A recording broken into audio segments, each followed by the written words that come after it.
All right, we are back. Oops, wrong location though. Let's go over here to the player map. Welcome back to Hoard of the Dragon Queen. This is the season finale. Should be a good one. Would anyone like to start us off with a recap?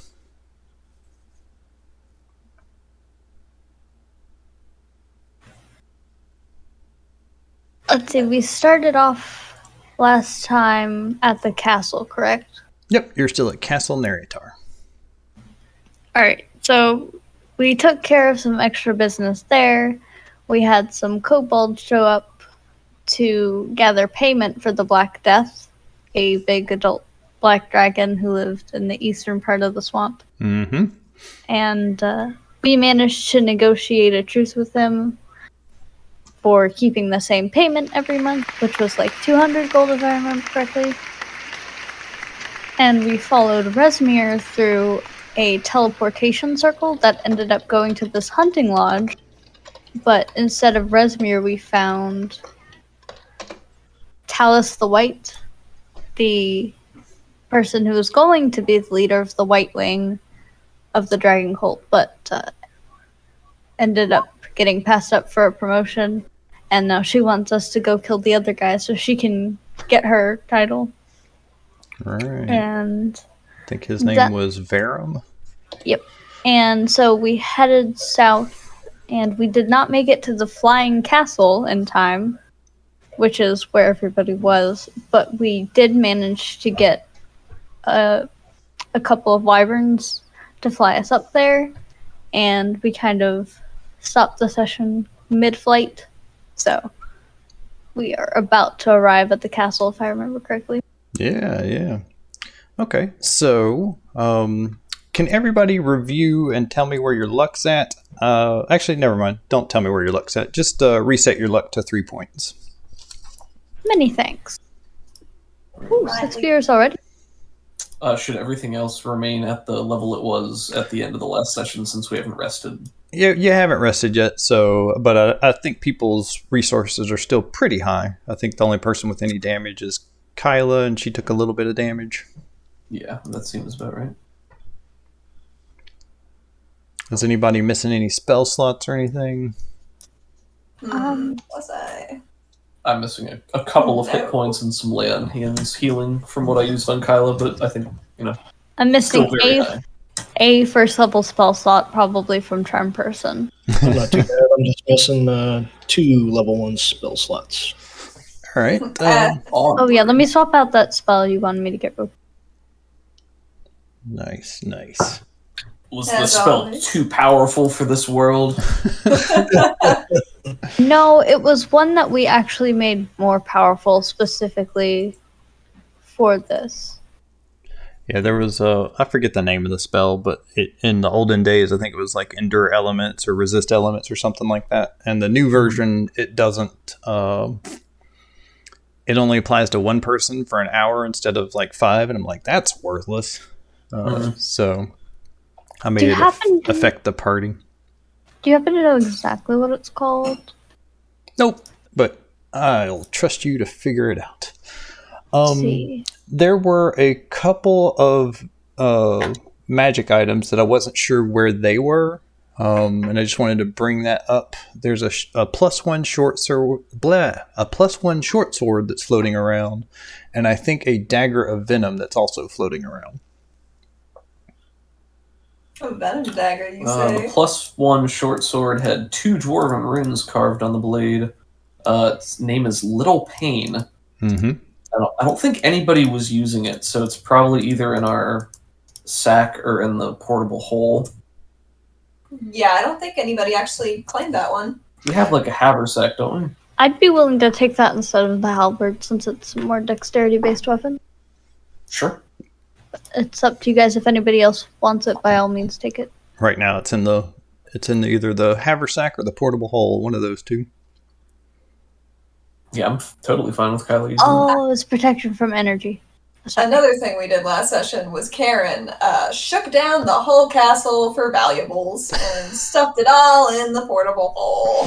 That's true. And there was a little bit of dissent with the decision to make the deal with Talus, but eventually the party reluctantly agreed to go along with Kyla's plan, and that's where we're at now. I have a note here. When we reach Skyreach Castle, hail Blagothcus. Some sort of password, perhaps. Mm-hmm. There's they might have frost giants who are either cooperating or in servitude. It's cloud giants, actually. If I said frost giants, I misspoke. Oh, cloud giants, okay. So cloud giants. And then Resmir is presumably here as well as Varum the White. I mean, cloud giants will be even easier. You can just punch right through them. Pow, pow, pow. Wisp. I don't think that would work in our favor. But Well, I like where your head's at. Okay. Nice. Quick, get a yellow dragon. Oh, sorry, that's a homebrew. Never mind. All right. We ready to start? Yeah. Indeed. Let's rumble. All right. So the ground rushes beneath you as your wyverns take flight. The town of Parnas shrinks as your mounts rise up and leave it behind. It isn't long before the terrain below looks like a model. The experience is equal parts thrilling and terrifying. Ahead of you, a massive glacier floats impossibly in the air. A castle built atop the huge chunk of ice is made on 2 main levels. Several towers of differing heights jut into the sky. The fortress and walls seem to be carved from opaque, bluish-white ice. Cloud mist rolls off the walls and trails behind the citadel as it drifts slowly southward. The wyverns circle the keep once, and you see a few openings in the glacier itself, one large cavern to the east, and 2 small tunnels on the north and south sides at different levels. So, you guys are up in the air, going around the castle. And just a quick stop over here at the map of the Sword Coast. You guys are on the east side of the Sword Coast near Parnas right now. The flying castle is slowly drifting southward, and you easily catch up with it in your mount. So we know that the wyvern stables are in the lower courtyard. So if we're approaching in the open and we're intending on doing some sort of deception where Kyla pretends to be Talos the White, then that could be a good avenue. Yep, and Talos also gave you the this banner, this white banner that has 5 colored stripes on it, one for each of the chromatic dragons. Mm. And she said just to fix this to a spear or a lance or something if you're planning on going in the front door. Or Frulam's halberd, anything. I was about to say. Not the halberd. But what if the halberd, though? Yeah, you guys do you. So I think I can take you over here to the icy tunnels just to kind of show you where the different... not trying to encourage... I'm not trying to encourage you to go this way. I just wanted to make sure it was clear. So I'm loving the incredible detail in this map. It's just very, very well done. I like the art. but you guys were saying you wanted to go into the lower courtyard. Is the map black for everybody else? Yeah, that's why I was saying. Yeah, I was just making sure. It wasn't completely black, right? No, yeah, it was. It is completely black. Oh, Yeah, it is completely black, yeah.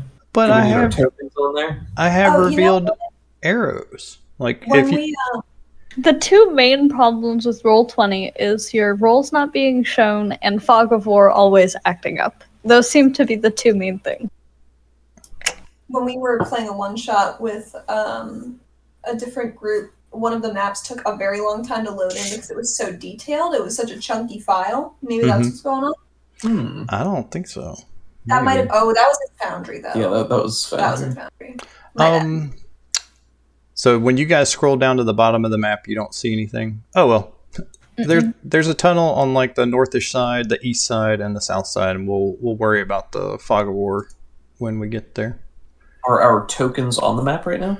They're not, but I didn't think that mattered. Here, let's. If there's fog of war or disturbed vision, then maybe it's tied to that. Maybe.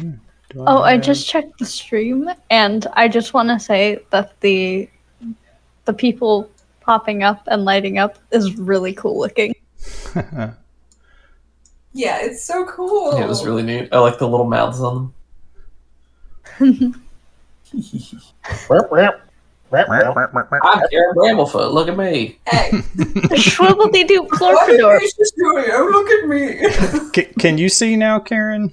Or let's drag Yuri out no. here too. How about you? Anything? No, nothing. Oh, well, that's lame. How about on the lower courtyard? Can you see this? I don't see anything. The black square is a different size now.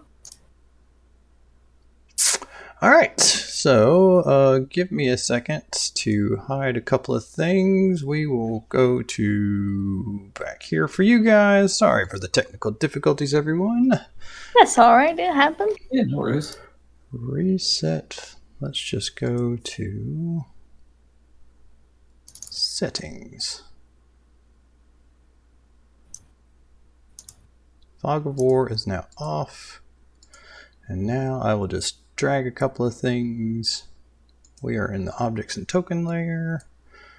Let's just assume there were some bad guys here. But we're fixing the technical difficulties. I'm going to get some water. I'll be right back. Cool. GM layer. Alright. Then I will move you guys back to here in the lower courtyard, and then I will continue to... Well, I can see that now. Yes, I can see this. Okay. I will just turn off the fog of war everywhere else and put stuff in there. But you all can talk amongst yourselves. So if you turn on... So you're turning on the fog of war, which makes it everywhere. Are you denoting visible areas for us at all? I totally did. Okay. Yeah, I revealed some areas and it just didn't matter. Like, how odd. People in chat can definitely vouch for me. I believe you. You have the utmost integrity. Thank you, sir. I return, and I do see the lower courtyard map. Like, the whole thing is revealed. Yep, I had to just turn off Fog of War and just hide a couple of things.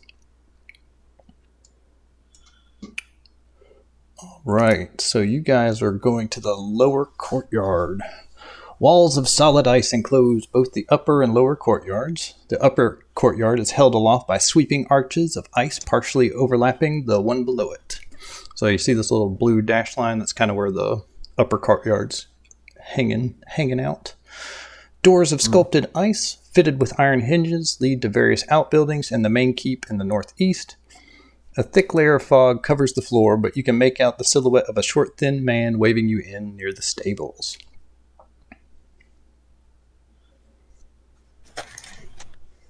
Is it cold? Or is it magical ice? It is cold in here. Yuri's huffing and puffing, long plumes of breath. I think he burns a little hotter than most. It's a desert lifestyle. Kyla does not like the cold. Karen does not either. I, as Kaylee, love the cold. Winter is my favorite season, but Kyla does not. Yuck. Winter. Yuck. Yuck winter, yeah. Gross. You can just sit by the wood stove, it's fine. So, another thing you notice are several sets of muddy tracks that go from the gate into the shadowy region over here. Hidden in the shadows of the overhanging courtyard is an opening in one wall that leads to a spiral staircase made of sculpted ice. A thick layer of fog hangs on the ground, but you can still make out several muddy wagon tracks that lead from the main gate to this icy cave. Dun, dun, dun. I like these wagon tracks that you've drawn for us. Thank you. They were... I hired an artist to do that. Who was the artist? Maybe we should credit them. I'll make sure and post it in the link below.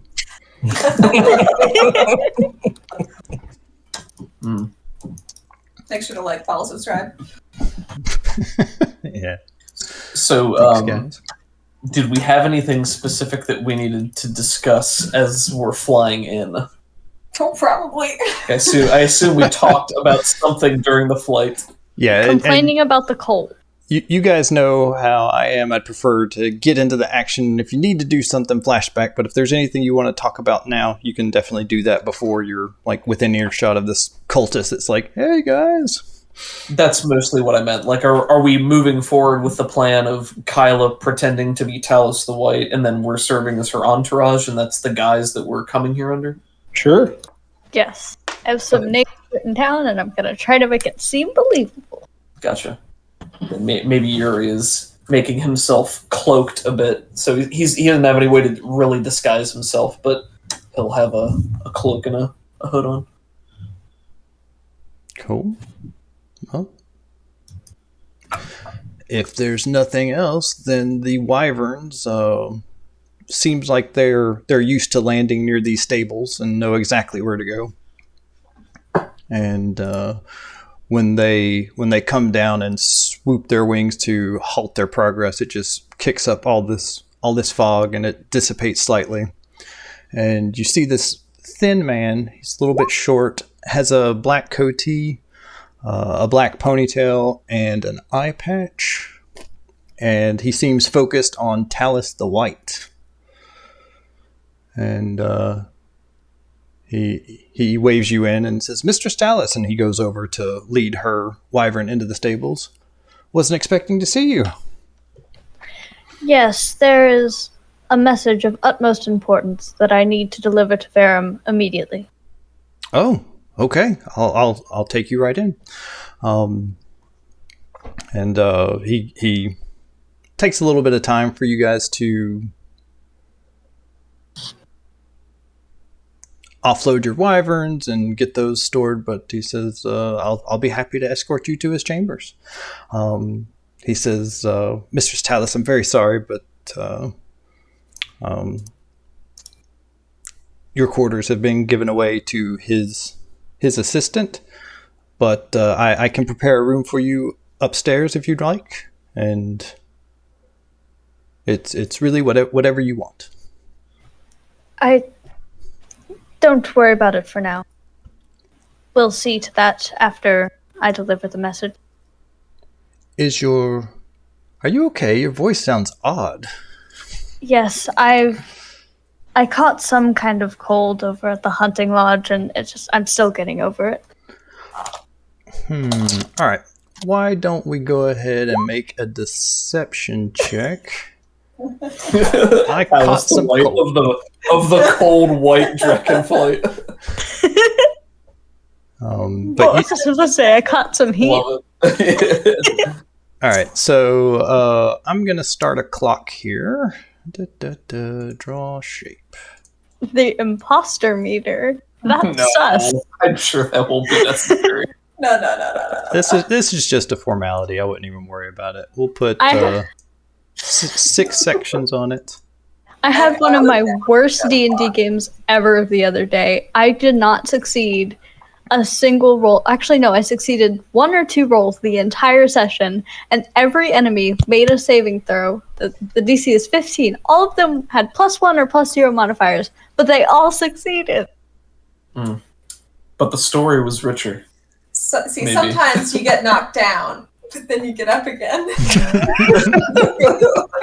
We call that a tub thump. Yeah, you got a tub thump. Ain't nothing ever going to keep you down. Well, maybe you're just burning all your bad luck for this game. Hopefully. All right. One can only hope. So Finn is actually pretty close with Talos, so I'm thinking maybe a 14, but since you have the banner and you mentioned a couple of things that make sense to him, I'll give you advantage on the roll. Failure, and we're going to fill in a couple of sections on this clock. Prepare to be empty, clock. Nice. That's an empty Take clock that, right there. clock. Okay. Or we Sorry, could just go murder Kyla. this guy. Just throw him off the castle. I mean, Who's he out gonna here in tell? the courtyard in Who's front he of... gonna tell? He'll be screaming bird. the whole way down, Not if so... we cast silence on him. I'll bet it's gonna be that one Raven familiar from that one guy back in like the second session that we just barely didn't kill. Feathery We still Judas. don't know that wasn't Nikolai, to be fair. Okay, Yeah. we don't. Also, when you said this guy has a new assistant, I immediately was like, Haynes! What a reveal. There will be some drama about that, but not Haynes. Karen casts Dispel Magic on the assistant. Why isn't this working? I know you're lying to me! Why isn't it working? Why isn't it working? All your little avatars are bouncing up and down as you're laughing. So, if you wanted to kill this guy here in the stables, it seems like he's the only person here, and that'd probably be doable. Well, he's gonna be the one escorting us through the castle. He's showing us where the thing is without him. Yeah, To be fair, we were told that his office is in the lower courtyard. Yep. Section... yeah. You guys know that, or we're told that this was Varum's chambers. Whether or not that's true, but you're pretty sure Talus wants you to kill that guy. That's part of Talus's plan, at least. But yeah, if walking around here in the courtyard, there's a thick layer of fog, so you could stealth from area to area if you needed to. But if you want Finn to be your escort, then he will happily do so. Oh, I just thought of an even better line. What is it? Okay, what if Severin the Red gave us this assignment to go take him out because promoting him instead of Talus was a test of his loyalty, but they discovered that he actually failed said test, so he needed to be taken out. Layers upon layers. I love Like it. 4-dimensional chess. It's possible. Karen has -1 intelligence, you know. Yeah, Really? This would not occur to Yuri. Yuri Oh, thinks yeah. this is all a trap for everything. I have made very clear, Karen is not a smart woman. But she's She not. does what She knows how to can. read now. Yeah, she knows how to read at least a couple words. You know, she's getting there. Shocking no one, Yuri is also 8 intelligence. Yes. Um, All right. Well, Finn will start escorting you that way, and along the way, he'll probably ask you a few questions. So, who are your friends? He looks over the group. my new guards. They've recently been assigned to me.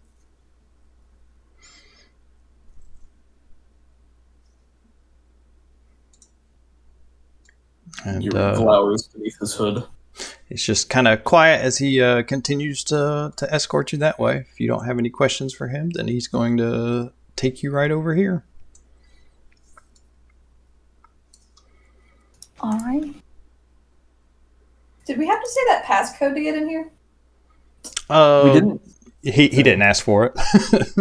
I feel like her showing up as Talos was probably probably bypassed that safety measure.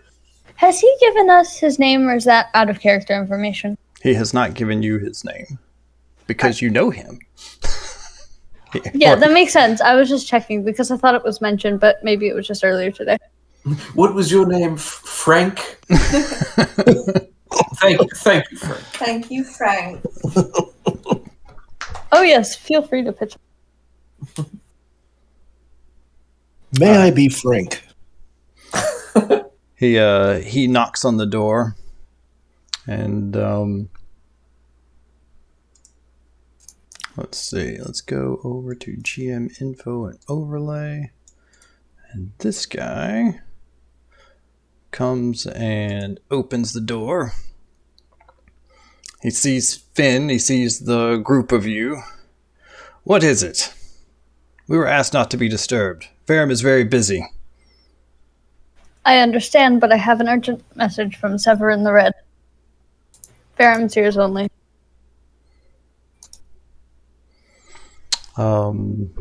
Yeah, he opens up the door, and lets you in. He comes back to here. Let me read the room description for you. Oh, and real quick, she's gonna try to get rid of Finn, so Kyla turns around and she says to him, "If you could please do me a favor and give my wyvern an extra rabbit. He seems as if he has not been fed enough." Right away, mistress. And Finn will excuse himself. If people want to pull themselves out and put themselves on the map around here, Finn will go back to the stables and feed your wyvern an extra rabbit. Good man. All right, now I will read this while you guys are getting set up on the map. Go ahead and put yourself out here, like in this general area.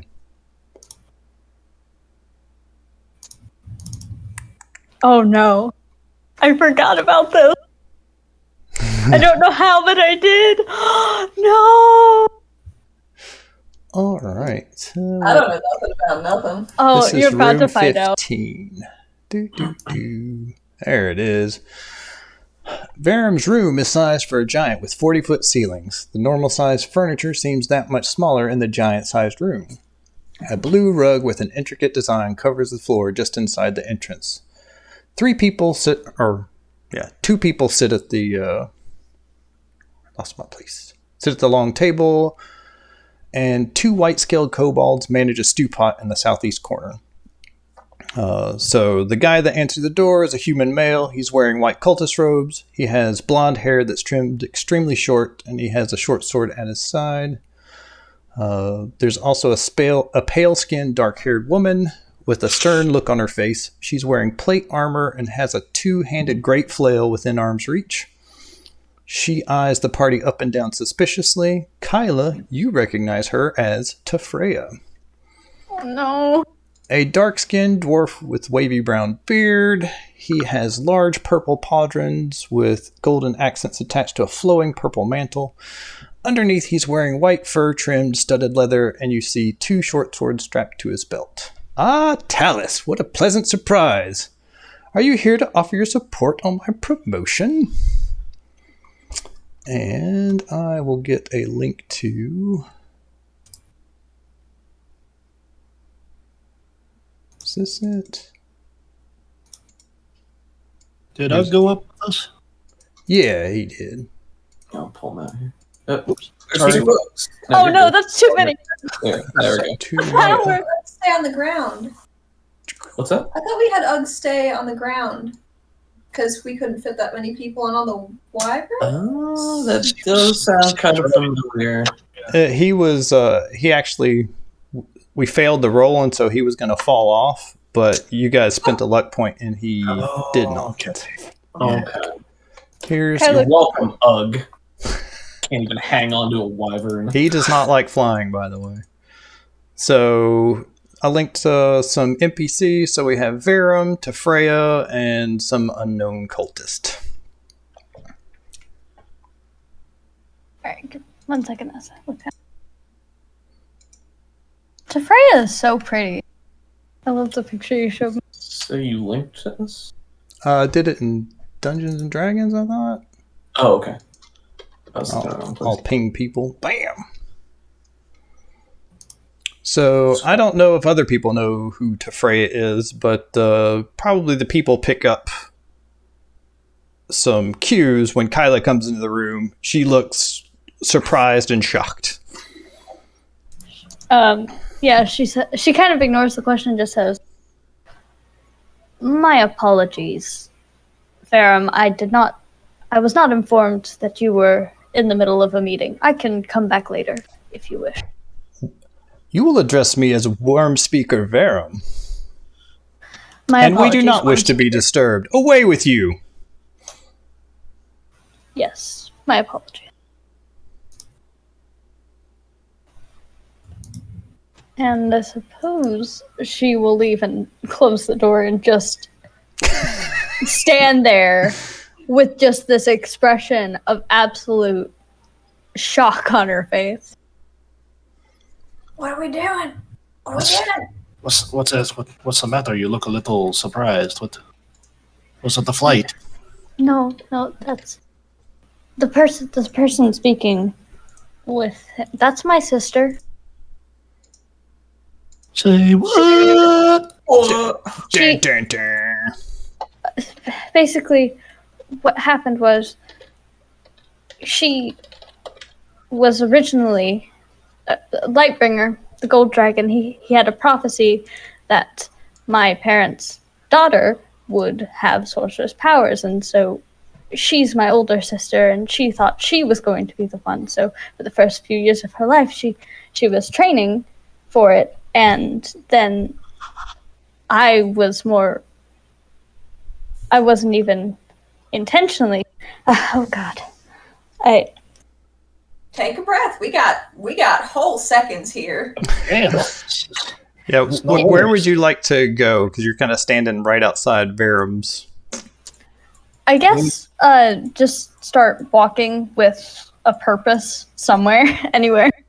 Well, you have a few directions. Not south. You can go west, north, or east. Yeah, probably east, maybe. Can we have that cultist show us to your quarters? Yes. Yeah, yes, sure. he's probably about this far back.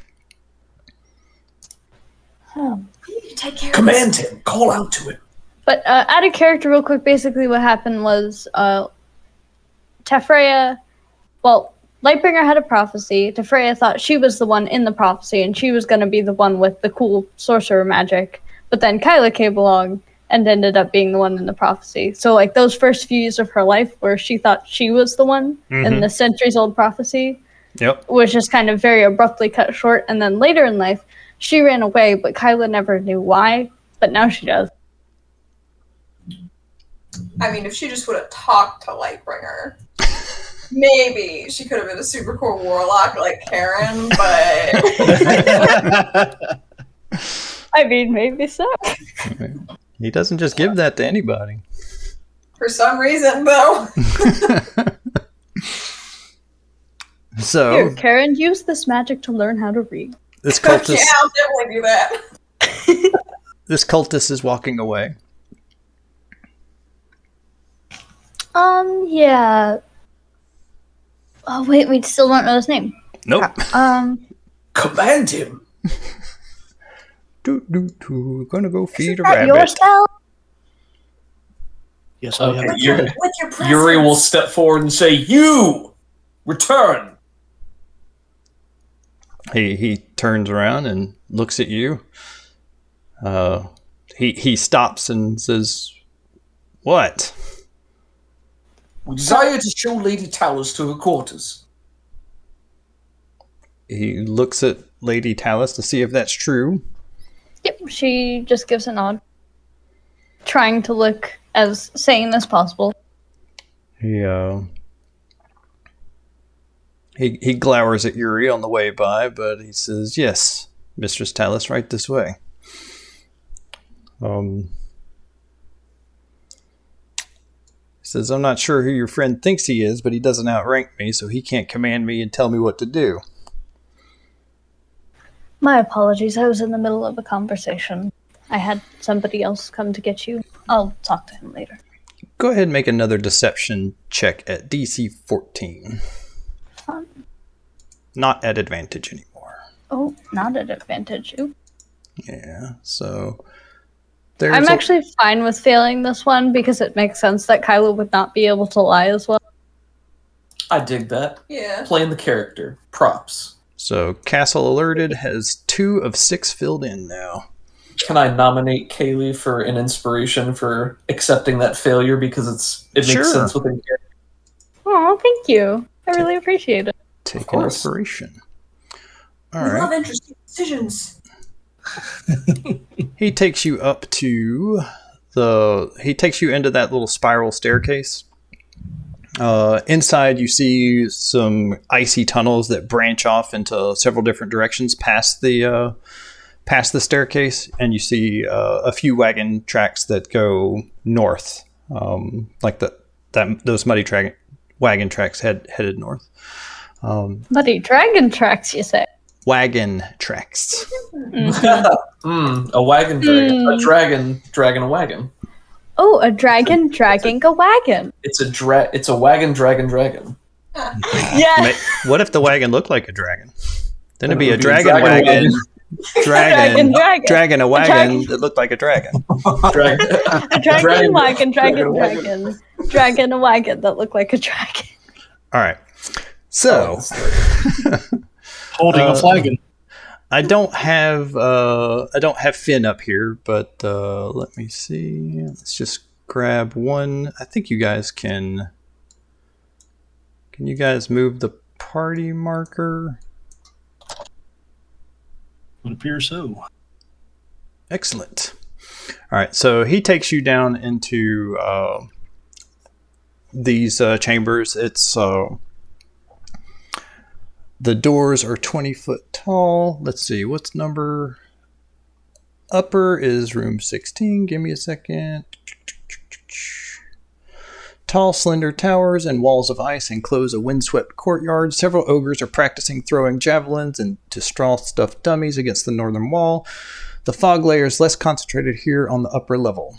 You could sneak around, but it would be more difficult if you needed to like hunker down and move. So you'd be moving real slow.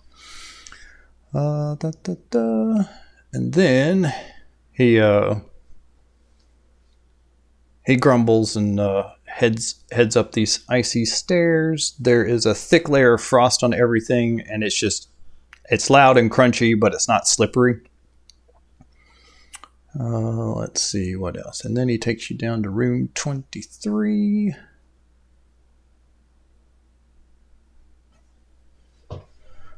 These rooms are set aside for giant-sized guests and have furnishings of the appropriate size. So when you get in here, you feel like a mouse. This bed is the top of the bed is about 8 feet off the ground.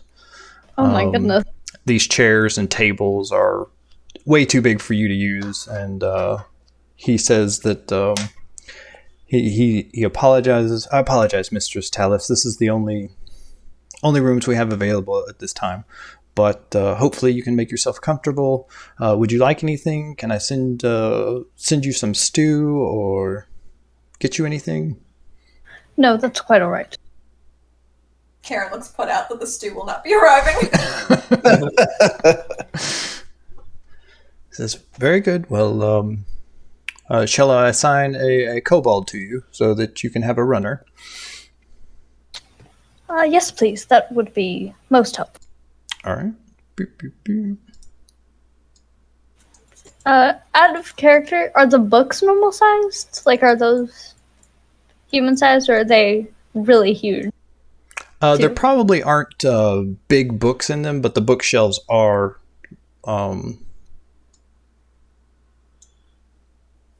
Kobold assignment time. Hey, chat, come up with a name for this kobold for me. Hey, chat. Well, hi. So, we have he sends for a kobold. They come out of this general area, and he will wait outside the door. He has white skin, or white scales, and he bows deeply at Talus, and gives the little 3-fingered claw for the secret handshake. I forget exactly what it was. I'm sure Kylo remembers, though. It was like you take your fist and you put it to your chest or something. Yeah, something like that. Mm-hmm. Reginald the kobold. It's done. Yeah. Reginald or Reeves McClure. Ooh, Reeves is very good. Keanu Reeves. Actually, no, it's his long-lost cousin, Rihanna Key. Reginald Reeves. There we go. Reginald Reeves, the kobold. Kobold butler. Reginald Reeves, kobold butler. All right, so yeah, he leads you to your room and is like, if you need anything, don't hesitate to ask. I'll be finishing out my shift at the stables, and then you can find me at the cultist barracks if you need anything. Understood. Karen looks around the room at all the very tall furniture and says, how do y'all like it? Yuri, as soon as they're alone, easily and effortlessly bounds up onto the bed and springs up and down a little bit and says, "It seems nice. I like it. I need a bed this size myself. So wide I can roll around." Show off. Nice. I'm so tempted to put growth on you right now. Wait, we all have those in large potions. It would be a complete waste, but for convenience, we could use them. So, you've burned through about, I want to say 30 minutes of your illusion spell. Alright. Kyla, what are we doing here? You said that was your sister. Yes. How was she involved with the cult? I Did you know? have no idea. No, I didn't. When was the last time you heard of her or spoke to her? Years ago. Yes. But a few before years you, ago. definitely before you, probably years before you even went on your adventure. Are you on good terms? I'm guessing not. No. She, growing up, she always hated you for stealing her birthright, that she thought she deserved. So, definitely not on good terms. She probably always acted nice, though. Just so she wouldn't get in trouble for it. But Around did your very parents. passive-aggressive things. Around your parents, yes, she was always a model of excellent behavior, and but she was tricksy and would try to get you in trouble a bunch. We're here to kill Varm the White. What do you want us to do if she interferes? I mean, if she's with the cult, then we need to take her out, but I don't want to kill her. Maybe just try to knock her out and we can figure out something later. I'm not sure. This is very surprising. Nods to that. All right, so we'll go in there and do our little cult-sponsored murder and tie up your sister and take her to some jail firmly on the ground where I want to be. Yeah, the castle is slowly but surely, it rocks ever so slightly, and you can feel the wind buffeting against the castle as you're standing here. It's not enough to invoke anybody's seasickness, but you can definitely feel it. Excuse me. Yes, yeah. So the giants, as far as we're aware, are also evil beings. Is that correct? Yeah, but you got the impression that the dragons were being coerced into cooperating. Right. But, so, it's possible that we could talk them into assisting us, but they're not sunshine and flowers. Right. Not like the one in Dark Souls who fire arrows at your enemies when you have its cool little tree branch. Of course not. Well, what's our next step? We're here for Varm. He's in a meeting. We can go back and try to ambush him when he's alone later, but we might miss our chance. And what's our escape strategy? Are we going to go back for the wyverns? Are we going to chance it? What else do we need to do while we're here? My original plan was to attack him as Talus and leave evidence that it was Talus so we could kill two birds with one stone, but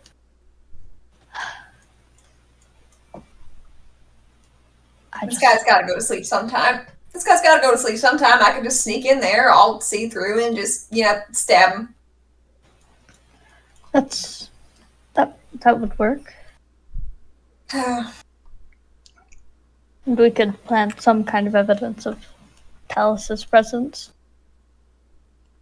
I am actually very good at forging documents for a girl who can't read. Yeah, you can copy documents. Forging It's an all original shade. would be really tough. Yeah. but staying up here and hoping to not be like you've said a couple of things. Like I have a message for Verum from Severin, so that's going to get out eventually. If you wait here, it's probably they're going to come to you. All right, that's fair. Maybe we could find some kind of... Are there people around this room? Like, if we were to have a fight here, would other people hear? Are you talking about in Verum's quarters? Either both in Verum's room and our room that we were just assigned. In this room, you're not sure if there's anybody in the adjacent rooms, but the walls are very thick ice, but they have the feeling and consistency of stone. Neat. And it's magical. You can't melt it with fire. So if you're quiet, then maybe you could... people would probably hear in the adjacent rooms, but like this room over here or this tower way up here, no, they wouldn't hear that if the door was closed. And for Verum's room, yeah, I can't remember what it looks like, but I don't think. Let's go down there for just a second. Yeah, probably not. That's like 5-10 foot thick of stone, 5-10 foot thick of stone, and 20 feet. So yeah, people over in this area, the cultist barracks, would probably not hear you. All right. Let's see.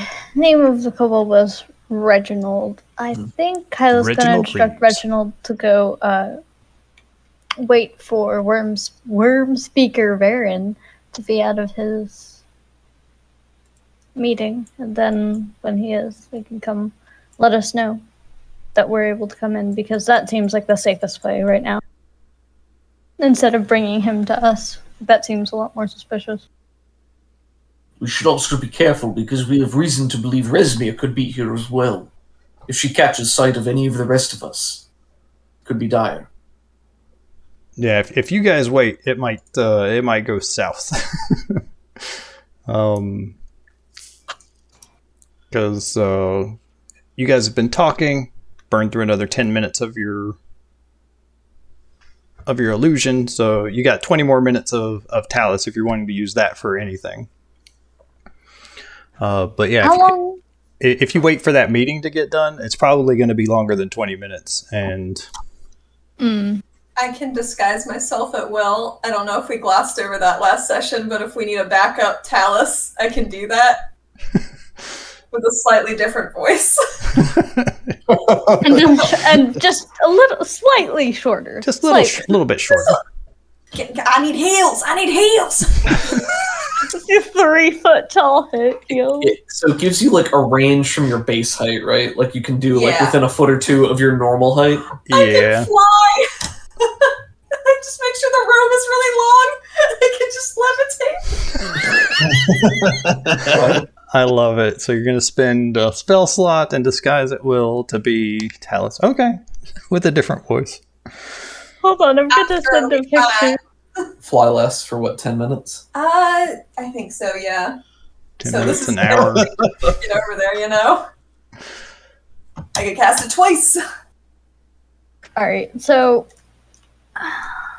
if that's the case, we might just want to go down there and attack them. I thought that's what we were doing when we were there. Our main options, as I see them, out of character, are we go back right now and interrupt the meeting and just burst in and fight and try to minimize the amount of people that are going to hear us. We could go and try to look around the castle more to try to find cloud giants, because that basically we were told beforehand that we might be able to use them in some way, although I don't know to what end. If we wait, then we're just prolonging an encounter where we go back at a later time and have to expend more resources to have a similar effect, or they come up here and we run the risk of,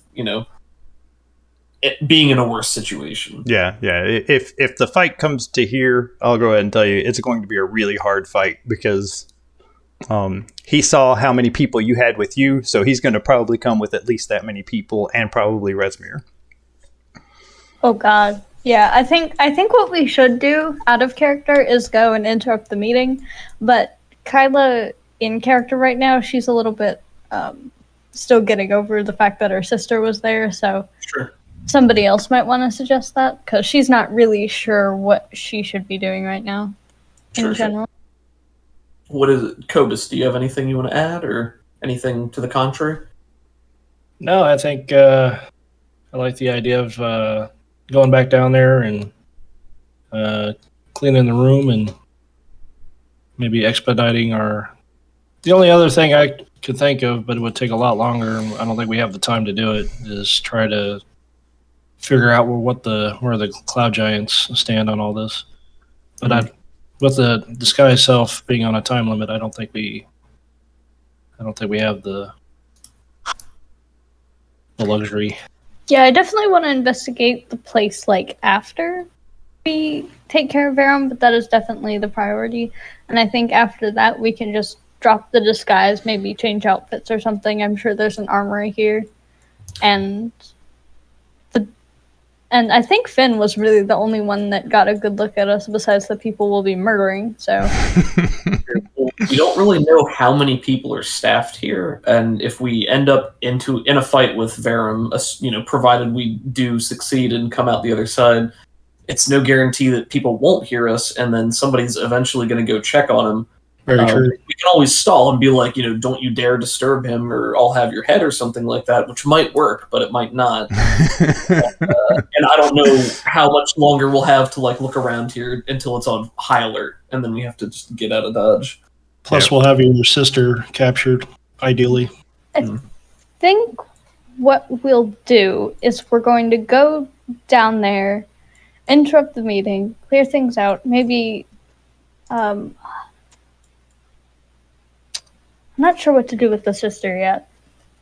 She might just die in combat, which Kylo wouldn't like, but I don't mind. And then I think we should let a guard know that we're going to be using the wyverns to depart from the castle right after that happens, while the disguise is still up. And then we can circle back around and land somewhere else with the wyverns and drop the disguise. So they think that Talos left with you guys. Yeah, it's worth a try. Sure. All right. Oh boy. Should have gone and find Resmir first and beat her face in. Face. That would be a little bit tricky, I think. Yeah, I'm not. It's all going to be tricky, I'm not actually in a different order. All right. Resmir's in a very weakened state, so she can hibernate for now, I guess. This giant-sized door is difficult to open. So it's not like a standard dungeon door that you can kick in and haha, we get a surprise round. So go ahead and I guess we'll just roll initiative. Oh my goodness. Okay, or do we have a way to open the door and just get inside and close the door before combat breaks out? Yeah. Okay. Karen If we twirls her staff of fireball. Nice. I'm here to put it Wand into... of lightning. Not yet. Oh, yeah. Have you used the wand of lightning? We're Used it. in an ice castle. It's magic ice. that can't melt. Yeah, but it's thematically cool. Well, maybe you can Pun. When Kyla comes in as Talos, she'll just say, I'm gonna put a stop to this, Verum. It was me who should have been the worm speaker, not you. That's right. Put them on ice. Pirate said, Ice Castle to Big Lake in one easy step. Find out how.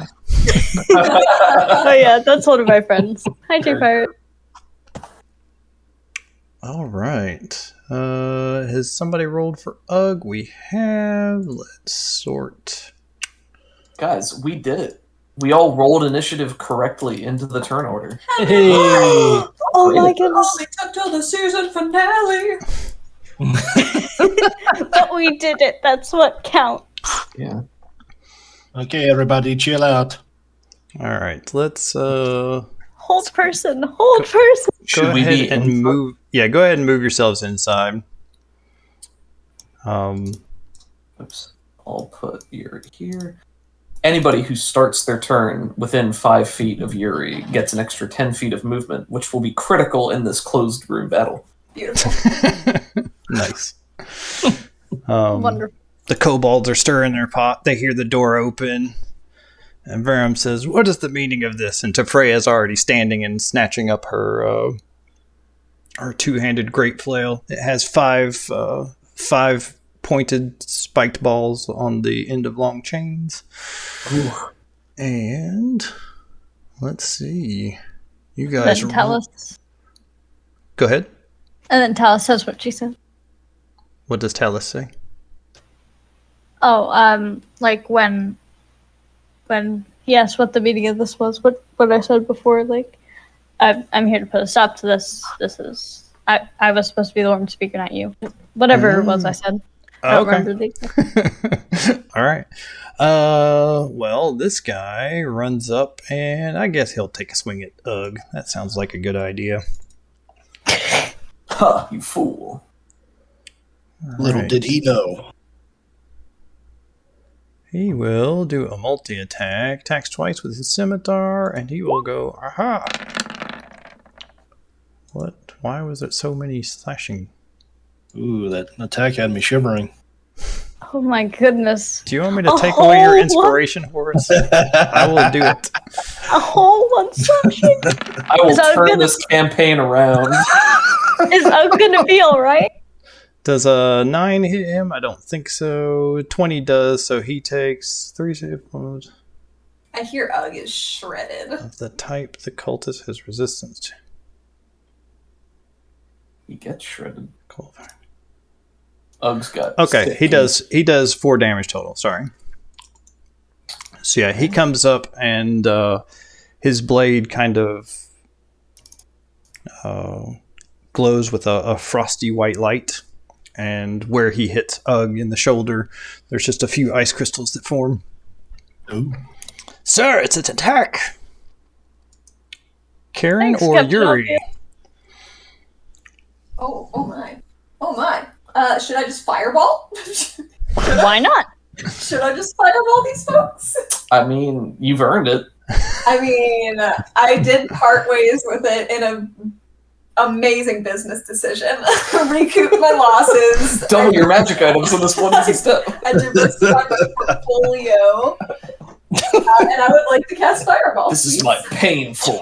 Person by. So it's 20 foot from where it originates. So if I could plop it down, like right about here, so I can get a nice 4 square radius with all these 3 Yeah, you can. folks. Yeah, you can get those and the kobolds even if you want to. Oh, yes, of course I do. Oh my goodness. You said it's 20 foot? Yeah. 20 Yeah. foot radius? Or Yeah. diameter. It's Radius. Wow. it's big. That's huge. Fireball is amazing. Oh my gosh. I always thought it was like 20 probably- feet across and then that was it. Not. That's Yeah. a 20 foot radius. Wow. Yeah, you can get Oh, wow. all of them. Now I have a question. It's Yeah. asking me what level I want to cast it at, and apparently I've just done it at level 4 because it's my warlock Yeah, spell you level. always cast at the highest Uh, level. But it's from a staff. Oh, Yeah. right. Okay. So it should be at level 3, so I'll take off the last 2. Is it? That's No? fine. It's, It's fine. it's doing 8d6, right? Yeah. Huh. That's right. Well, hot dog. That's So pretty good. these kobolds are very much no more. Oh, Oh, sorry. cool. So the higher level cast, it shows just above the base damage. So it actually splits it out into the base damage and the additional damage for every Nice. additional level it casts up.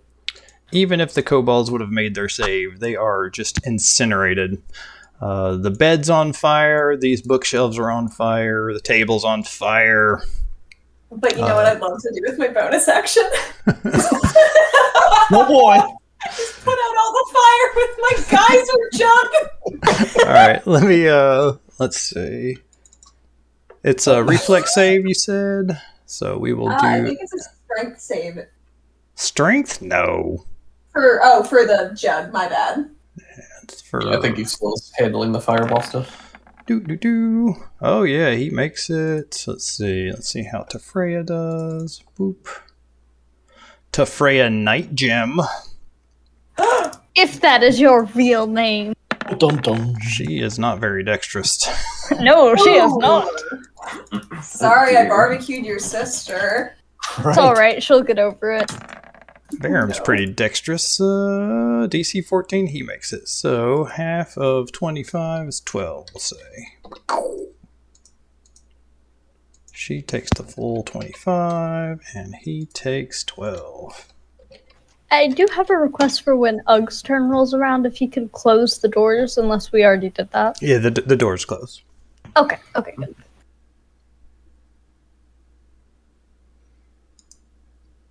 All right, Yuri.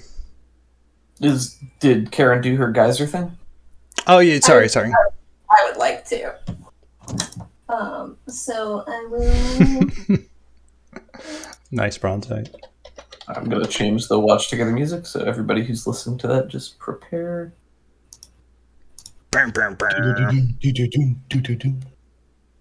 Epic.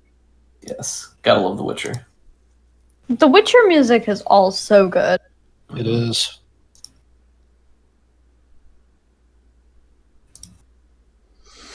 So this is just a strength saving throw, or take 1d4 bludgeoning damage and fall prone. Nice. Ooh. All right, so who are you hitting? Probably these two folks, since they're in a line.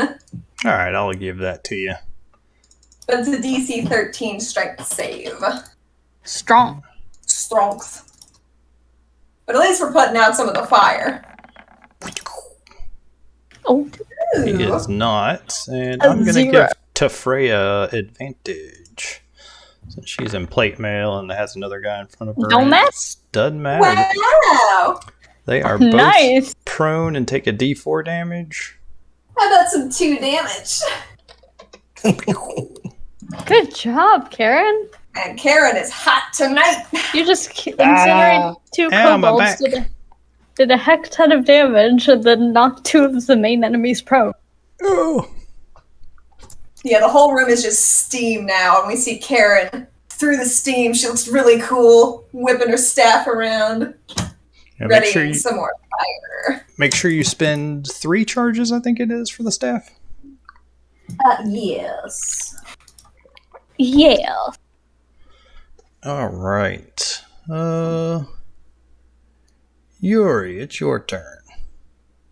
Okay, Yuri will use a bonus action to activate his Channel Divinity for Peerless Athlete to give himself advantage on all of his strength rolls. I would like him to move down this way, over next to the table, and if possible, I would like him to wrench the table up and slam it down onto both of these prone people right here. Nice. So he has extra attack, so he can attack twice. I can just roll 1 on each if that's Yeah, the sure. easiest way to resolve it. Yeah, go ahead. You have the crazy cool Tavern athletics, Brawler. tavern brawler and athletics, so smack him with a big old table that's on fire. Do you just want me to use my normal stuff Yeah. for that? Yeah, that's fine. So this will be Tafreya. Is that sufficient? You have advantage since she is prone, so yes, it is. Okay. Sufficient. There's 9 for her, and then the other guy, 11. Not good. That is not Sorry. good enough. He was just out of the way of the table. All right, so yeah, Yuri rushes forward. Ooh, thank you. And just takes his right claw and throws the table into the air, and we just get a nice parallel shot where we see it completely off the ground before it slams down onto both of the prone people, sopping wet on the floor, and then he just turns and glares at Verum. Ooh. And that is his turn. Oh, and he's running through the mist that Karen has just created. Nice. Blowing out as a looming dark form. Maybe after her adventuring days are done, she can be an FX artist for Coliseum shows. All right. Tafreya. She stands up, spending half of her movement. Boop. What about the table? She's really strong. Let's see. Any penalty for the table, you think? Nah, I just forget that not everybody has like a -2 strength. Yeah, she's... Speaking from my Curse of Strahd character, who actually does have a -2 strength. God, what's my strength? Probably not good. I'm very strong, conversely. -1. I'm just as strong as I am smart. Jackie says that she wants to say she loves the energy that Karen brings, and Karen is just Zeev. Pass it down. Oh no. So yeah, Tafreya uses her. The table comes down on her, but she bats it away with this massive great flail while she's on the ground, and she stands up. And she has reach, so I think she's just going to attack Senior.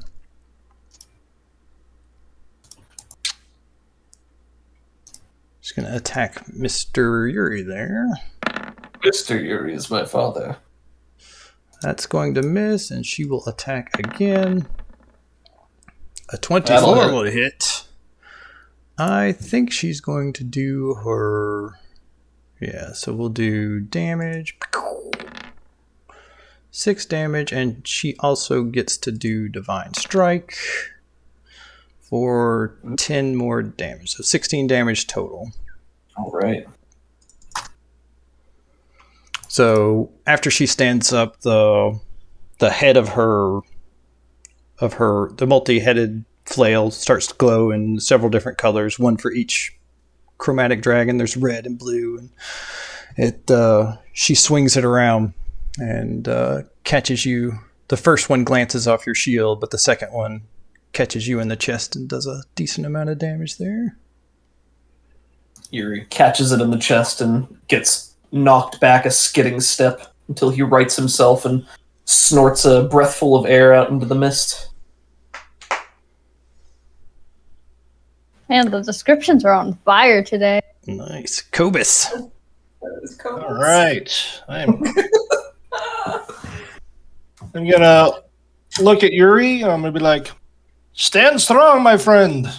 Rise to this occasion. And he's gonna be grown and get enlarged, which is that. Can't penalize me for that one. And I'm gonna turn into my toady. Nice. Giant toad. Giant toad. Giant toad? When do you get a new animal? I think he gets it now, maybe? Yeah, technically I could do it now. I love Toad. I'm not complaining about Toad. Out of curiosity. About Toad. And then I will jump over, let's see, 40. Okay, then it's, yeah, okay. 10, I will go to here. Yeah, you, it looked like she was about to swat you out of the sky, but you're a toad, and that gave her pause. What would you like to do? Oh wait, you already cast your spell and just moved. Yeah. All right. Verum snaps his fingers. And this thing shows up. Uh-oh. Whoosh. Oh, nice. Glad I wasn't standing on it. Oh, is it a magic carpet? Yeah, it's a God. carpet Oh, of man. smothering. They swept the rug out from under us, guys. I thought that carpet looked particularly smug. Never trust a smug carpet. Right? A smug rug. That'll teach us. Smug rug. All Never right. took. Where are X just we gonna at? shut down the 15? stream if we keep going, you guys. Yeah. Gonna cool it. Okay. Again. Not on purpose. Hold on 1 second. I gotta figure out where this rug stats are. Pulling the thread.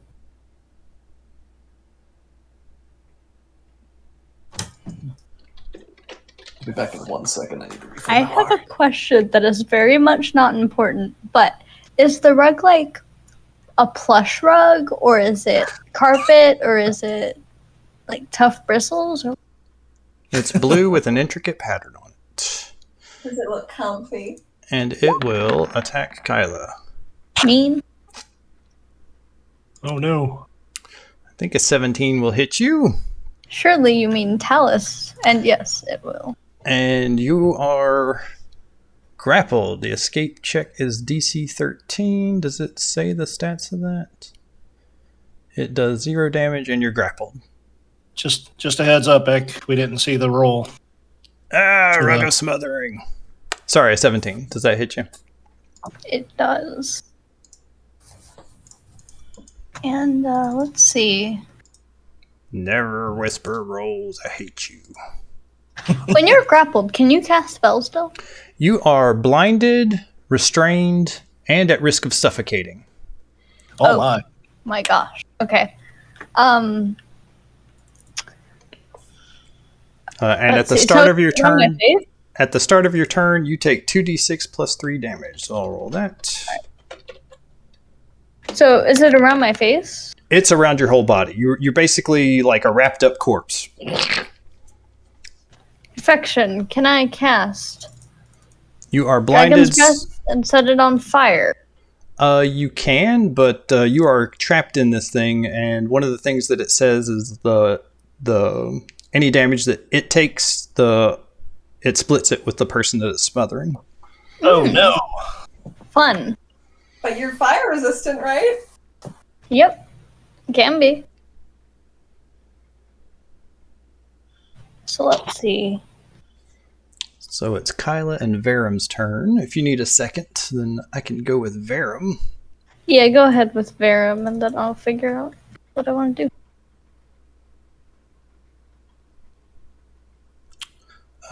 He saw Yuri grow up, so he's going to take a step back. 1, 2, 3, 4. Let's see, can I do this? I forget how to do it. Oop. And then he's going to attack the giant toad here. He draws both of his short swords, and one of them erupts in this brilliant blue flame. Pretty. Flame. We knew he had a scimitar or something that deals ice damage. What the heck was all that? Does a 14 hit you, Cobus? Easily. Okay, then take 27 damage. Alrighty. Whoosh. So yeah, let's see, and he will attack you one more time. Yeesh. Will a 10 hit you? If that just misses. All right, and he misses you. Yeah, he leaps over the table. That's actually, it's face down right now, so he walks over the table and gets on the other side of you and starts hitting you with this frost-covered blade. And stabs into you. Stabs into you, and it ices over wherever he hits. Kyla, what would you like to do? You're blind, you're suffocating, and you took some damage. Ow. Right, so should probably subtract that. Let's see. So in order to make a save, does it just automatically happen, or is it an action? What, to escape? Yeah. Yeah, I think it's an action to escape grappled. See, Strength or dex? Strength or dex. You can either do an athletics check or an acrobatics check, whichever one's better. Is this a special grapple, like a special type of grapple? I can. Because I know the grappled condition only means you can't move. It doesn't mean you can't act or anything. Until this grapple ends, the target is restrained, blinded, and at risk of suffocating, and the rug can't smother another target. Okay, so restrained as well is the main thing. Alright. Yep. I'm going to use an action to try to escape with acrobatics. It was DC 13, so you managed to wiggle out of it. Nice. And the rug is flopping around on the ground. Let's see. Let's put it at the 7 mark. And let's see. I'm going to spend a sorcery point for Quicken spell and see if I can cast Hold Person on Verum. Ooh. Mm. Oh, man. And that would be DC... Sorry. Oh, 15. Yeah, DC 15. What kind of save? Wisdom? Yeah, wisdom. Right. 22. Oof. Well, that just barely succeeds. Kevin has said he needs to make a concentration check for his enlarge. Oh, yeah. Go ahead and make that, Oh, Mr. yeah. Kevin. I need to make it for Talus's Disguise, too. may I use my inspiration? You can use luck to reroll. Thank you. Is disguise self a concentration? I think so. Let me check. I didn't know if it was one of those random ones that for some reason is not concentration. Yeah, how much damage did you do? 27, and let's see. Let's look up concentration, because I forgot how the heck that worked. I think it's 10 or better. It's It is not 10, a concentration. 10 or half the damage of the attack. So if it was 27, it would either be a 13 or a 14. Let's say 13. Ooh, good. One more luck, please. You can... if you wanted to spend your inspiration, you could have had advantage on the roll.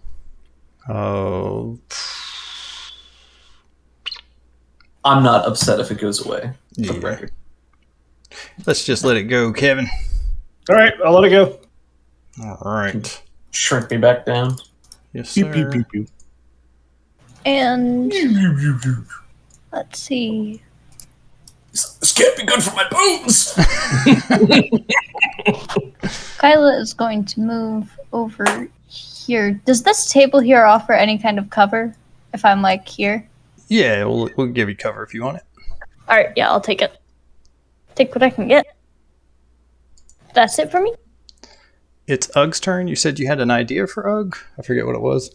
Oh, it was to close the doors to make sure nobody hears us, but the doors are already closed. You said that. Yep. I remember now. I was gonna say Ugg was gonna chop into the carpet to free Kyla, but she freed herself, so maybe he'll just rage and try to execute the guy on the ground and then go for the carpet. Oh no. Poor guy. The poor evil cultist. Yep. Alright, so he is regular raging. Not frenzied yet. Do you think, should we frenzy him? What do you guys think? Sure. Smoke him if you got him. Yeah, alright. So he can make a single melee weapon attack as a bonus action on each turn, so he's just going to do 3 attacks, I guess. First, the guy on the ground. He has advantage. Okay. Yeah, he's not wild attacking. Yeah. That guy is hits. 14.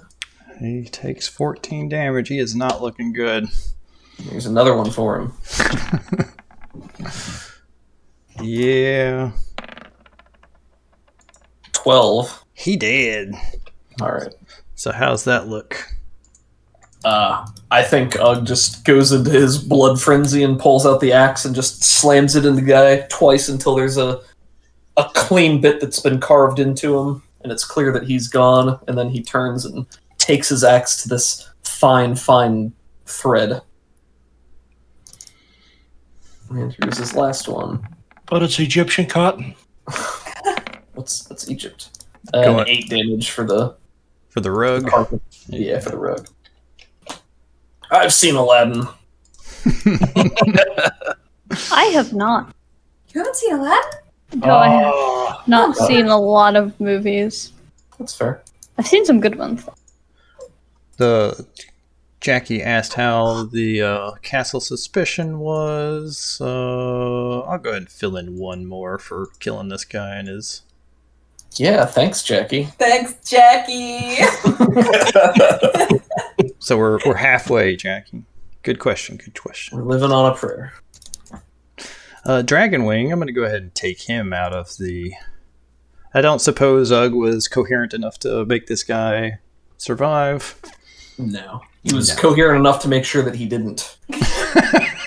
Karen, it is your turn, followed by Yuri. It seems like it'd be a bad idea, I guess, to set off another fireball right now. So what I want to do instead is scamper.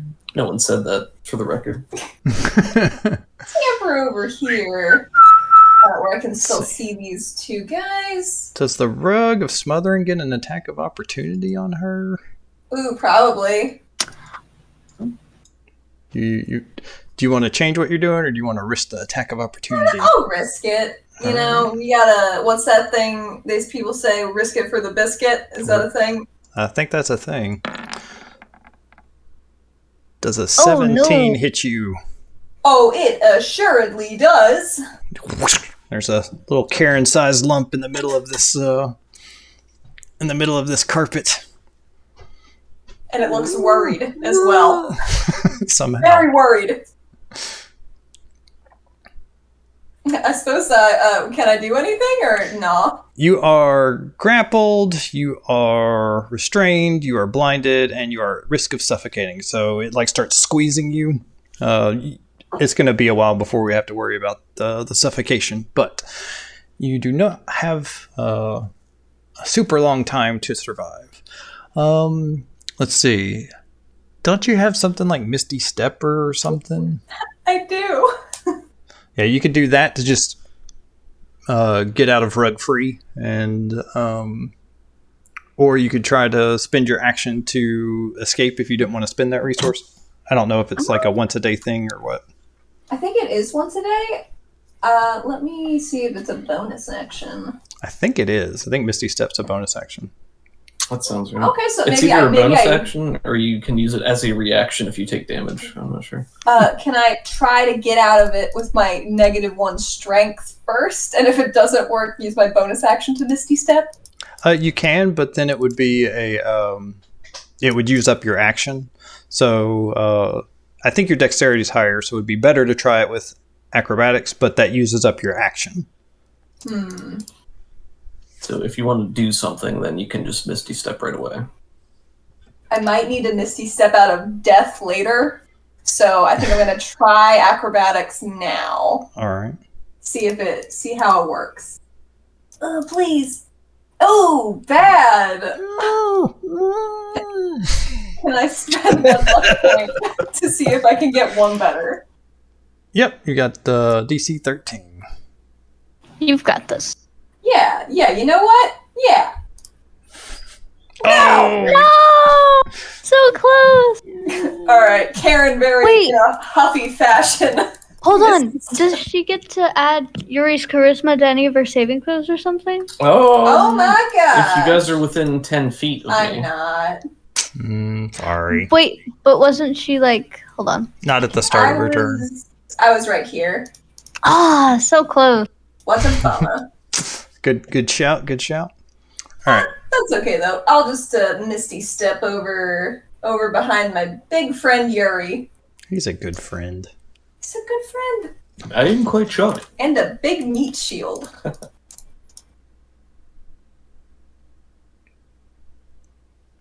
All right, Yuri, what would you like to do? Oh my.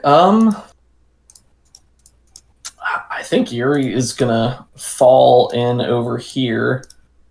Well, before you do, when you get here, you provoke an attack of opportunity from Miss Tafreya. Oh no, does she have one of those feats that lets her do something? Yeah, she has Sentinel. Ooh. Okay. So she is going to hit you with her great flail. Blam. Does a 24 hit you? Yes, that will hit me. Your speed is 0 for the rest of the round, and you take 6 damage. Okay. Then if you can give me just a moment to reevaluate what I'm going to do here.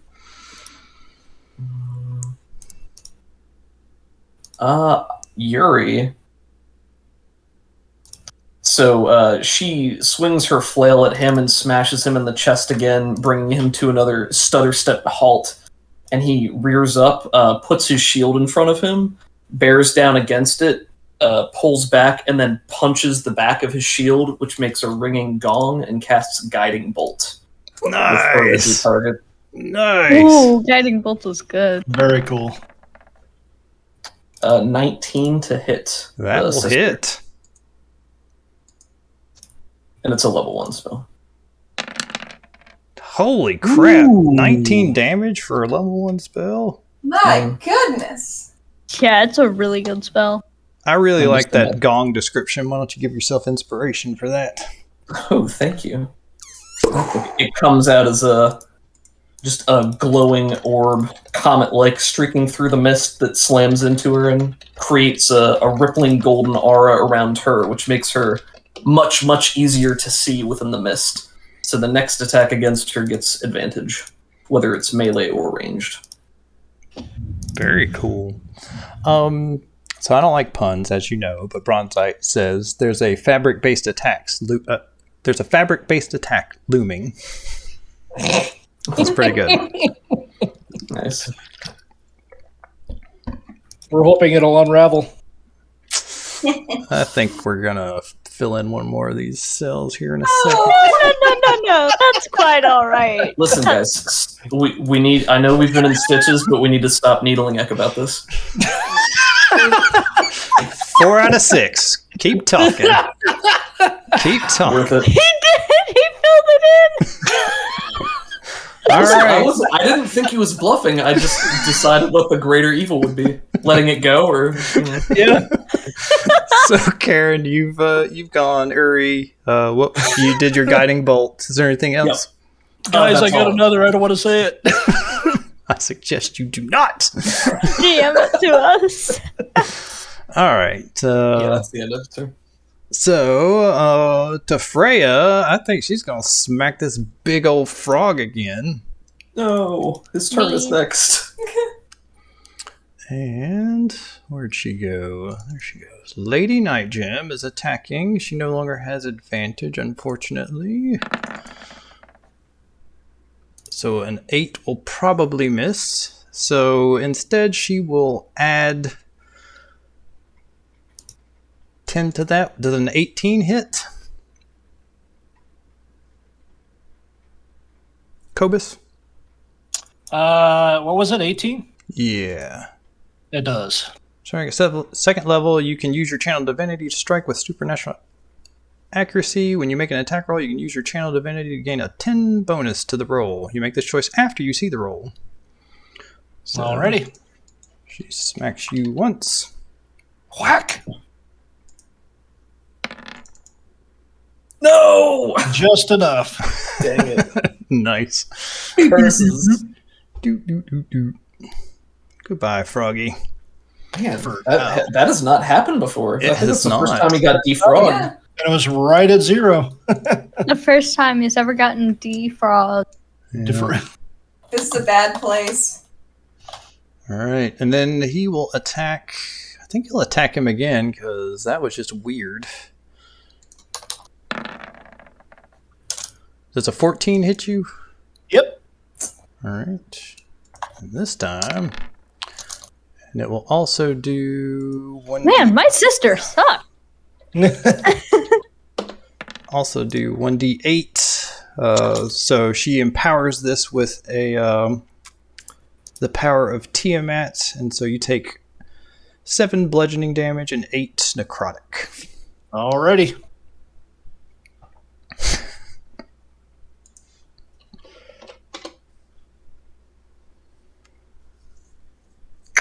Is there anything else she's doing? I think she's good. Cobus. Well, I got one more wild shape left in me. Just out of spite.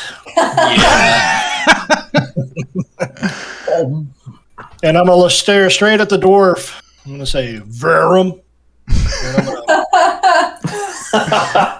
And I'm going to do my darndest to swallow Verum. All right. Should be easier since he is small. With Just an imagine O. Verum being swallowed by the toad and then Yuri punching his stomach like a punching bag. I think I'm going to spend one of my 2 inspirations on this. Nice. We need to turn this around. Mm-hmm. Ooh, glad I did. Yeah. So Nice. for sure hit him. So he is now restrained. Yeah. He's grappled. Escape DC of 13. Target is restrained. And you do damage too, right? I do. Almost forgot about that. Damage. Damage. Ow. Damage. Solid damage. For sure hit him.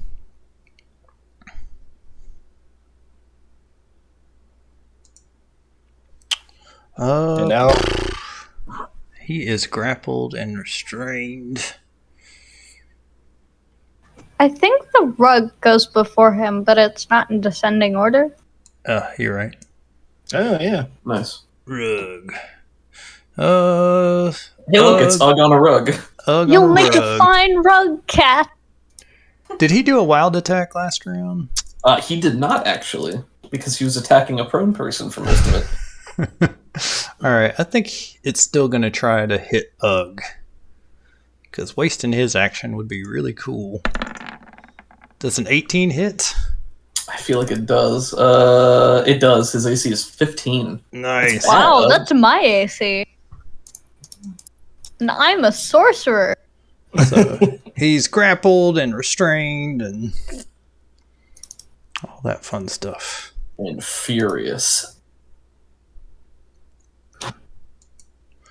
Verum, he wields his short sword expertly and tries to kill this frog that has him grappled. He's also swallowed, he's blinded. Not yet, right? Doesn't it take 2?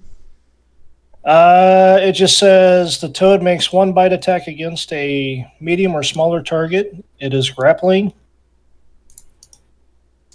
I don't know. Is that? Let me read it real quick. I I'm not thought sure. the first bite. First, you do the bite, and then he's grappled, and then swallow. The toad makes 1 bite attack against a medium or smaller target that it is grappling. So, do you get 2 attacks? I don't think so. Not for the toad. So yeah, I think the way it works is he's grappled right now, so he's going to be attacking you, and then if you still get to be a toad by the end of this, then he is going to.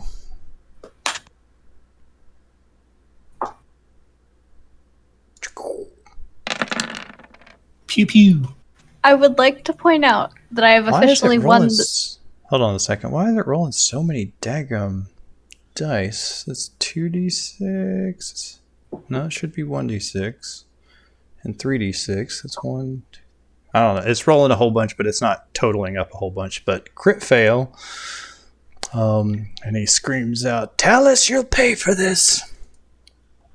Nice. I don't think I will. Ooh. Give me a deception check.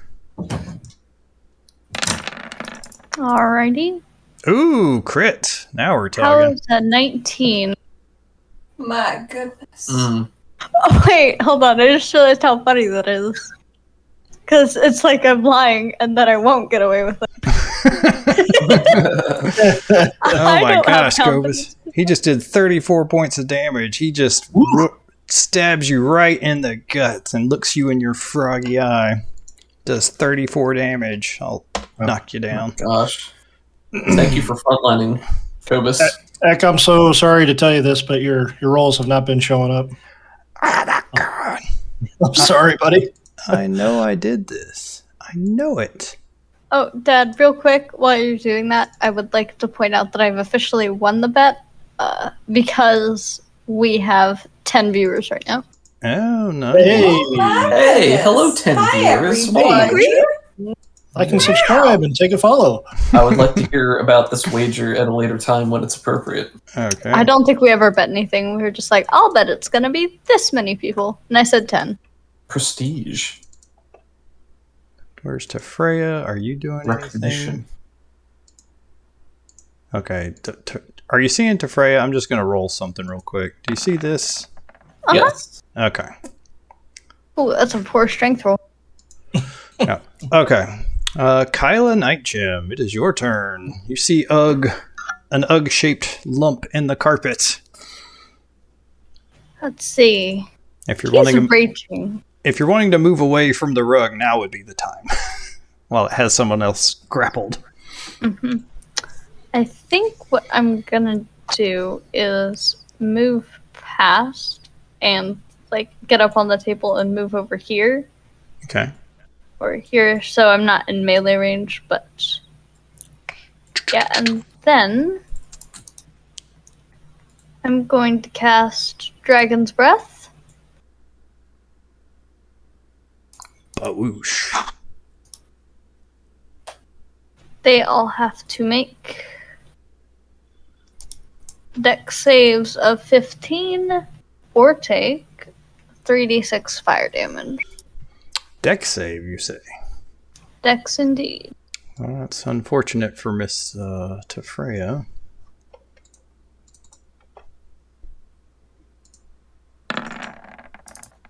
But Nice roll. Tiamat is Nice. with her. And Verum.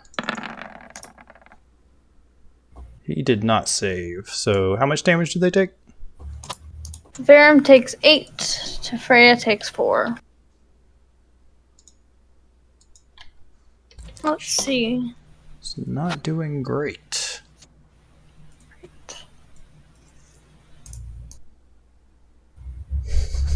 Let me think. Can I actually move right here instead to give Cobus advantage when he attacks Verum? Yes. You would have been able to do that and get it so it doesn't hit Yuri. Yeah, like this-ish. That's the cone. Alright. Yeah, just want to flank so Cobus can have advantage on his turn. Ug's turn. Alright, so can he attack? No, he's restrained, so all he can do is try to break free, right? I don't know what restrained is. Let's look it up. I think that's attack with disadvantage, I believe. A restrained creature's speed becomes 0 and it can't benefit from that. Attack rolls against the creature have advantage and the creature's attack rolls have disadvantage. And the creature has disadvantage on dexterity saving throws. Okay. So he can either try to break free, which would take his action and not allow him to attack, or he could reckless attack from within to cancel out the disadvantage. Yes. So I think he's just going to turn into an axe whirlwind covered by a rug. That's fair. So You just see the axe and his fist poke out from the rug, Yeah. and he just starts spinning really fast. Punching himself in the face.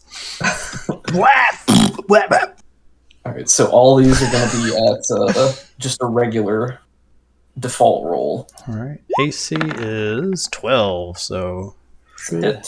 have an easy time. Just the second one. And number 3. Ooh. My goodness. Oh my gosh. Okay, so it says that you're supposed to share the damage between you. If someone on the outside is attacking it, I was probably going to apply that to Dragon Breath, but he's attacking this thing from the inside. It doesn't seem like he should receive the other half of the damage. What do you guys think? I don't think he would. Yeah, it makes sense if somebody on the outside is attacking the rug because it's covering another person, so any damage to the rug could, be on them, but he's going from the inside out, so... Yeah. I agree, but I think maybe take a D8 damage or something just from being suffocated or something. Oh, yeah, so it's not exactly... at the start of his turn, he's supposed to take some smothering damage, so I forgot to do that. Good call. So take 2d6 plus 3... Kind of feels like he knows where he's at in relation to the carpet. Yeah. So is that bludgeoning damage? Yeah. So halved because he's raging. Yeah, 15. Can I just do this? 15 plus 14 plus 7 plus 6. 42. So yeah, even if it was double damage or half damage, it would still practically kill this thing. I'm just going to go ahead and give it to you and say you rip this thing to shreds. Yeah. Such a fine rug. So we see it wrap up over Ugg, and then you hear his infuriated, muffled shrieks coming from within, and you see his fists batting against it for a minute, and then you just start to see the axe sprout out at odd angles, and he's spinning and spinning. And eventually, it's just a pile of loose threads falling to the floor as he frees himself, huffing and looking around with manic eyes. It's chat's turn. What do you guys want to do? And then Karen's turn. Oh boy. How are our main two combatants left looking? Verum looks pretty solid. Tefreya looks pretty hurt. Okay, Karen doesn't know how she feels about killing a sister, so she's gonna let Kyla do that herself. And I would like to cast 2 Eldritch Blasts at Varm. Let's see it. His armor class is 16. Don't forget to add your charisma if Roll20 still doesn't work. I forget if we fixed it or not. Ooh, it always does goober me. Let me see. Let me open your sheet. I can check that real quick. That would be right lovely. Thank you for the reminder, Keely. And is it upgraded in level this time? Like past level? Didn't it happen at level 6? It automatically rolls the extra stuff, nice. based on your level. Okay, it did not incorporate the damage, but it does now. Cool. Pretty good. Roll 20. Oh, no. Nope, 11's going to miss, I'm afraid. The second one? Oh, You've got it. Wait, who was it against? The sister? No, Varm. Okay, because the sister still has that glowy effect. Ooh, yeah. I forgot about that. Oh, sorry. No, that's fine. I will put a big beacon on her. What's a good beacon? Bloop. I think you put that on Varm. Oops, I did. No, don't hit Varm. He's my favorite. Oh, yeah. Battle accordion. It's better than it sounds at face value. Oh, yeah. That's good. All They get you fired up for battle like polka. Yeah. So the second one will hit. Yes. And I will roll some damage. Nice. That's respectable. Did you want to luck that first one? I detected some... I mean, can I do that? Yeah, if you want to. You got... I mean, listen, if you insist. I don't insist. I can't believe you're making me do this, Dungeon Master. Insist. Nice. Oh, yes! Nice. Well, let's just do some damage on that one. It'll do. I'll give you 10 damage since you spent your luck point on it. Thank you, Ed. So what's that look like? Maybe that's as she's Misty stepping out and away. She does a little tuck and roll and does a quick pow pow out of her regular staff, remembering not to use the fireball. Is Karen dual wielding Of staves course right now? she is. It's the coolest possible way to do it. Are the staves way bigger than you? Of course, at least one of them. I didn't know if the magic items like shrank to the appropriate size or how that works. No, I like to think that the Staff of Fireball has just been enormous. She uses them like stilts. The appropriate size for Karen is ridiculously oversized. So Yeah. With my bonus action, would I be able to knock Verum down? yeah, with your With my jug of beautiful geyser water. or do you have to spend your bonus action to do the second Eldritch Blast attack, or is that just standard action? Okay, cool. Yeah, go for it. Standard action these Part days. of the cantrip. Like other cantrips get more powerful with each level Right. threshold. Eldritch Blast just adds another blast to it. So for him, that's just a DC 13 strength save. Otherwise, he takes a D4 damage and gets knocked prone. He got a 19. Hopefully you saw that. Well, now he's just soggy and probably upset. Ah! And she's like, nah. Where is... There's a lot of threats here. You just did some stuff. We got this giant toad. Man, I want to see him get eaten by a toad, but I think... Oh wait, it's Yuri's turn. Never mind. Alright, Yuri is gonna take the second step forward to close with the sister, and I think he would not take an attack because he's already within her reach, right? That's fine. I don't know. I'm not. If that's the rule, that's the rule. That's how I think she threatens out to 10 feet. So if you I guess my question. if you move into a threatened square, I think her special feat is let's see what it says. I think technically she gets one. I'm okay with that. If she does, I'll still take it. Let's see. Oh wow, so 10-foot radius?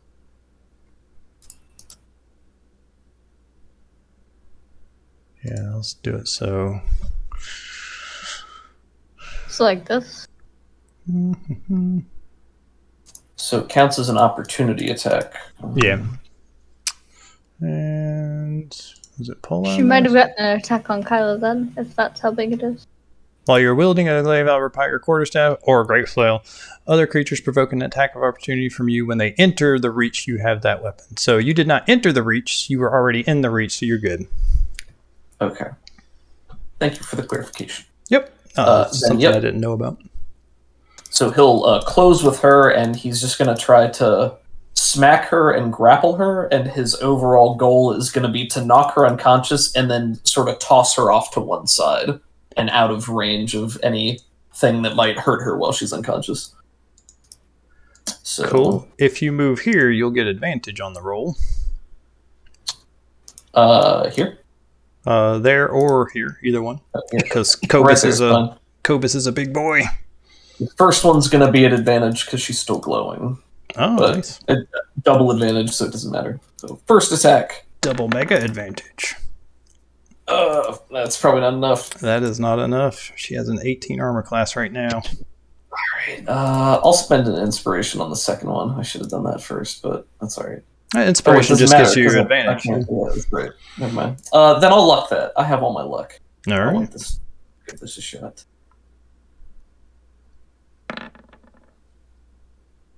21. Yes. Nice. Got her. Thank goodness. So 7 damage. And my Tavern Brawler feat allows me to attempt to grapple her as a bonus action when I hit her with an unarmed attack. Do it. That is a contested... For me, it's athletics, and I have advantage on this because of my channel divinity. And then Yeah. she can contest with her athletics or acrobatics, I think. All right. Let's see it. Do it.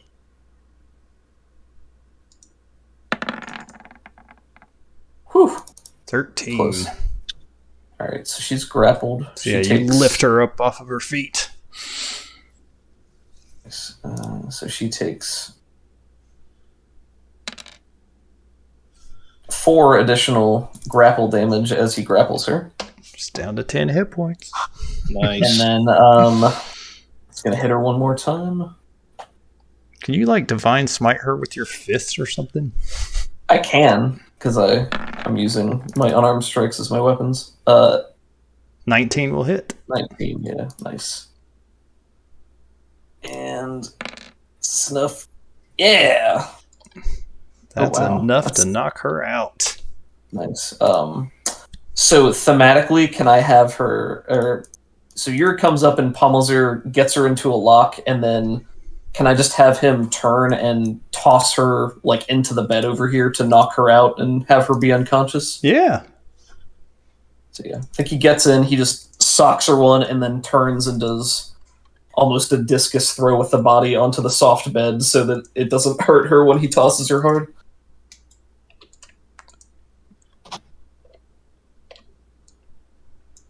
I'm trying to... I thought there was a way to... Oh, well. There's a way to do something where you can move them, but yeah. Tefreya comes over and cracks against the bed. Her flail goes scattering across the stone floor, and she just clatters down to the floor in her full plate mail. Nice. It's Tefreya's turn, and I guess she's going to snooze. Sorry, I just want him to step up next to Verum to end the turn. Nice. Cobus. It Yes. is your turn. Yes. You know what I'm doing. I think that I do. I'm going to try and not choke on my food. Yep. You have advantage since Kyla is strategically placed. Nice. A 16. 16 hits him on the nose. Yeah. So now he's swallowed and does his special... So now he is blinded and restrained. Mm-hmm. Did he drop his sword? Don't forget to do your bite damage. Yes. And then do your Thank you. swallow damage. All right. 3d6. Okay, That's so acid damage for the 9. nice. And 19 poison damage. Oh, God. He's We'll still have to have a Tums later. Yeah, you are. And I'll stay where I'm at. I'll just kind of turn my head and show the legs kind of sticking out as they pedal rapidly. Show them to everybody in the group. Did he drop the sword on the way in, or no? No, he wouldn't drop his... Did Ugg drop his axe on the way into the smothering rug's mouth? I don't think so. Right. Exactly. I see. See, here is my logic. Is that the end of Cobus's turn? Real quick. That is, thank you. I was thinking, since it's my turn directly... Oh, wait, no, Verum gets to... Gosh darn it, Verum. We can say that you're both going on 6, but he's inside of a toad, so if you want to go before he eviscerates this frog from the inside out, you can. I was going to do the mage hand on magic item to keep it from being swallowed trick. But No. Yeah. Alright. Yeah, Verum can go ahead then. Verum, I'm sorry. Verum. He is going to use his Orb of Dragon's Breath. You're going to Be take one heck of a belch. 68 cold damage. Oh my god. Oh no! Oh my god, that's a lot of dice. Oh no! That's 25 damage. Does the extra damage go to you? It does. So That's a nice magic item. It would be a shame. I am down to 23. And the toad, the dwarf, gets barfed back up. And he's going to run for it. Oh, God. Everybody Good get luck. an attack of opportunity. Oh, heck yeah. See, I have this lovely +1 short sword. I'm not sure if you knew. Nice. It's got an armor class of 16. Everybody's attacking with advantage, too. Oh, I don't get my extra 3. Ignore that. Okay, so 11. 11 damage. See, I'm trying to get Whopping 3. Kyla, did you roll? did. 22 will hit. Roll for damage. That'll be 5 piercing damage. I got, oh no. 1, 2, 3, 4, 5, 6, and gets his Oh, attack God. of opportunity. Oh gosh. Yes. How much health does he have left?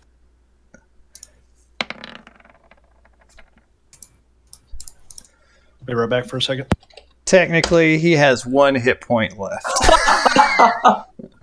But just to wrap things up, we'll just say Ugg clotheslines the dwarf, choke slams him before he gets out the door. Lassos him with a bit of the rug's fabric.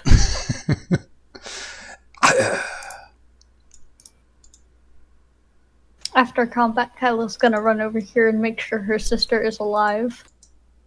Yeah, she's Karen's already tying her up.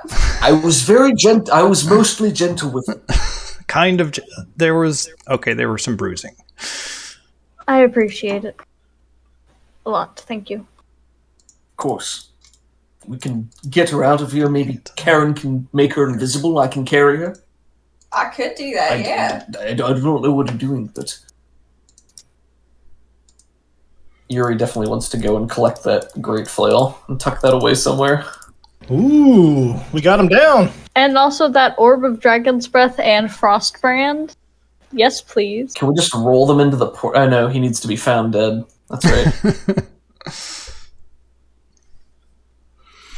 Yeah. All right. Let's see. A quick frisk, perhaps, of anything of use. Yeah, Sorry, go ahead. Quick search of the room. Kobolds have nothing. They have a wooden spoon for stirring the soup, and that was it. Probably perished in the fireball. What are you gonna do? Kyla didn't get to say any of the cool, or Tefreya didn't get to say anything of the cool things because her sister was Talus. Aw, Whoop. sorry. Alrighty. This was a deep cover mission to rescue her sister, obviously. Yeah, obviously. I would like to tear off a piece of the banner on like the corner of the table or something because I saw them come in with it. Okay. Just more evidence to be planted. All right. And yeah, after collecting the magic items, Kyla's gonna notice that the now white dragon tattoo is fading. It's just, we need to get to the wyverns. So there is. Before we leave, may I cast Cure Wounds on both Kyla and Yuri? Yeah. Cast it on yourself, man. Yeah, you need it. I'm doing okay. What? No. I'm a Dragonborn. We're good. You took like 100 points of damage or That something. was like 2 years ago. I don't know what you're talking about. Have it. Heal yourself. I will. If you're not going to heal yourself, I will give you 15 points of lay on hands healing. Well, that's just rude. Or so help him. Or so help him. All right, I'm going to start with Put that Kyla. HP back where it came from. Or so help me. 10 hit points to Kyla. Many thanks. And That's exactly how many I lost in that fight. nice. Oh, 10 points to Yuri. Uri. And then I will give How'd 10 you do points back to Kobus with my lay on hands. And so Kobus comes over and like puts a hand on him, and they do that like the worm arm wiggle thing, and he just gives the energy right back to him. Recycle people. That's what we're saying right now. All right. So there's a few. There's a few magic items here. Does anyone have detect magic? I do. I have it as a ritual, so So- I don't even have to expend a spell slot unless the ritual takes time. Takes 10 minutes, I believe, or Ugh, maybe yeah. even an hour. I don't It's, have the time. 10 minutes plus the casting time of the spell. Yep, same for me. I got to do it as a ritual. Okay. We can Shame I spend a got rid spell of that slot. invocation, but if let me anybody cast it at will. Well, worst comes to worst, you can toss the bodies into the into the portable hole and get them out later. Now that's an idea. That's what I was saying.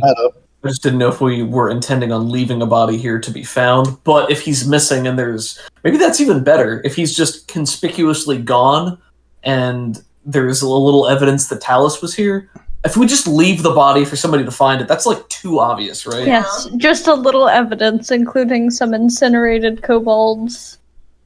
We could put them in the hole too. We got room. Okay, It's a deep hole. Karen opens up the portable hole and gestures to Ugg, like, all right, just roll them up in that shredded rug. I don't want any of the blood getting on my stuff. Our stuff. If we're doing this, can we confirm that they are actually dead? Like, just take a pulse or something like that? Tefreya is alive, as you suggested. Verum is very dead. And so is the kobolds are... They are little charred husks. When you go to like try to put them in the thing, they just kind of fall apart into ash. Oh no! Yuri feels a stab of remorse at the fact that any creature would meet such an end, but also remembers they're cultists. So there's a line somewhere. If there's a broom, we're just gonna sweep the ashes into the fire. Yeah. Oh, can I check behind these bookshelves real quick? Because that looks a little bit suspicious. Yeah, there's nothing back there. Oh, darn it. So, you guys want to just leave this flying castle? Is that what I'm hearing? Real What? quick, Karen pats down the pillowcases. People always put crap in pillowcases because they think no one's going to look there. But she does, because that's where she hides her crap. All It's right. all coming together. What Go ahead. I would like to do Hold on a is... second. Hold on a second. Karen said she was doing something. All right, Karen, It's something dumb, it doesn't matter. give me an investigation check, DC 15, and if you fail, you can spend some extra time, but that's going to fill in one more square. For some reason, I have proficiency in investigation. Hey, Hot dog! nice. I'll give you Well something. Let's see Yes! here. Actually, under the bed, there is this large chest. You go to try to pull it out, and it's too big for you. And you try to pull it, and you can hear the jingling of coins inside. Ooh. Because she saws the portable hole open on the floor, and she's like, Yuri, if you could just be near and just plop that in there, Yuri we'll check lifts it up the later. entire bed like it weighs nothing, drags the chest out. Thank you kindly.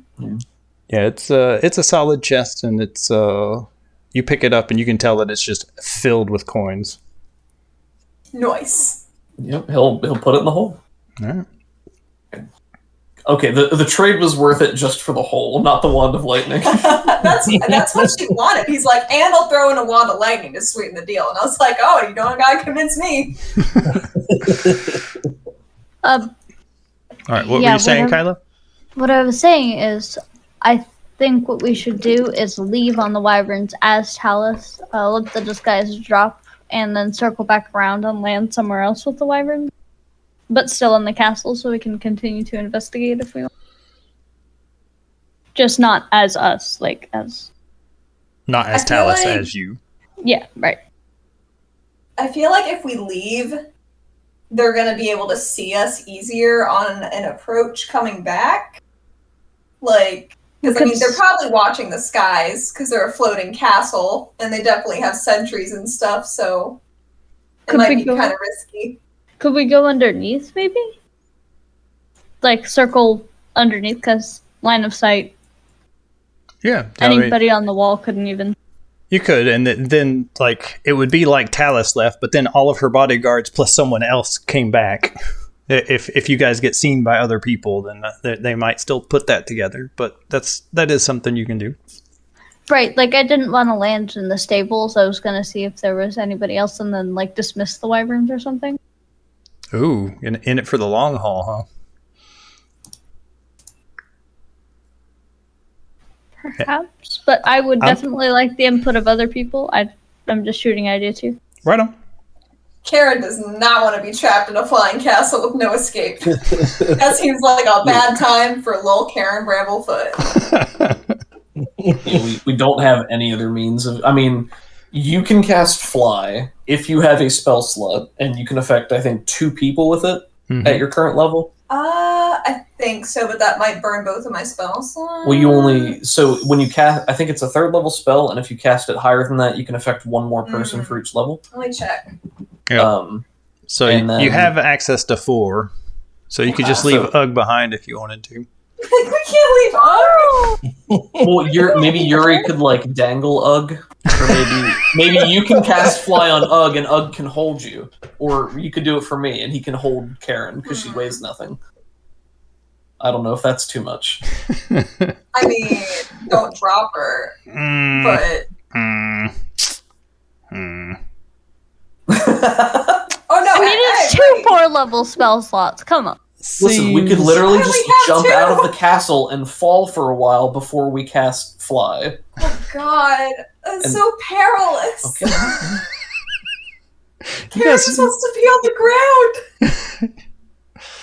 All right. So how are people looking? I'm a little rough. 75%. Do we still have any of those old healing potions from like the beginning of the campaign? We have 1. I think you have more than that. I think you were given some moderate ones, weren't you? Do people not have this on their sheet? Let's look at I people's added sheets. them to the. I checked the loot thing, and the only ones I found were 2 at the very beginning, 2 normal ones, and I used one of them a couple sessions ago. So yeah, my all 12. my lower spells slots are gone, but I do have a few higher spell slots left. I have almost all of my spells, but I don't have a lot of healing and stuff. Most of mine would be for smiting or utility spells. And I have 10 points of lay on hands healing. Well, Tefreya's a cleric. Oh, There good. you go. She can shove her healing in a sack. A haversack, in fact. A haversack. So if we circle around and come back, what is our overarching goal? So we know Resmir's here, so we could go to try to find Resmir to smack her down too. We know that there are cloud giants, so we could try to treat with them, see if they can tell us anything of use. There'd been talk of trying to commandeer and crash the castle. I don't know how feasible that is, but we haven't looked into that yet. Yeah, just take over the castle. Yeah, that's totally. All of these are viable options. I like them all. I don't think we know enough about this castle to be able to take it over as easy as Naryatar, because we had like a whole army of Dragonborn helping us. Have we gotten any gauge on how many people might be stationed here, or like what the garrison size is? This was the thing that he called the cultist barracks. So you see how big that is. So you have a gauge of, hey, there might be upwards of 10, 20 of the bigger cultists here. Yeah, that's not something we can reasonably fight. I do like that the cultist referred to it as the cultist barracks. He's like, yeah, where we do cult stuff. Well, he probably just referred to it as barracks. Up here in the officers' quarters, there is, Resmir's here. One of these bedrooms was probably Tefreya's. That was the one that Guy was talking about. So there's somebody else maybe up here in this room. So 2 big guys, maybe a fight similar in size to this one. And then upstairs, there were a bunch of ogres. You probably wouldn't want to fight them in your current state unless you really doubled up on all the AoE and burned them down quick. So far, we haven't seen any cloud giants just yet. Okay. Not a single giant. I don't know if we found out in character that the cloud giant was the Blagothicus, or if that was an out of character thing that we put together. I'll say you know it. Oh, isn't like the entire loot of the Sword Coast here somewhere? Wasn't that transported here? Yes, ma'am. So there's still that huge vault wherever that is. That is in this castle. How full is the hole? It's, Fuller, you know. the hole is pretty full at this point. Our Listen, I can loot dump on- those dumb statues over the side.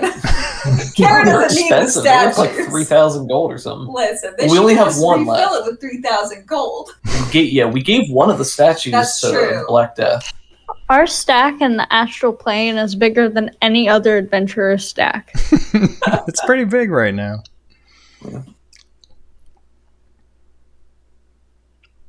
You could I mean- maybe get away with a short rest in this spot.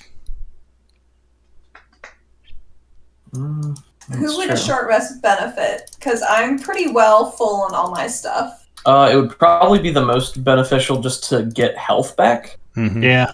I'd get my channeled divinity back, which is good. I don't know if you guys have short rest things where you can get spell slots, or if that's different, dependent on the subclass. Yeah, I think that's wizards. I would not get disguise self or anything back, so that means that I would no longer be Talus. But that's During- fine. During a short rest, could we do the detect magic? Yeah. I need to see what happens with Ugg's fatigue level. Oh, yeah, I forgot about that. Let me look. I'll figure that out. You guys keep going. Cool. So I'm willing to spend one spell slot to detect magic and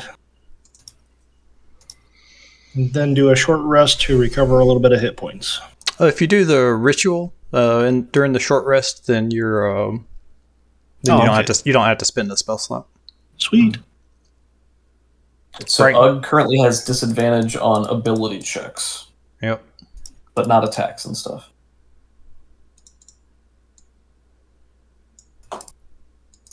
What you guys thinking? Are we getting out of dodge? Are we trying to kill more cultists? I don't know. We're doing pretty well. We have a lot of resources. We did what we came to do here. Like, we did what we came for. Yeah. But I feel like we could push a little bit further. And if it goes bad, we can always just run back and grab the wyverns and get out.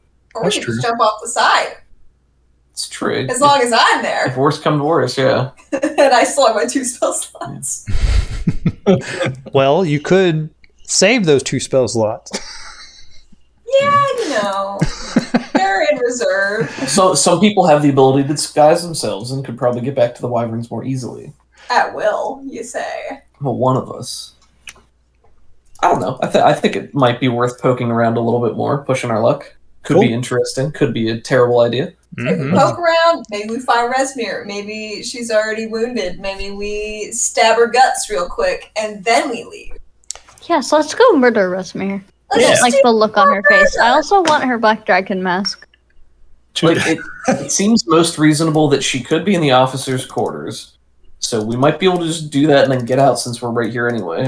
I would be more worried if we went back to the upper level and got found out there, because then it would be a long, long trek to make it back here and get out Yeah. quickly. Alrighty. So you Alright. thinking short rest and then kill? That's what I'm hearing.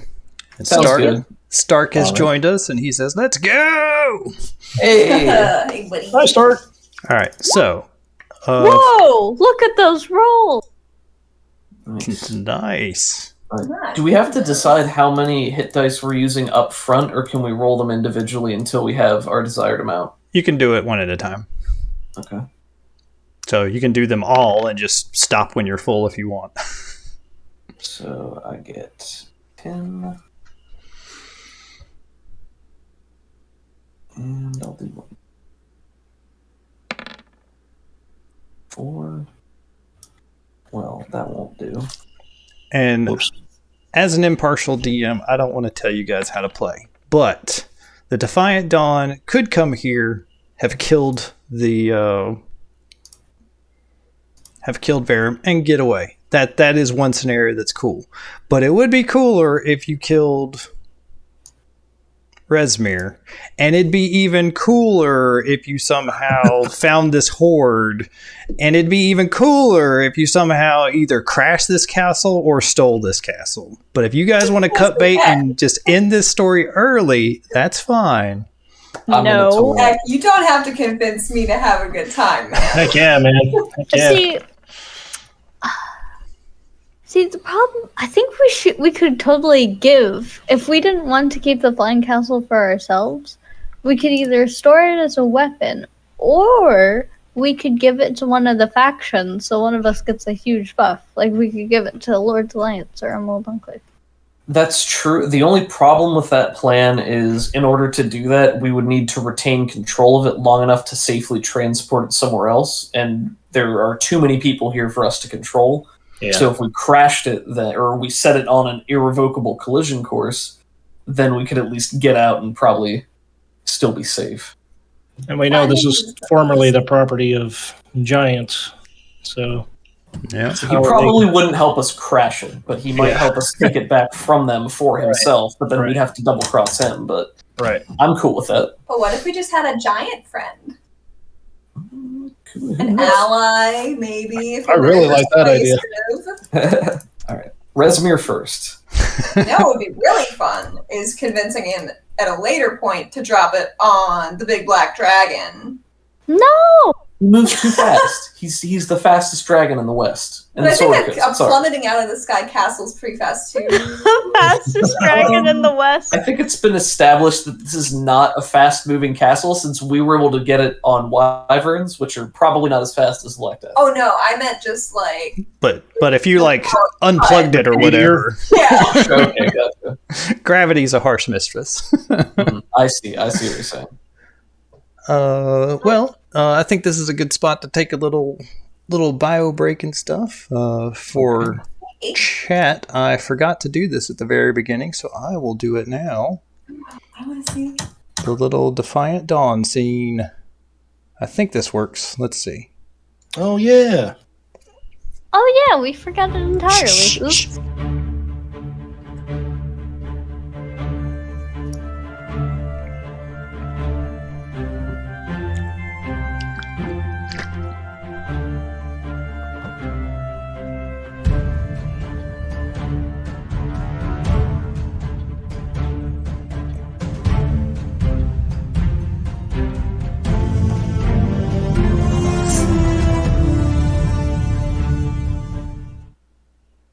Yay! Woo! Oh, it's so excellent cool, artwork. dude. Excellent production. Cool. All right. Let's everybody take 5, and we'll be right back. All right. Back.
I'm back.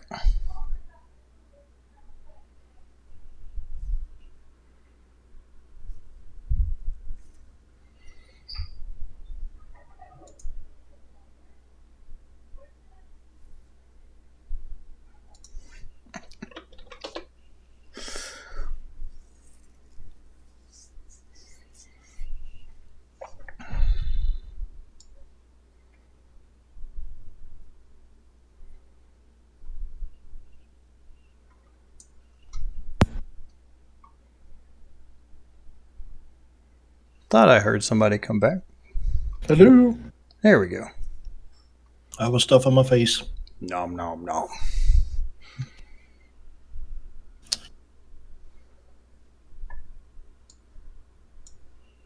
So far, man, this has been a really, really fun finale.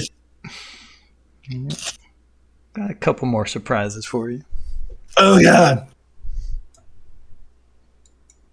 I look forward to it.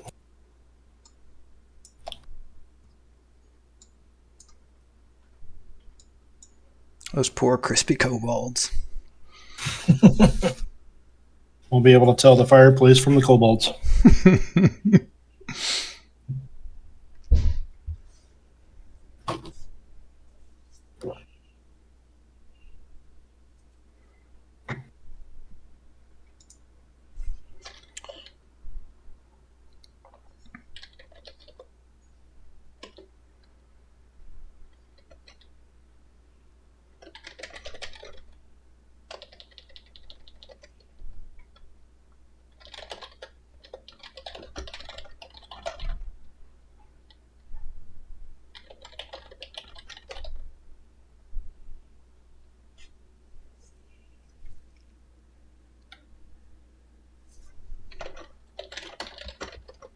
I return. Excellent.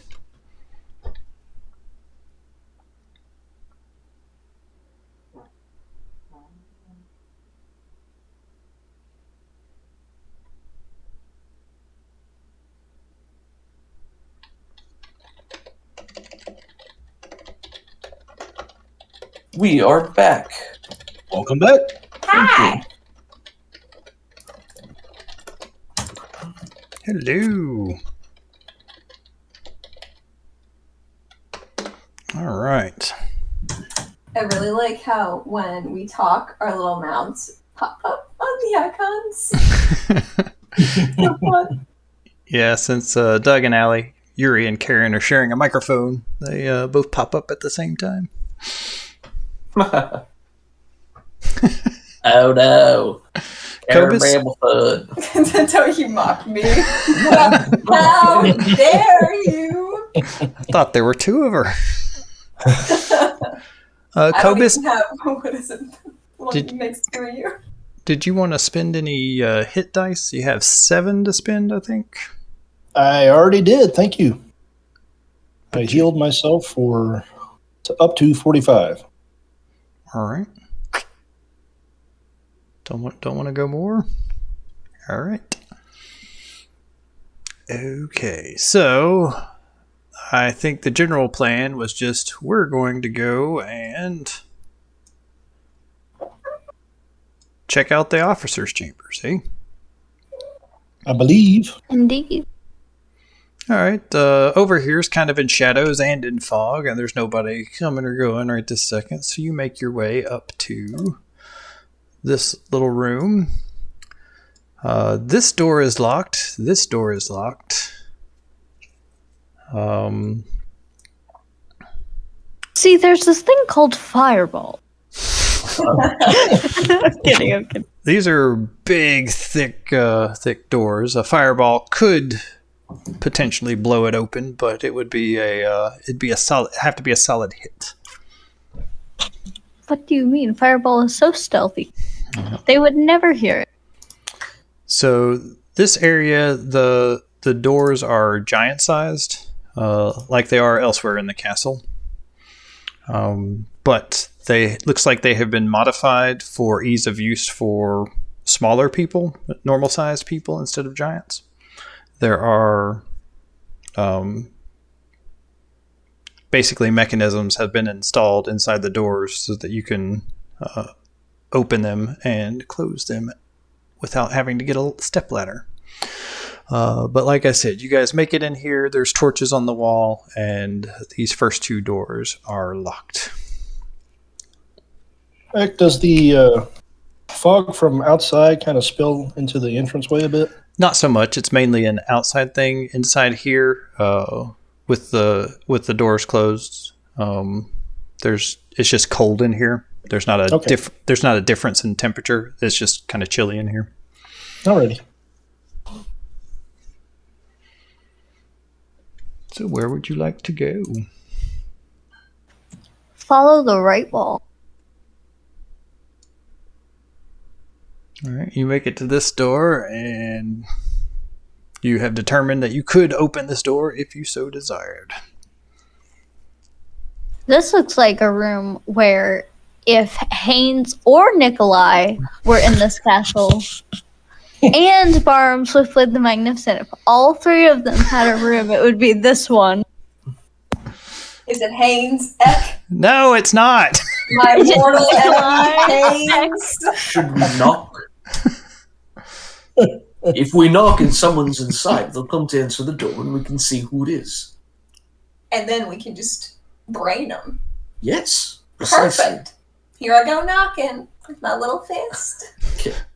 Can I ready an action to punch it if it's Resmir? Is it that might be a little too obvious? If I'm just standing there. I mean, you're a tavern brawler, so just rip the door off its hinges. Just push the door off. Yeah,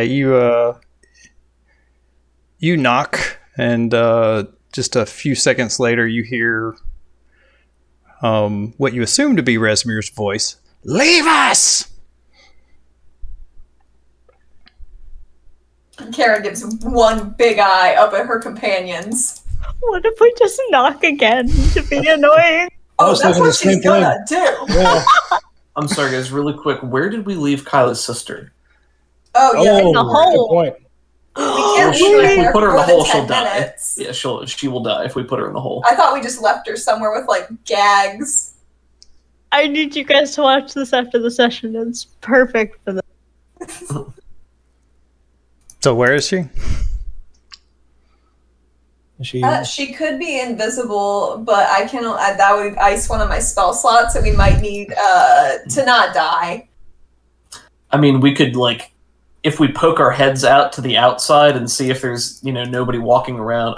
You already told us there was nobody there, but Yeah. if we could have carried her here with us and set her down somewhere in this vicinity so we can just grab her on the way out, maybe. Yeah, she could be right We here should if you want to. gag her and Put her on a tie chair. her, perhaps her wrists to her ankles. On Yeah. the No. She's tied up. She's not going to cause a problem. on the topic of knocking, what if we knock with Mage Hand and then step back so we can do all of our powerful AoE spells ready as action? My God. Genius. I mean, Yeah. So we're in agreement. We're not talking to Resmir, right? we're talking to Resmir. All right, let's do this. I mean, unless the conversation consists of Phosro Da. I'm at a ready Moonbeam. I'm getting ready to fireball. Fireball! Fireball! Oh, wait, should I actually cast protection from energy so you guys all have resistance to acid first? Golly, Is that that'd a thing be you can swell. do? Sure. I mean, sounds pretty good. Yep, I will do that. Everybody now has resistance to acid. Am I also allowed to ready fireball? Or would you Sure. rather? Sure. Alright. And I will knock on the door with Mage Hand Oh boy. again. Okay. All right. So you guys are going to get around this encounter by knocking. Okay. Awesome. You could have some steward open the door. It's not gonna even be Resmir. I could, but the people that are in here are Resmir and Rathmodar. So Oh, crap. so Resmir is going to come and answer the door because I am a goodly GM, and this is what's going to happen.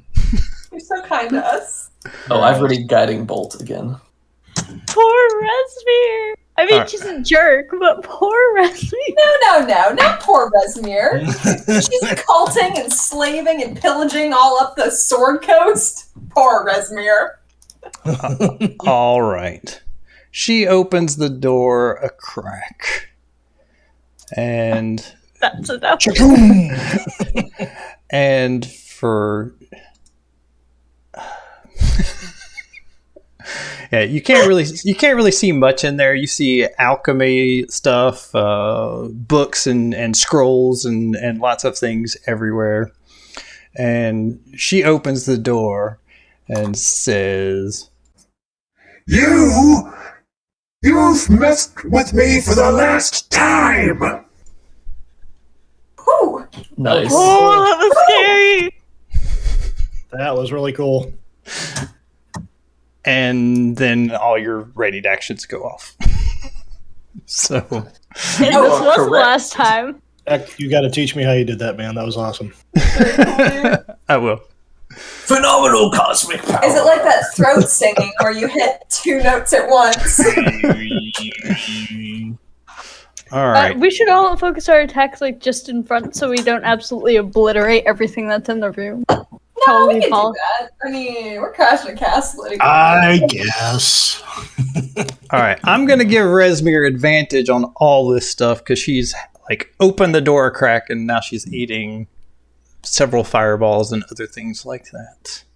All right, Let's cast Fairy Fire. As an opener instead of a fireball, it seems smarter. Okay, do it. My God. It's like an Avatar when everyone's hosing Azula. Yeah. Don't forget to spend your spell slot. I know. Somebody's gonna plummet to their death, but it's not gonna be Karen. Oh.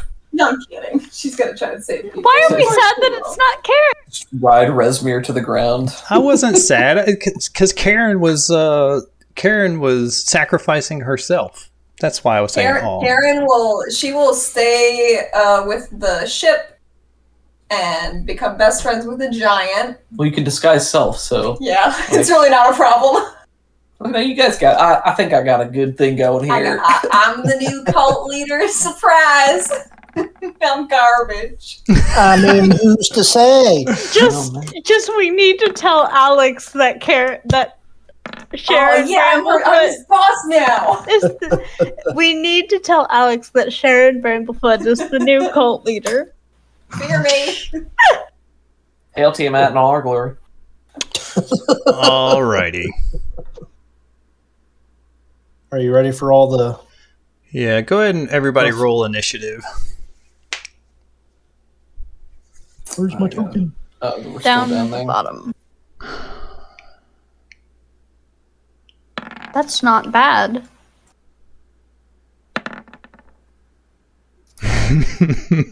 Start moving. Oh, that voice thing was so creepy. That was so cool. Well, she'll say more if she lasts for one more round of combat. Well, Don't worry. Optimus Prime?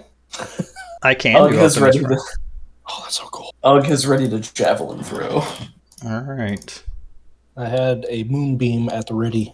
Let's see. Let's do short descending. Cobus, you're up first. All right, I'm max level the moonbeam. Pew! That's a 5-foot radius, 40-foot high cylinder. Let's see. That's an extra 2d10 damage because of my max level. Oh yes. Let's see here. So 4d10 total. No, second. She get a save or anything, or is it just? She does. Let's see here. This is concentration. She gets. It must make a Constitution saving throw.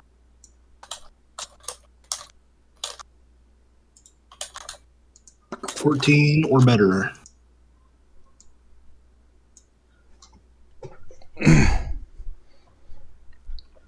All right, so she is making a Constitution saving throw. This is radiant damage.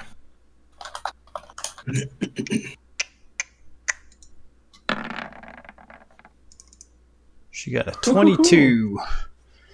Boo. So that is halved, I believe. So roll the damage. 4d10.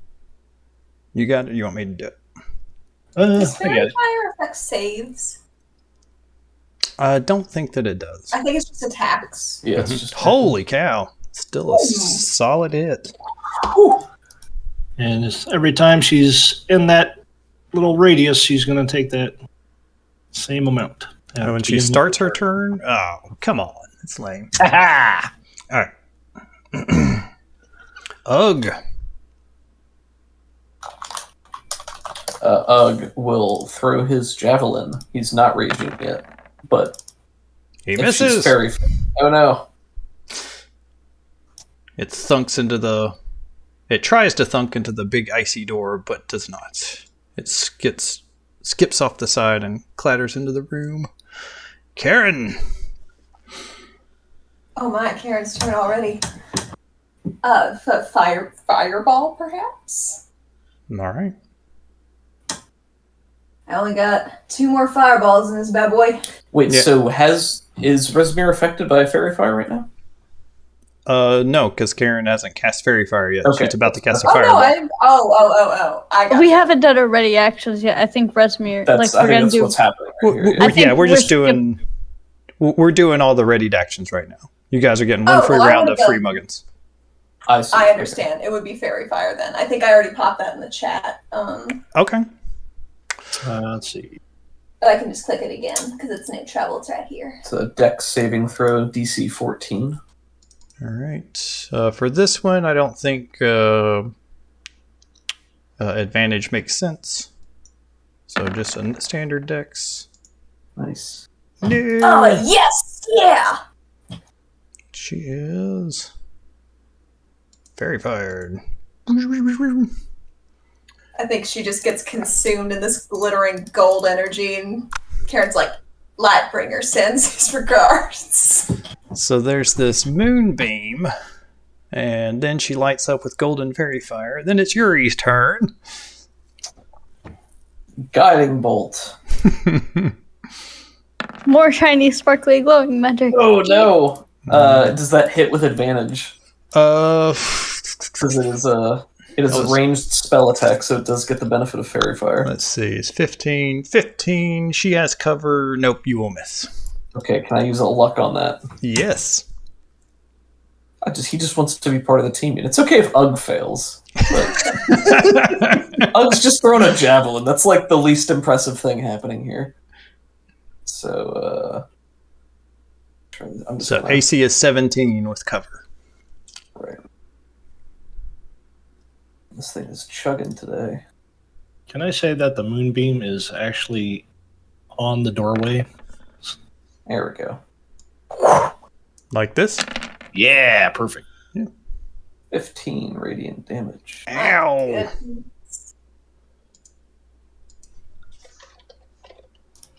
So far, she's taken 30 damage. Whew. Resmir does not get to go in the surprise round. Kyla Night Gym. Oh, you know me. I do. You do. Shazam! Would you make a dex save of 15, please? I will do my best. Well, because you asked so nicely. 18. Oh, Well, I guess you will just take 15 Jeez. damage instead. Everybody's just doing 15 damage. So far, she's taken 45 damage. Is there anybody else that wants to go? Cobus does. Yeah, is this the beginning of the official round? Cobus already went. So we're back around to the initial order. Maybe Resmir will get to go again. Let us find out.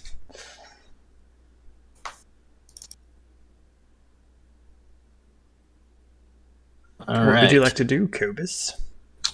Yeah, tough decisions here. Ooh, we need some battle music. Ribbit. Oh, yeah. They done. Sure, I can throw on some. What's that? More Witcher 3 Wild Hunt soundtrack, you say? Yes, please. Sorry, I'm not listening to it. YouTube always complains about the music and copyright infringement. I appreciate you taking that sword for the rest of us. If anyone is interested, Combat Music Megamix - The Witcher 3, the numerical 3, - Wild Hunt. Can you post the link in the Discord chat? Or not Discord chat, in the It makes a lot more sense, doesn't it? Twitch chat? Oh, I can put it in the Twitch chat. I actually have it up. Actually, I'm pretty content with just leaving that moonbeam on him. I don't have much of anything else to do. All right. Or actually, do you want to put the... Did you put the link to the watch together? Yeah. Okay. Thought I did. One of those things. It should be the w2g.tv if anybody's interested.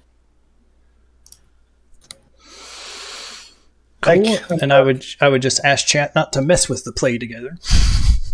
All right. If you don't mind, buddy, I'm going to use my own circle here to make it easier on you to move stuff around. Sure. I'm going to move this quite a bit.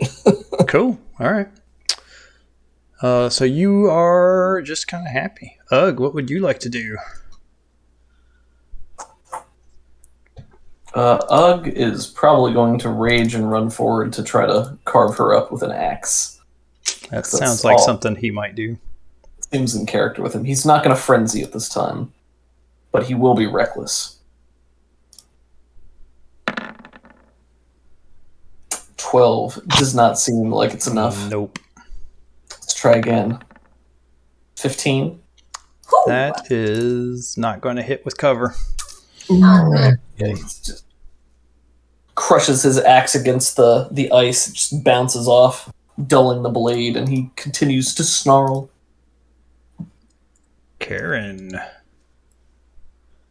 Karen would like to fireball, or actually, she would have advantage on Eldritch Blast, wouldn't she? Yep. Well, I would like to do that instead to utilize the fairy fire. Oh, Ugg would not have been reckless if she's fairy fired. I forgot. Right. That's fair. That's fair. So here's a 1 at Rezmir, and then probably 2 at Rezmir. Oh my god! Double crit! Whoa! Nice. Just- Oh my goodness. Hot dice! Just give me max damage. Wow. Oh, man, how many? That is fantastic. That'd be 20 plus... Oh, no, I'm sorry, because it's a singular blast, so 13. It's a d10. Times 2? Times 2. Or is it double the damage and then you add the mod? I don't know. Double the damage, then you add the mod. So she just took 23 damage. Nice. Hot Dope. Double damn. crit. That's great. Wow. What a day for Karen Bramble put. It's been a good day for Karen. Hope she's not spending all our luck up front. Yeah. That'd be You nice. just need to roll more ones, and then you can re-roll for free that way. I There you have go. rolled a startlingly low number of 1s for Karen when I actually want to be able to roll them. So that was your first attack. What would you want your second attack to be? Another Eldritch Blast, please. Let's see it. What? Oh my goodness. Oh my god! Oh. I'm so happy you're recording this. Oh my amazing. god. Well, to all of my crit fails, I would like to say thank you for the experience over the years. You want to roll damage for that? I would. Still max damage. And Wow. and another D10 since it didn't. That's weird. Oh my god. Please roll another 10. Roll another d10 in. I'm just going to click this again and we'll just get rid of the modifier. That's Is fine. that Whatever. That's fine. acceptable? Yeah. 6. Oh my god. Wait, what? Wait, what? Why did it add... What did I Oh, well, it did it. Oh, so the first one was the 10 plus 3. So that was the 2 individual die rolls. Oh, I understand. So the Okay. 10 is a 7 plus 3 for your modifier. and then the Okay, other so 3 then is it did it. the second I Wait. trust your math. Okay. Yeah. All right. die. So it's 13 too. Okay. She is Cool. almost dead. Yuri. Mm-hmm. Finish her! Yeah. Smite. Yeah, he's gonna run forward and just try to sock her with his shield. Come on, let's see something. 17. That'll hit her on the nose. I didn't. Yeah, I'll stick with it. That's fine. Okay, 8 she damage. has 1 hit point left. Well, maybe I will use my bonus action to grapple her. Please make this as dramatic as possible. If this succeeds, then he gets to deal 1d4 damage, and that would be what kills her. And you don't have any smites? I do. I just think it would be more That'd be very interesting if the good. grapple damage is what did it. So she needs to contest that with her own athletics. Okay. Okay. Is that doubled because of her fairy fire? Doubled? Or no, I'm sorry, not doubled. Do I have advantage on that? Because Yeah, I'll of the give you fairy advantage. fire? Okay. She got a 6. Oh my. Okay.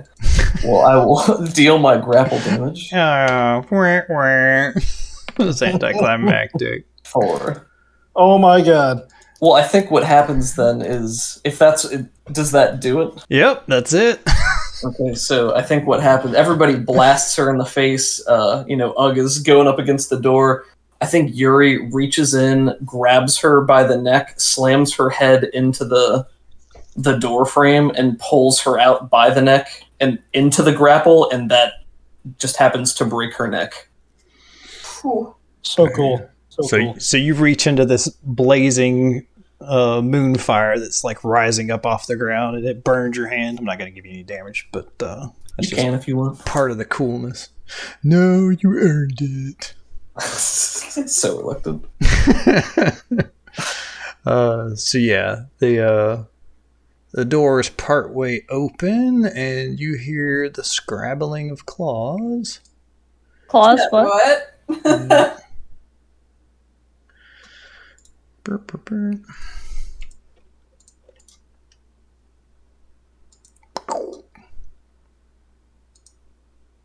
That seems fine. Oh, I love these! I'm gonna try to tame one. More dogs, you say? This one will run up and try to hit Ugg. Ugg was not wild attacking. But this one will run through the moonfire and go on the other side. What do I do for taking the damage? Get him. Oh, wow. Holy Constitution saving throw to see if you Oh. can have 40-10. That's crazy. yeah, So max good. level, baby. That's awesome, man. Constitution. Oh yeah, halved. Yeah, so instead of 23, he takes 12. Ow. Ayo. Ooh. Alright. Guard Drake attacking once with its bite, once with its tail.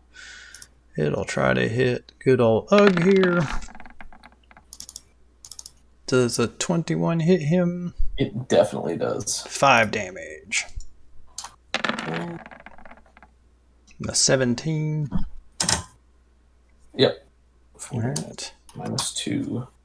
And the other one, I think he's going to go after Yuri. So a bite and a tail. No to both. No to both. All right. Oops, I went out of order. It's Resmir's turn. She will make a death saving throw. Does the moonbeam count? Oh, she got pulled out of the moonbeam. I thought that's what Yuri That's said. cool. That's cool. I'm cool with that. One success. Kyla, it's your turn. Oh, my turn it is, yes. Let's see. I think I'm We'll going go ahead to and say hit- the door is open now. And actually, you can see this guy too. Can I hit with a short sword and attack with a spell in the same turn, or is that? With quick spell you could, but normally an attack is an action. All right. Then I will sling a firebolt at this jerk, the Drake that went through the moonbeam. If I can find my character sheet. 1 second. There it is. Does a 24 hit? Yeah. Nice. 11 damage. There you go. Very nice. And let's see, just checking. Do I have a line of sight of the other guy in the room?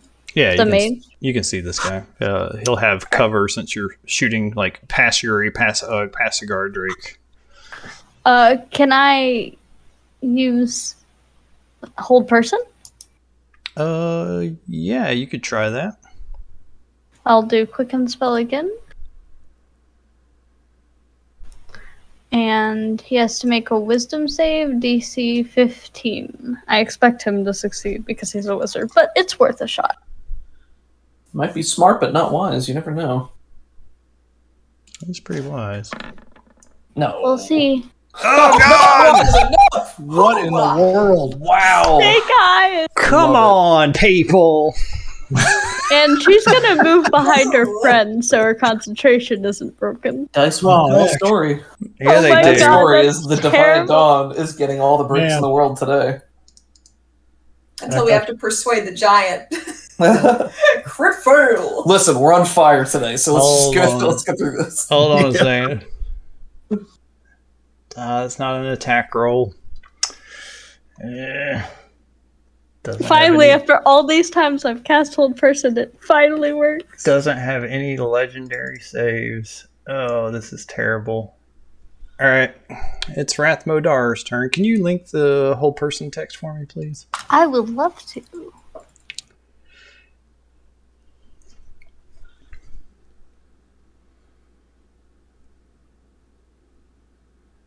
It is paralyzed, so he can't do anything. He can make another save though. He can make a wisdom saving throw. He rolled double ones last time. Can he do better? No, we can't. No. No, he He cannot. cannot. He got an 8. Oh, thank God he didn't have advantage. Whew. Ooh, this is going to be a dicey turn for him. And the other guard Drake gets to go since I accidentally attacked with him early. Sorry about that. Chat, if you have anything to input, now would be the time. Cobus, what would you like to do? Plop. How far can you move that? It can move up to 60 feet, and my range is 120 feet. Oh my gosh. God dang it. I'm sorry, I feel buddy. so bad. I do. It's- When there's I feel another disappointed boss, in your can you voice. make it extra tough, please? Not I'm so bad, sorry, not bad man. enough to stop, mind you, but we do feel bad. All right. Here's the thing, Ek. It's very difficult in D&D to literally one-shot a giant boss monster by burrowing into it and destroying it from the inside. That's fair. That's fair. I'm not going to whine anymore. No, dude. Just All gotta right. roll with those punches, I guess. He's rolling with them in his paralyzed fashion. So he gets to do a dexterity saving throw. I'll say if he's paralyzed, he does not get to do Wisdom. that. It's a constitution. Oh wait. Okay, I'll give him that one. But he's not very tough. That'll do it. He's still taking damage though. Oof. Man. 4th level moonbeam, yes please. I'm sorry, I meant to put it there. There you go. Okay. And you also went past this that stupid little guard Drake, so he takes a little bit of. He'll take the full 17. 17. So yeah, this beam carves its way across. There's loose papers and things that are getting burned as this moonbeam travels across. Ug's turn. So the ideal thing would be for Ugg to make a beeline for this guy and wail away on him. But Ugg is raging and he's not that smart, so That's fair. I don't think he is able to do that. So I think he's probably just going to attack the doggo right in front of him. You have inspiration for taking it easy on Rathmodar. No, give Ugg inspiration. This is Ugg's second inspiration, I think. Yeah, just put the second one on a sheet. I forgot I even had one. All right, but he will recklessly attack this beast in front of him. Go for it.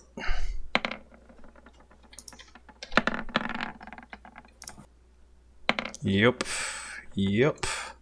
Oh my. So yeah, No you problem. 2 solid hits and he's down to 13 hit points. What's that look like? Oh, I think he's just bellowing in battle frenzy right now. Resmir's gone down. He sees the dogs running towards him, and it's just the next thing in front of him, so he just keeps hacking away with his axe until it stops moving. But it hasn't yet, so he's still engaged. Karen's turn. Karen, how much can Karen get done from out here? Can she lob things into the room? Yeah. Like, you could lob a fireball into the room. You could lob a... you could move up and do... what do you call it? Eldritch Blast? Yeah, I could do some Eldritch Blasts. His armor So- class is 13. You have advantage on this guy. Only melee attacks get the auto crit, not ranged ones. Okay, well, I will do 2 Eldritch Blasts at this fella. Hit. Nice. Damage. Could have been better, but I get another one. So- Do it. Hit. Nice. My goodness. It's a good day to be a Slightly Bramblefoot. better. Yeah. And then I would like to attempt to, with my bonus action, knock this dragon doggy prone with my geyser. I want to tame a dragon doggy. Alright, he has to make a strength check. DC 13 It's pretty strong, but not strong enough. He is prone. and 1d4 of damage. Ayo.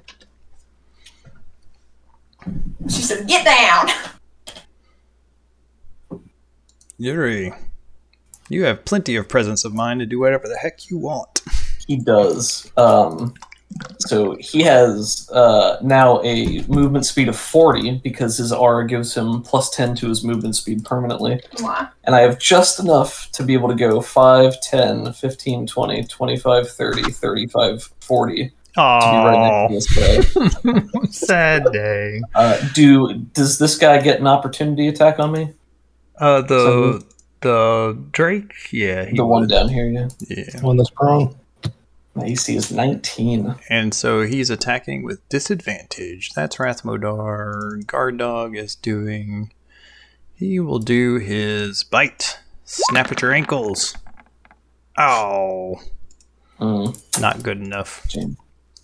Alright, so Yuri is going to use a bonus action to cast Thunderous Smite on himself. Oh. Why would Don't you do smite damage yourself. to yourself? Why are you hitting yourself? Why are you smiting yourself? Oh, well, that's... Sorry, I didn't mean to actually roll the damage, but... Takes a bonus action to cast, and then he is going to attack this guy. Hold on a second. So attack rolls against the creature have advantage. Any attack that hits the creature is a critical hit. Attackers within 5 feet of the creature. Paralyzed creature is incapacitated. See the condition. Let's see what incapacitated means. Can't take actions or reactions. That was the important bit, which is unfortunate for him. Go ahead. Alright. So, attack roll at advantage. Please hit. That'll Yeah. Yeah. Alright. And I am going to Divine Smite. Goodbye, Just seems Rathmodar. No, I'm sorry, buddy. You're good. I'll use that as a second level spell slot because I haven't used any of those spell slots yet. And then I need to adjust this to be 3. Eck isn't getting to use any of his cool lines. It makes me so sad. It's fine. It's fine. It's fine. We're good. All right. Here we go. And you gave me cookies. So this is an auto crit, right? Should be, yeah. So do you have to like double that or something?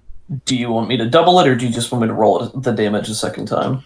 I guess it would be damage the second time, and then We'll take out the modifier for my strength. yeah. Okay.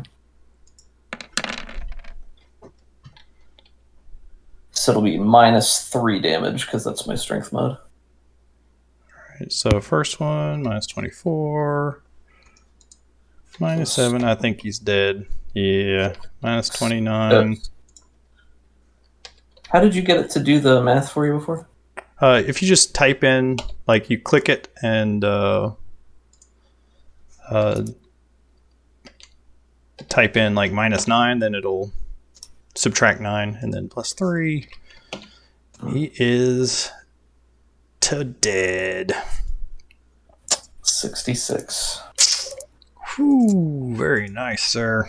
So I think Yuri hears Kyla's spell goes off, sees him freeze, watches Cobus's moonbeam cut a swath across the floor, illuminating him and starting to catch him on fire. And he bears down and sprints across the room, starts to glow, and just does a flying drop kick right into this guy. Nice. Hits him with a concussive force that throws him 10 feet back into the wall and probably breaks a bunch of bones.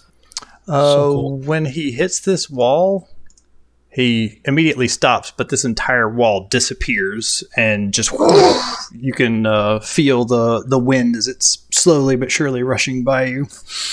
What? Cool. Fake wall? Fake wall. Well, it was a real wall because he stopped on it and just completely broke all of his bones, but then it just whoosh, immediately vanishes.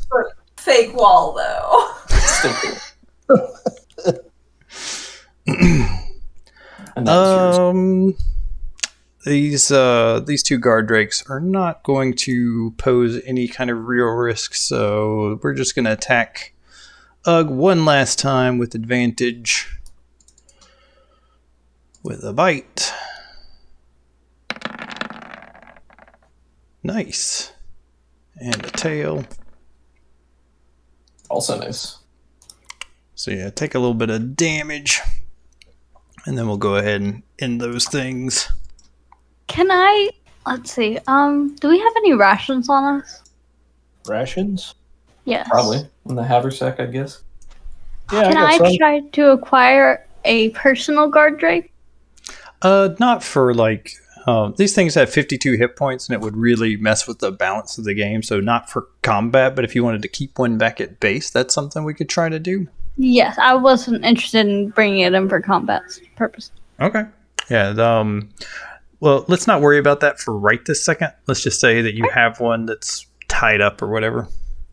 But consider Ranger multiclass. If I was going to multiclass, it would be with the cleric. Nice. Makes sense.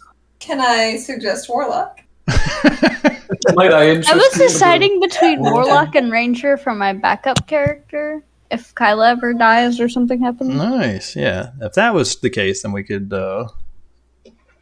definitely talk about a Drake pet.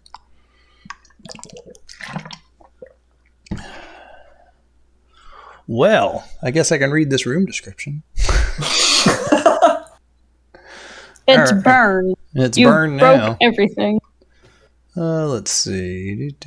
Hundreds of horse skulls are nailed to the ceiling and cover it entirely. Thick carpets cover the icy floor, and desks, chairs, and lecterns are everywhere. Some covered with books and scrolls, others with potion vials, bits of meat and fur, and other things. 4 hulking gargoyles stand frozen in the room. The towering black half-dragon is turned away from you. No, she's not. She is dead with her tongue lolling out of her head. So Resmir is dead now? She can be. Or she could not be. One more death saving throw. Come on, 20. Ah, damn it. She is bleeding out, so she's either dead or not at your desire. We might want to take her prisoner, but on the other hand, also want to play it safe. It's tough to say. I don't know if we can safely get her out of here unconscious. We have your sister to think about as well. That'd be awful lot of people to take away. Yeah. This woman's deeds speak for themselves. I say we just leave her here. What would she have done to us, you know? I think that if we're going to leave her here, we need to make sure she stays the way she is. Well, yeah, but that was implied. I'm making sure it's not implied. If we're not taking her with us, then we need to do what needs to be done. I think that's Carol. Any objections? Karen will double tap her. She's she wants to be out of here Karen's hardcore. She will. today. She will. I say we put her in the pit. Take her with us. Oh, As all proof, right. that way we can prove what we've done. Shove her in the pit. We can't fit treasure in there if we put her in the pit. It is Well, getting pretty we can full. always decide if we find more treasure. I would like to see what Resmir has on her body. Like, what magic items does she have? The mask? Does she not? She does not And have also- the mask on her. She has. Go ahead. And also the wizard. I also wanted to check his body as well. Surely he has some cool magic items. I assumed you would. Yes. He has several scrolls. Let's see. He also carried a staff of fire. Oh, Just My. out of finger's reach. So he has several scrolls. I can get you a list of those in a little bit when you spend a little time looking over them. And let's see. Where's she at? I don't see her loot. She has this big two-handed sword, very sinister looking. You can tell it's magical just by looking at it. What else does she have? She has this amulet of this. I forget. I think it looks like a little dragon claw holding an orb. And she also has a key in one of her pouches. Is the amulet magical? Yeah, it is. Do we know what it does? Nope. It sounds cursed. Downtime to examine things, or maybe back when we're back in a safe place. Yeah, Yep. not right now.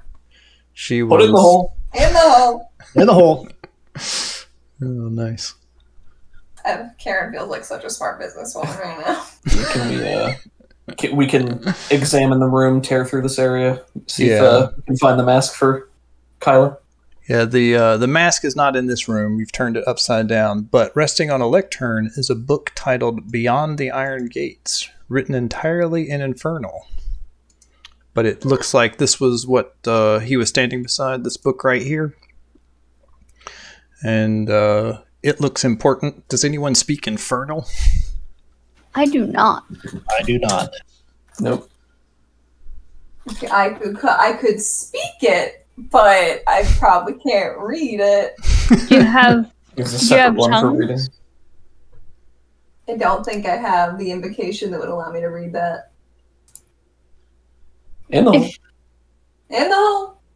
I don't know. Should we take it with us? What do you think? it sounds Sure. cursed? The book or the amulet? Well, she was Both. wearing the amulet. If it's cursed, she was under the curse. Just leave it on her body, you know. Just shove her in the hole. All right, that's fair. We'll have a big inventory of what to do with all this stuff afterwards. We need somebody who can cast Unseen Servant. That way we can just open the hole and have the servant drag everything in. There you go. Conveyor belt. Do I know unseen servant?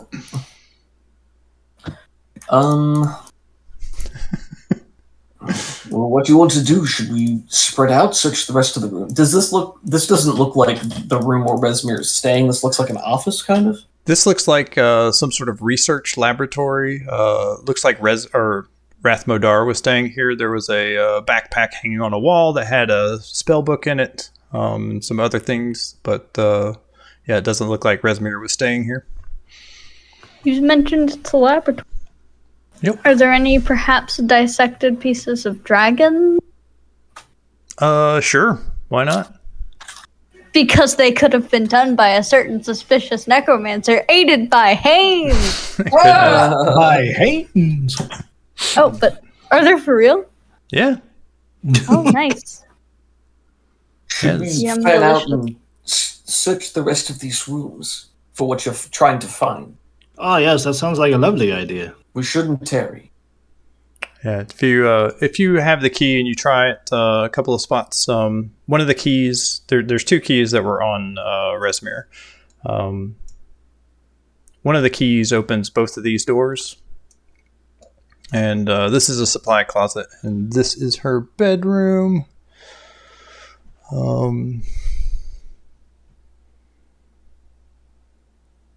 This room is heated by a lit brazier of hot coals, a large bed rests in one corner, a desk in another. Resting atop the desk is a handsome iron-banded chest secured with a sturdy padlock. How handsome.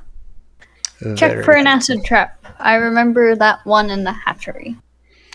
Yeah, you look for the telltale signs of the acid trap, and it is definitely there. But Not twice!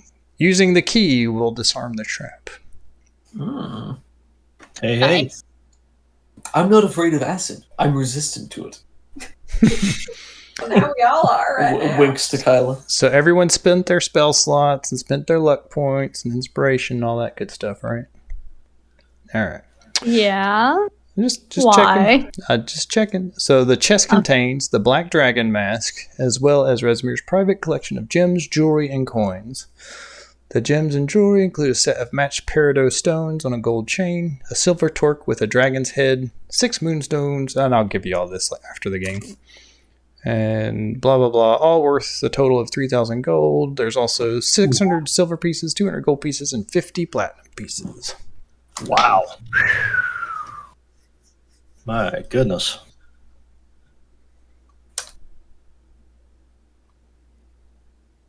Could I perchance try the Black Dragon mask on to see what it feels like? Is that the best time? What if it's cursed? I know everything is cursed. This place is cursed. Don't they say a little bit of curse is good for you? A little bit of curse in your diet, you know? Maybe that's fiber. Is it really the best time to fool around with unknown magical so artifacts? obviously cursed, but I'll leave it. Or we'll take it with us. But Out of character, please feel free to put them Oh, on. touch it. Yeah. Touch it. Yeah. Do your Oh, thing. God. Yuri is just, does not think it's a good idea, but that's up to you in character. Do you want to put on the mask? Oh, God. now that you've asked, I'm even more suspicious. I guess I'll just be be over here. smart and put it in the hole. On your For face? now. No. Did you say on your face? I'm having trouble No. hearing you. No. I said think she in said the she hole. wanted to put it on her face. No! Sounds right. All right. You put it away in the hole, but when you grab it, you feel just this. You just get like this immediate flash of Tiamat rising up out of a volcano, and then Just it's drops gone. the mask. It falls back onto the coins with a clink. God. What was that? What happened? Are you okay? 5-headed dragon. I saw a vision of Tiamat. Who is Tiamat? I'm sorry, what did you say? Who is Tiamat? Hail her in all her glory. Oh, yes, the cult. Yes, that's right. Right. She was rising up out of a volcano, just like the painting on the back of Rescue's door. It seems there's a common theme. That is freaky, dude. Yes, maybe we should just put the whole box in the hole. So you. Oh, yes, now you want to put it. He dumps it the whole way.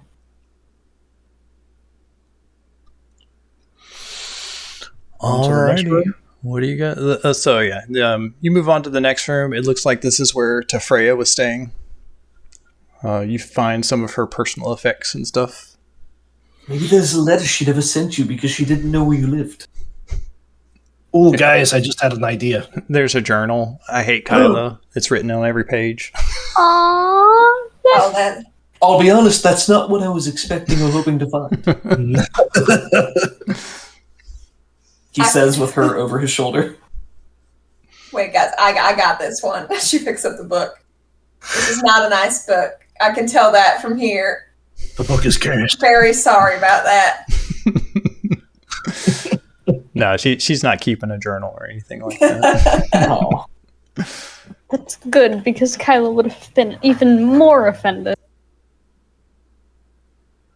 But yeah, Guys, it looks like this area was made for the officers, and nobody is back here.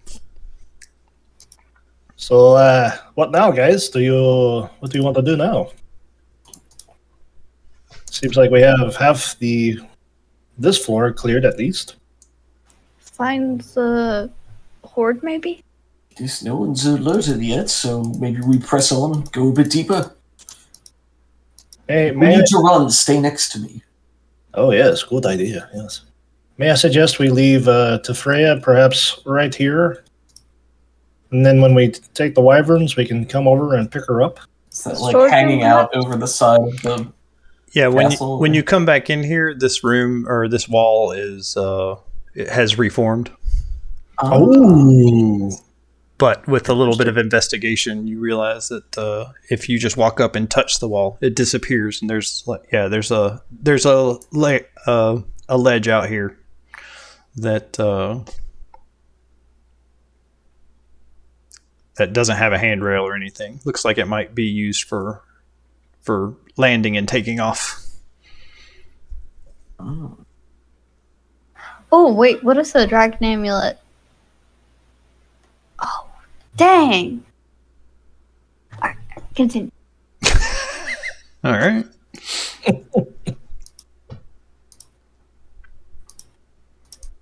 Well, I got nothing.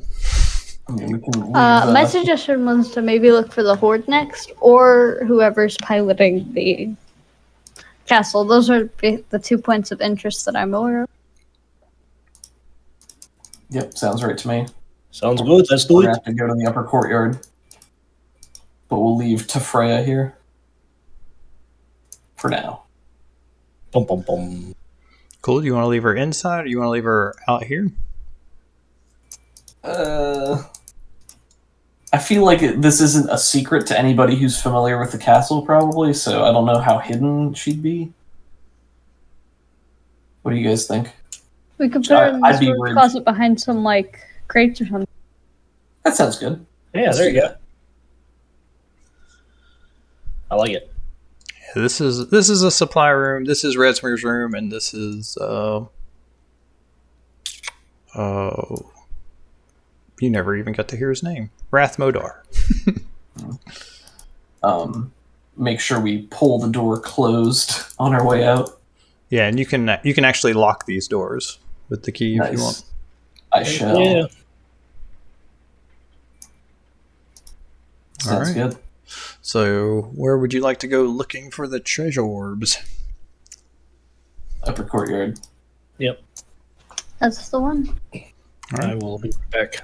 Wait, I would like to point out that these wagon tracks don't actually go anywhere. They just, like, end here. No, they go right into the thing, like I said.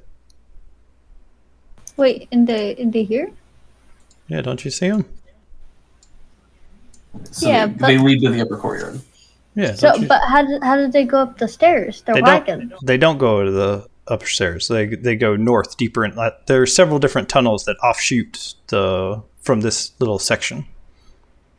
Oh. Oh, then I want to follow the wagon tracks. Yeah.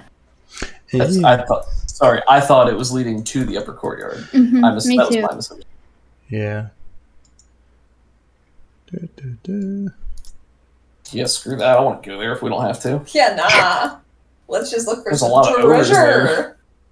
So I can't really show you this without just showing you everything. Because the... What do you call it? The Fog of War wasn't working. Gotcha. So yeah. We will just go out there.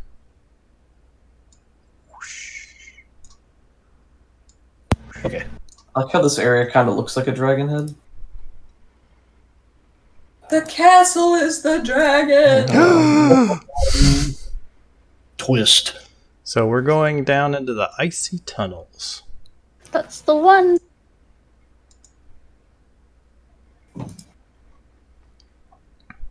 For some reason, I misread Cage as George, so I thought their names were both George. It's George. Good old George. Wow, look at the professionally done, like, frozen people and those crystals. Those look awesome. Pretty cool. As if somebody arted those. Kaylee did this one, and this Nice. one, and this one. Nice. Cool. Alright, so we're going around exploring these things. Let's see.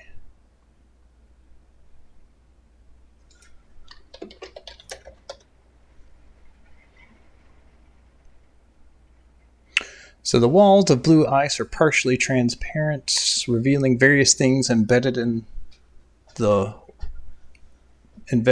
ice all around, including coins, helmets, livestock, a handful of kobolds, and an ogre or two. Frost coats the tunnel floors and crunches underfoot.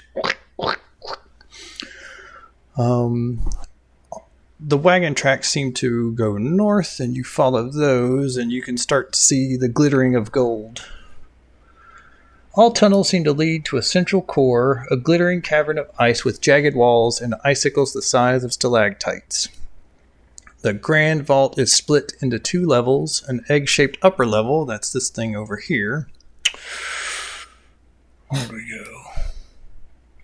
And a sheer ledge overlooking a sunken level 30 feet below, where a massive pile of treasure rests beneath an icy glaze. On the northern wall of the cavern is a cage made of the same magical ice as most of the castle. The icy bars are held together with bands and hinges made of iron.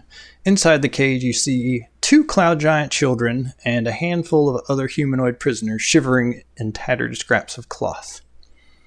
Above you, you hear the scrape of talons finding purchase on ice. Your gaze rises upward to see a huge white dragon clinging to the ceiling above. Its wings are tucked in tightly along its sides, but you can see its frost-covered white scales glimmering in the light. It cranes its head around to focus on the group and says... Says... Dragons can talk. I forget that all the time, constantly. Who dares enter my lair? Nice. Oh, this is so awesome. I'm out. Okay. That was intimidating. Oh boy. So go ahead and put your peoples right there. Kyla, you can cast ice resistance, right? Yes. Oh god, okay. Out of character real quick, what do you guys think? Should we say we're here to investigate the treasure, or... Did you bring me treasure, or did you bring me food? And he stares down at the group. Treasure. Treasure. We brought treasure. I do not want to be its snack.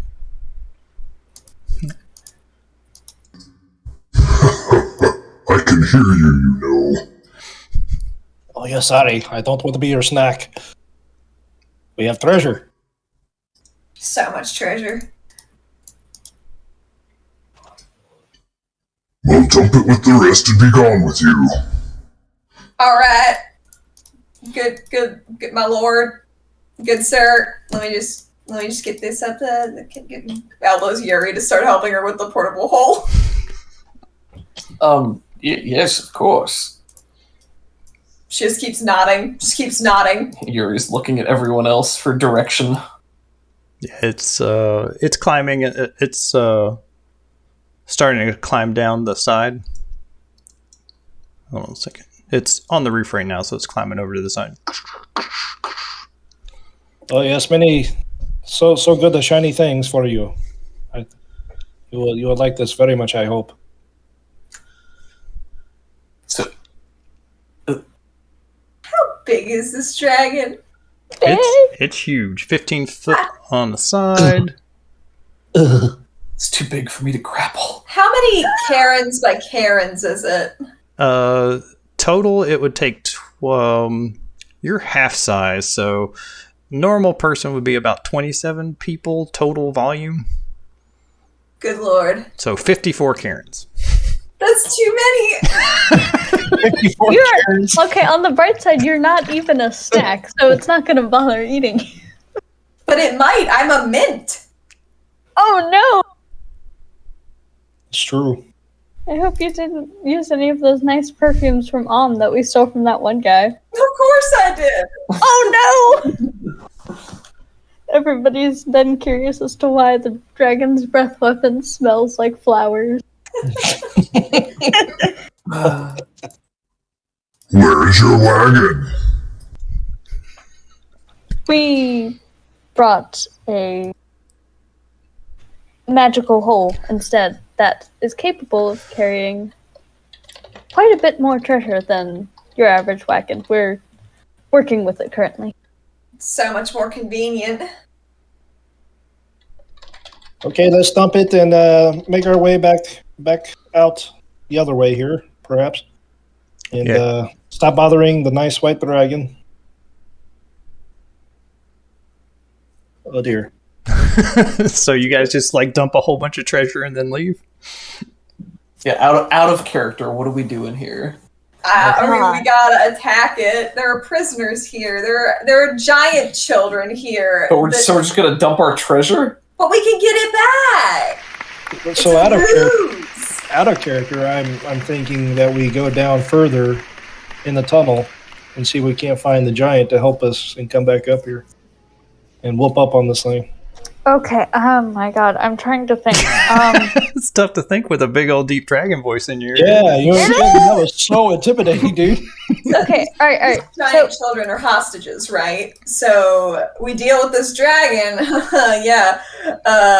then we have leverage over the giant for castle directional abilities.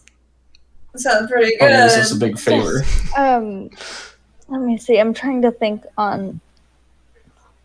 Thank you for the follow, Violinist12. Welcome much to the stream. Sorry. We could work around combat if we wanted to manipulate the white dragon or just convince it to fly away. I'm thinking my vote is dumping a bunch of gold and platinum. Go down further into the tunnels, see if we can find the big giant guy, talk to him, convince him to help us out. Hopefully. I'm cool with that. I just don't want the dragon to see the bodies we have in the hole, so... Yeah, that would be awkward. If we're actually opening up the hole, then I don't know how we're going to do this. Maybe I could try to distract it. God. Oh, God. We could lie and tell it we forgot the hole. No, that's... Who wants to roll a deception check? Because I feel like there's a lot of back and forth here on this, this suspicious dragon. 6. I am so good at deception. You would not even believe. That's all. How high is your deception? Well, don't worry about it. She just says she's good at it, and that's good enough for me. All right. Yeah. That works. I'm very good at deception. I don't have inspiration or anything, but I'm going to do it. You got this, Hallie. Yes, you do. Oh, yes! Yeah, it starts sniffing the air. And says, You smell of combat. Blood, fire. It's hard to get out of the robes, you know? Yeah. Moonbeam. We Did you just cast Moonbeam on it? No. Okay. When you were saying blood and fire, I was waiting for you to say Moonbeam. Gotcha. we had a few difficulties earlier. But the rewards have been great, I assure you.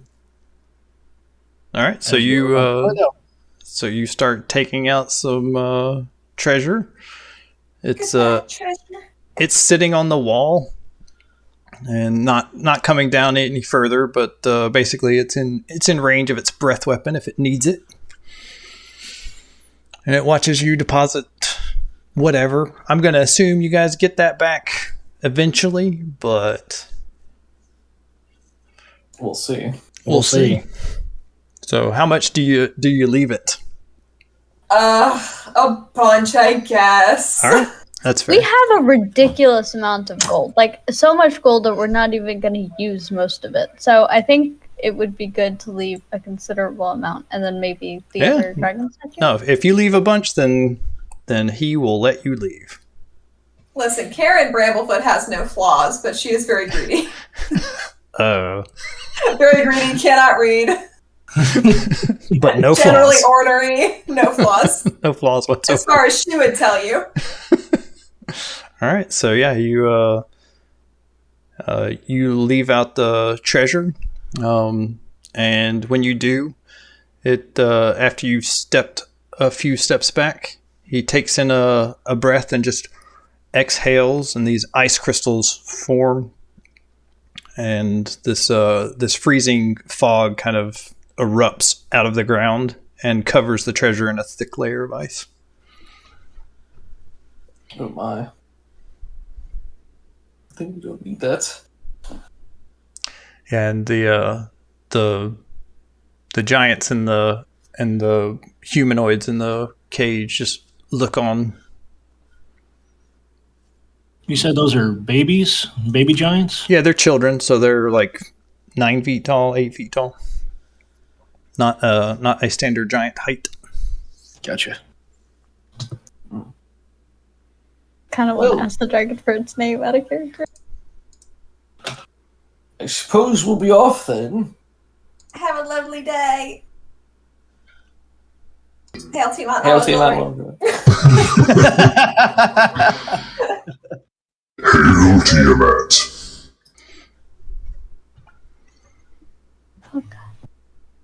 Yuri will turn to begin walking away unless anybody else wants to do something. Yeah, let's different. get out of here. I want to ask the dragon for its name, but I'm not going to because it's not safe. Listen, you can ask the dragon for its name. Yeah, go for it. Oh, okay. Excuse me, if you don't mind me asking, we're new around the castle, and I was wondering what a great, magnificent dragon such as yourself, what your name would be. You have not heard of me?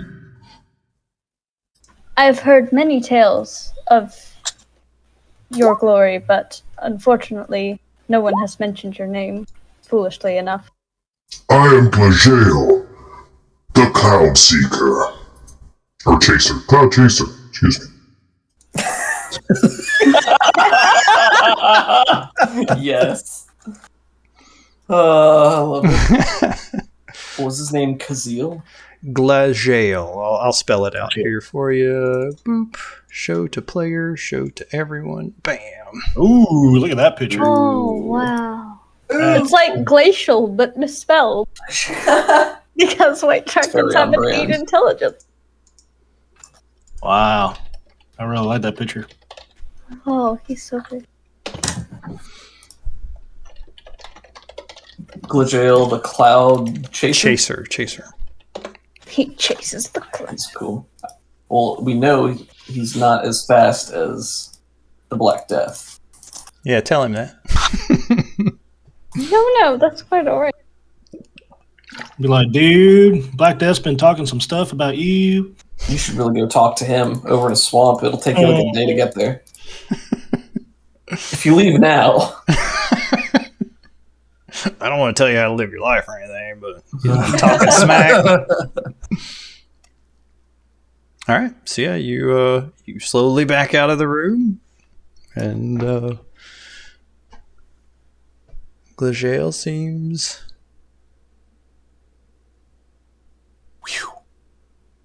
Seems mollified.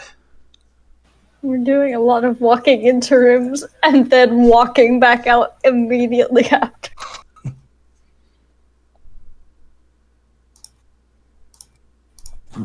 As a little group huddle, whispering once we're far out of earshot. What do we do? I don't. Do you think we could take him? I don't know. I don't know either. Kyla, you're the dragon expert. Can we take him? Quite possibly. It would be difficult, though, and Yeah. maybe we should talk about this once we're out of the ice stuff. Right. Yeah. So come down here. You're in the lower courtyard.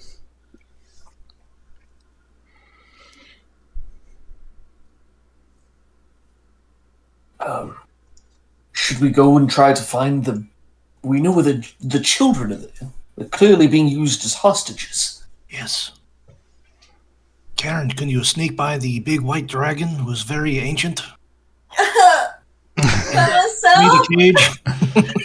No, I can't even say that. not even with invisibility. If she's within a few dozen feet of it, then she'd just be seen. Doesn't matter if she's invisible or not. Karen has no idea about that. So she's like, I could try. I don't want to, but I will. No, don't do it. I trust Kyla. She knows she's our dragon expert. Listen, let's go find the actual cloud giants that are here. We can open the hole and show them the dead bodies of Rezmir and Varum, or whatever his name was. And that will prove that we're serious business, and then maybe they will come with us to come and fight the dragon. That is true. There's like 3 of those bodies in there, man. That would work very well, I think. If this matters at all, white dragons usually aren't very intelligent. We might be able to manipulate it in some way or convince it to do something that could help us. We can convince it to fight the giant. I'm the And most then- persuasive. Let them whittle each other down and jump in at the end. That sounds nice. Out of character, mechanically, Kyla has advantage on all charisma checks with dragons.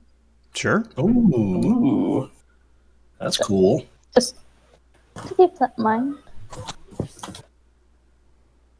Yes, I'm game for whatever you guys think. I have no idea what to do with these white dragons. We definitely need to free those people, though. Yes. Think of the glory that could be had. Oh, the tales, man. The tales they will tell. We have 2 worm speakers. That's impressive. That's pretty good. Add an adult dragon to that. Whew. No, I just... You're Obviously. I'm not a fan of killing dragons, but... But cat, But it's evil. it's so evil. It's got kids in cages that it's just watching. They're away from their mothers. That's terrible. And possibly eating. Oh, no. I don't know who said that, but that is awful. That's a horrible thing. Yes, Ugg, you're right.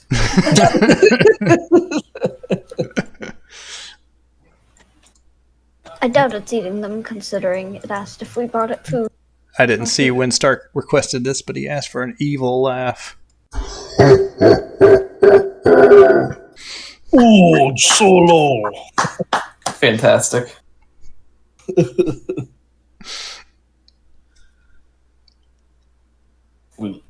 I say we look for more cloud giants. All right, so you hit you explore a little bit of the tunnels around. You get a good feel for kind of the layout of them, and so you can just scroll around the map and see that most of the tunnels lead back. This is a tunnel that leads out. You probably don't know about the northeast section because that's past the dragon, and you didn't want to go back in that room. And this leads to to the shelf. Not quite. You can see the shelf from the lab room from here, but you couldn't get there. Uri could probably jump to it, but nobody else could.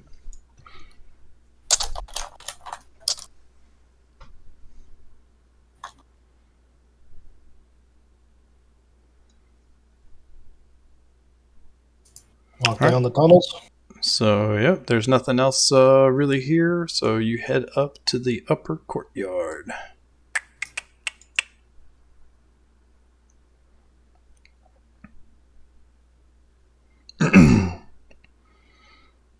So party's right here. You come out here, standing in the shadows. You can see Reginald Reeves hanging out next to your room.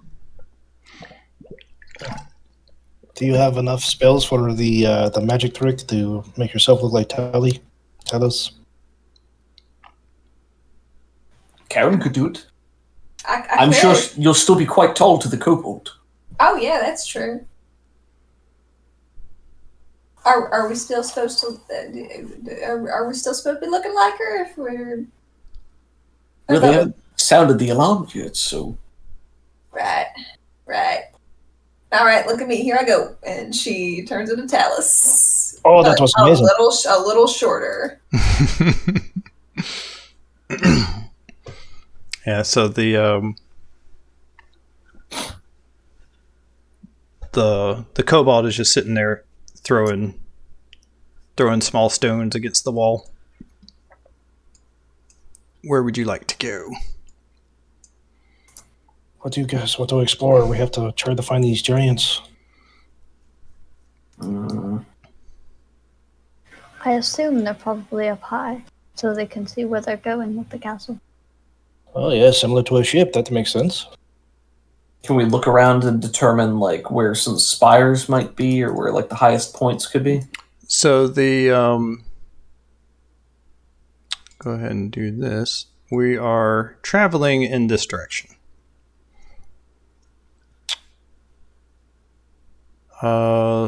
So this thing looks out over the front of the lower courtyard. This tower 18, looks like it's decrepit and run down. Doesn't look like it's used for anything anymore. There's lots of ogres. Every once in a while, an ogre goes in and out of this door up here, and they are throwing javelins. And it looks like these three rooms are probably the same. And then there's this big old tower way back here. You saw that it had a ballista on it and a few ogres on the rooftop. And what was 17? What was 18 again? I'm sorry. A rundown, like a completely decrepit and old tower. I'll read a couple of things. 18.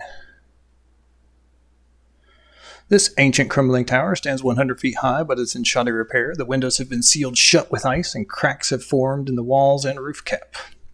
A balcony of sculpted ice hugs one side of the tower, 75 feet above the tower base.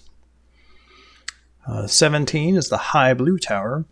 This tower of pale blue ice is the color of sky on a winter day. Its few windows shimmer like mirrored glass. And there were a couple of ogres on top of it. Probably 18 if I were to... What was that? Probably 18 if I were to guess a place of where the pilot would be. Yeah, it said it's decrepit and not used, but it could be like even a jail area. It's like more run down and they don't want to use it. And 22, this 70-foot tower has a parapet rooftop. What else? So this one's like a multi-floor giant structure.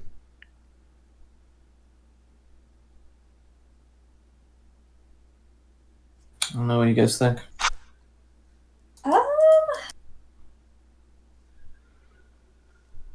I mean, I feel like 18 probably has something cool, even if it's not what we're looking for, you know? All right, let's go check out 18. All right. How are you getting there? You're just going to walk here like you own the place past your assistant kobold? Sure, why not? I guess so, yeah. Coco isn't probably going to question it. No, he's not. I just wanted to know what the general plan was. So yeah, you come there. When he sees you all, he stops throwing rocks at the wall and stands up tall for a kobold. And he watches you go around the corner, and yep. So yeah, you come around on this side, and there's this path that's not used that is just covered in like a thick layer of frost and snow. You crunch up takes a little while to crunch up this path, and the door is hanging off its hinges, and it's partially open. The smaller people could probably squeeze into there, and on the ground, it looks like the upper floors have collapsed, and they are just like several floors of this magical ice that's just crumbled and sitting on the floor. So you can't open the door all the way.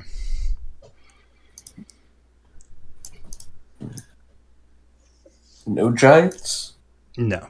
No giants.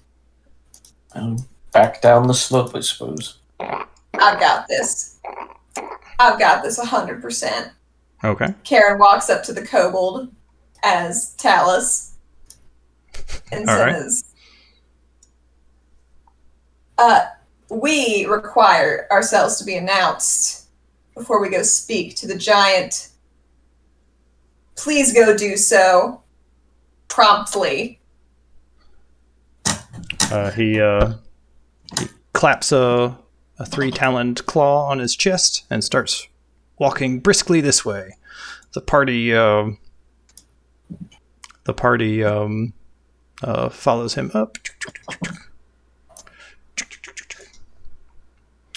and he knocks on this door,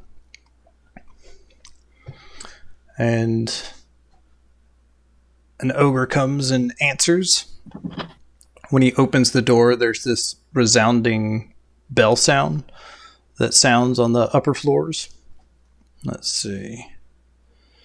A silver chime attached to the inside of each door rings whenever the door is open, alerting the tower's inhabitants. The ogre looks down at the little kobold. What you want? And he says, Oh, Talus the White needs to speak to Black Goth. what the hell's his name? Blagothcus. Yes. Oh, yeah. It's very important, and you should not eat me. And he takes a step back, his job done, and he calls up the stairs. Boss, you got some cultists here. Talus or something? He says, send them up. So Up we go. Up we go. yeah, there's a couple of ogres down here on this floor. And where is that? The ground floor, the upper floor. The walls of this room are sculpted with icy murals depicting cloud giants riding giant birds. An enormous bed with a headboard of ice sculpted to resemble clouds dominates the room. Bear furs are heaped upon the bed, and 2 large wooden chests rest at the bed's foot. A blue-skinned giant sits on the floor with his legs crossed.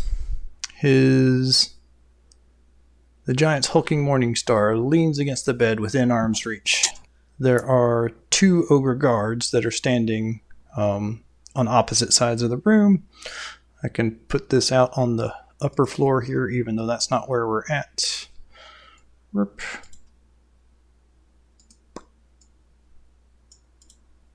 And there's a couple more ogres on the bottom floor.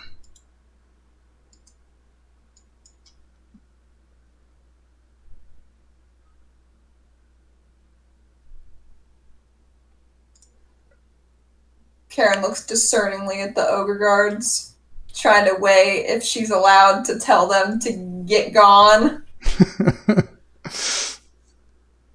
Called him boss. Yeah.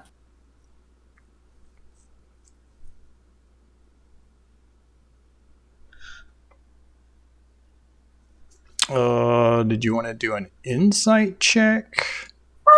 Yeah, I'm traditionally very good at insight. Okay, well, let's go ahead and say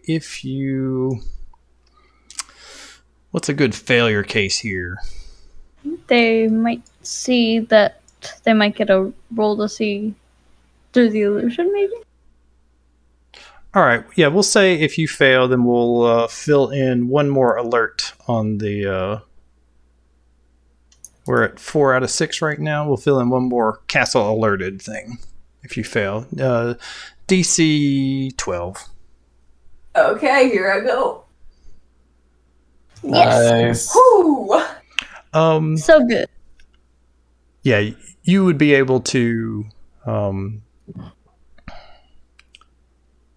you would be able to send them away. Karen Tallis waves her hand and says, "You are dismissed presently. You'll be called back up when we're finished." I'm not dismissed. I'm Grok. She glares at Grok. Blagothkus laughs. Get out of here, Grok. Okay, boss. And they both go downstairs. So now there's 4 ogres downstairs. Is there any separation between the downstairs and the upstairs? Like if we speak at a lower volume, they wouldn't be able to hear us type thing? Yeah. Or is it all up there? Yeah, you'd be able to have a private conversation with Blagothkus. Blaggy. So, Tallis, what brings you here? Oh, just doing the rounds. It's been so busy lately. How does the day find you? As you might expect. But who are you really? She smiles. She knows when she's been made. It's not gonna stop her from lying continuously. No, once she knows she's been made, she turns it off and just reverts to Karen. We found your children, I assume, in a cage, and I'd really be thinking you'd rather have them up here in a cult out of your castle, and we can help facilitate that if you're interested. They are currently guarded by the Cloud Chaser. What do you propose? Well, hopefully a dead dragon would be best for all of us. He looks down at your group. It's hard to gauge whether or not a group of adventurers could take down something like that. We've killed Resmir, Varum, Rosmodar. Who else? Who else have we killed?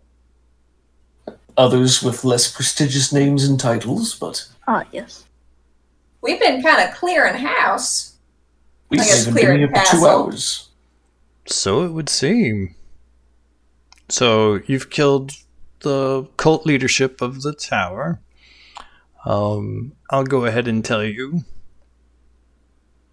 The ogres are not on my side. They're on their own side. I got a vibe.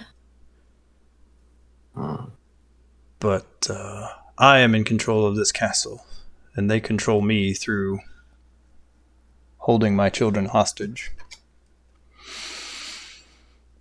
Do you have any suggestions for tipping the scales against the dragon?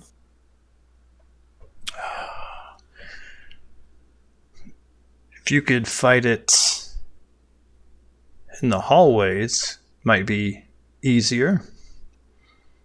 But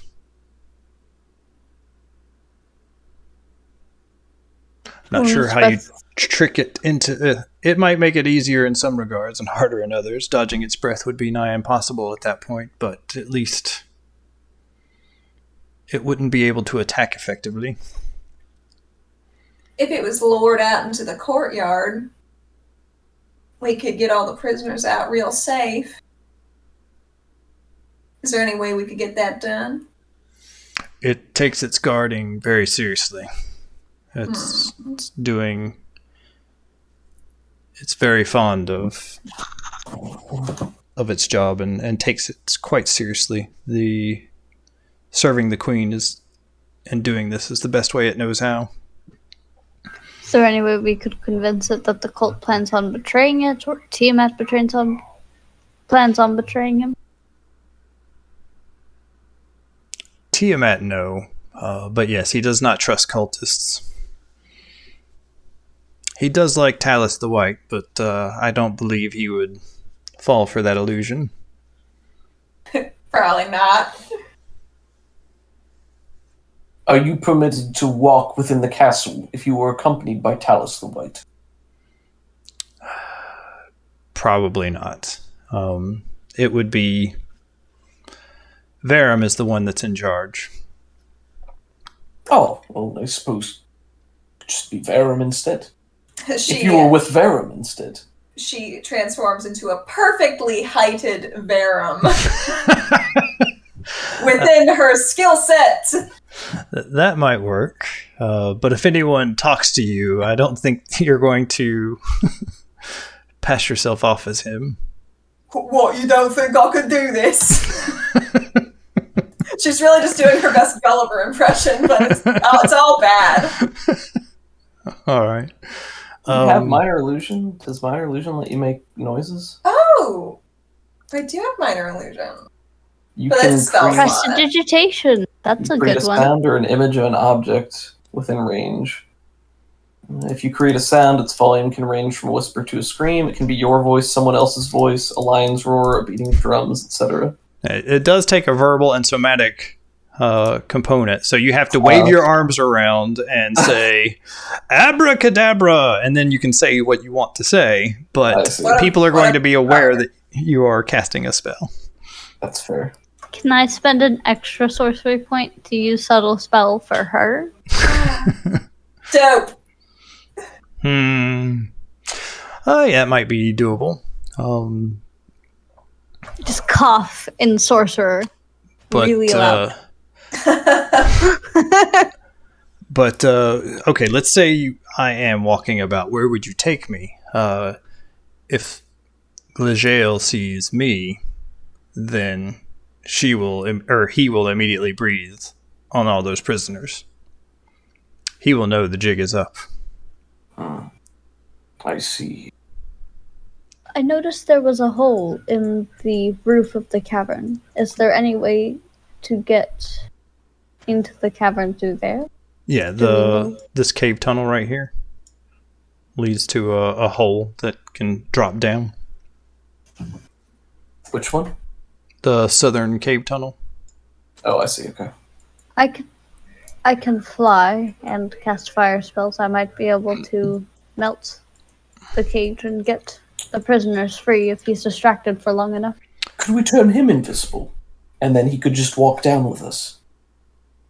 I thought Kyle said invisibility wouldn't work. Well, but I mean getting through the courtyard down there. That would The work. dragon would see right through it.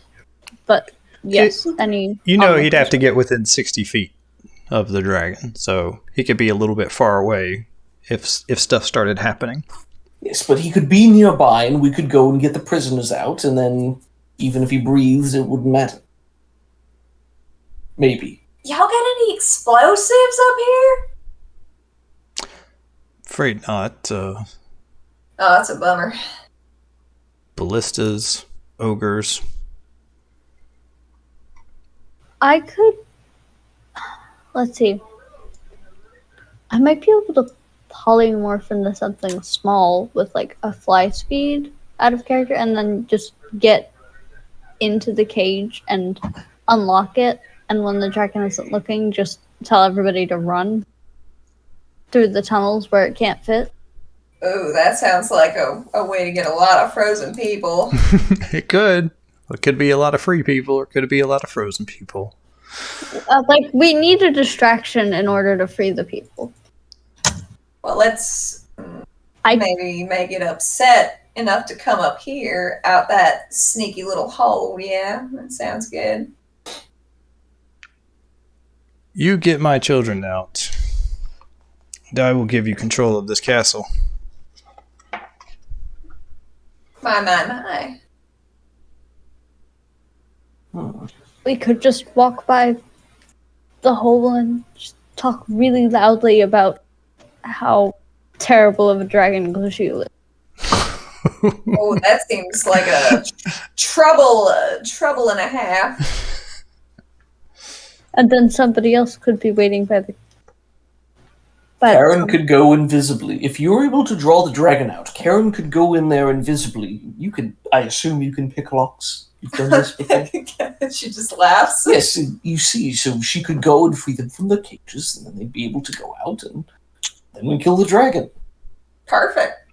Actually, you probably would have the key to that since you took out Verum.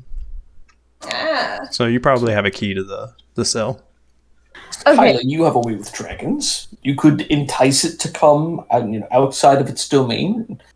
Karen could perhaps sneak in, and then once the children are free, signal us somehow, and then we assault the creature.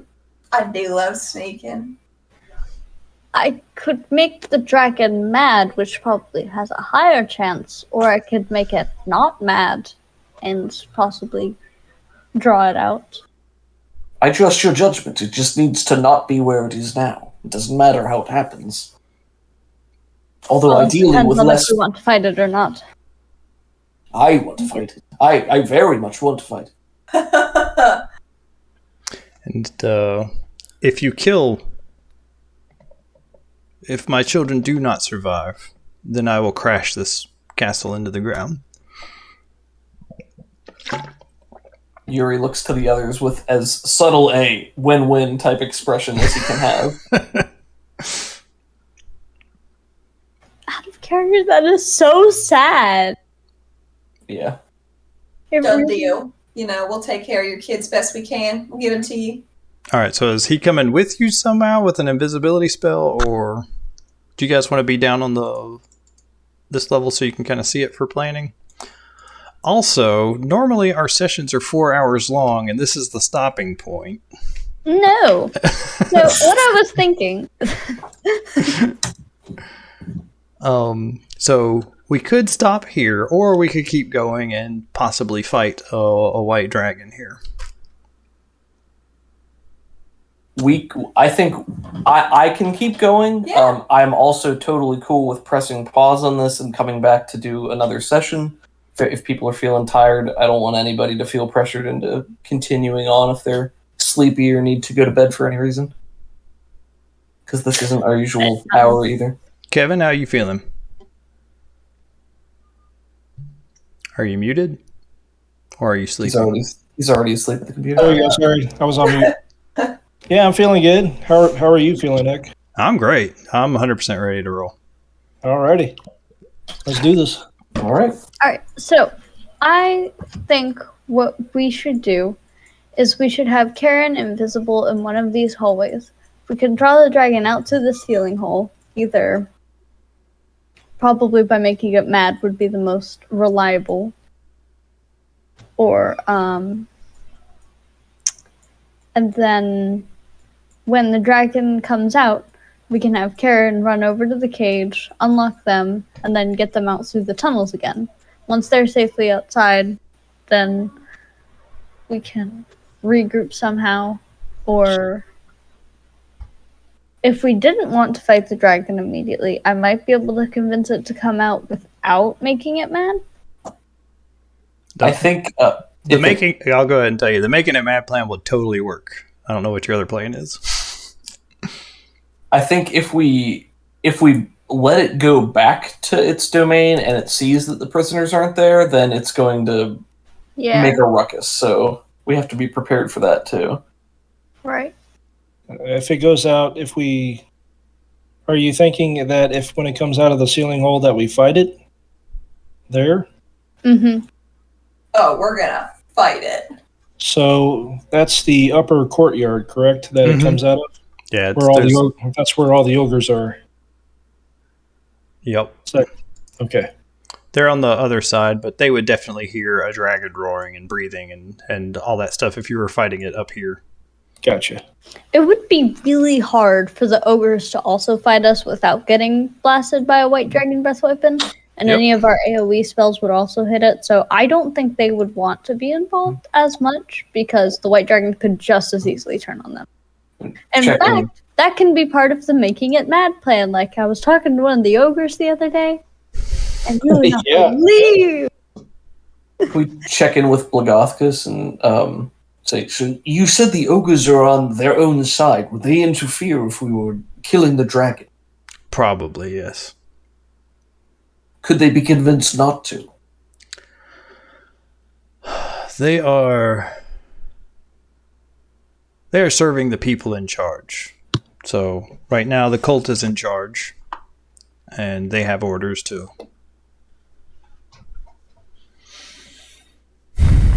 I don't know too much about the ogres, but I wonder if they respect strength over anything else. If we were to show the dead bodies of all these cultists that we have in our bag, in our hole, then I wonder if we would just kind of yelled out, "Hey, we're in charge. We're going to take the rest of this castle. Let's have a party." That could work. I like that idea. That's really smart. On the other hand, that might also aggro them. Yep. But Yep. I'd be willing to give that a try. Sounds like a cool idea.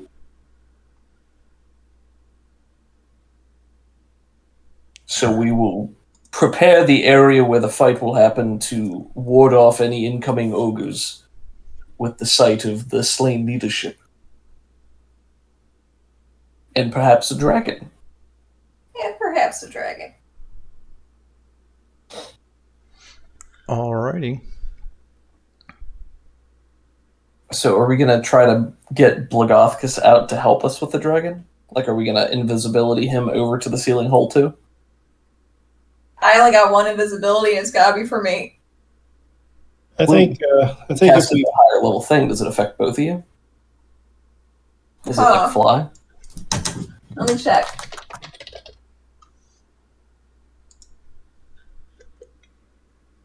He could help us up in the upper courtyard to both fight the dragon and ward off the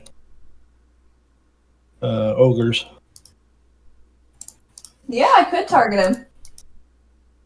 Concentration up to an hour. Yeah, you can target an additional creature, so you can cast it on you two guys if you That's wanted pretty to. good. Yeah, I'll do that.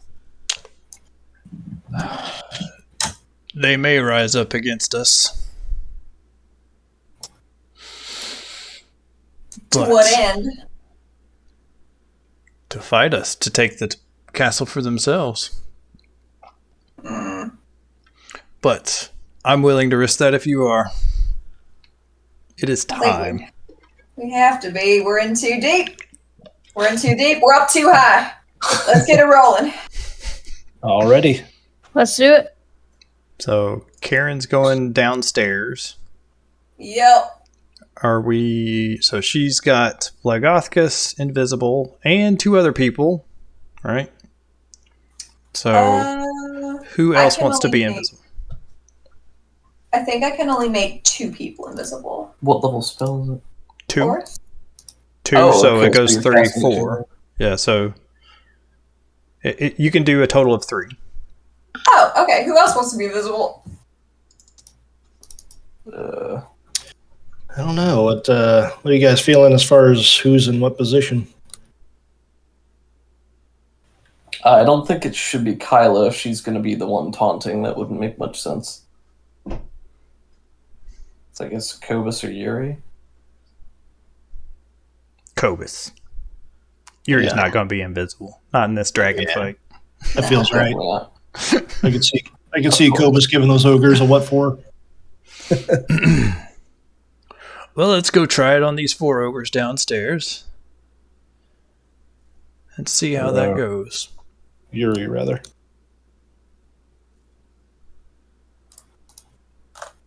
Alrighty. All right, here we go. Da-da-da. All right, how are you planning on convincing these ogres? What kind of role is it?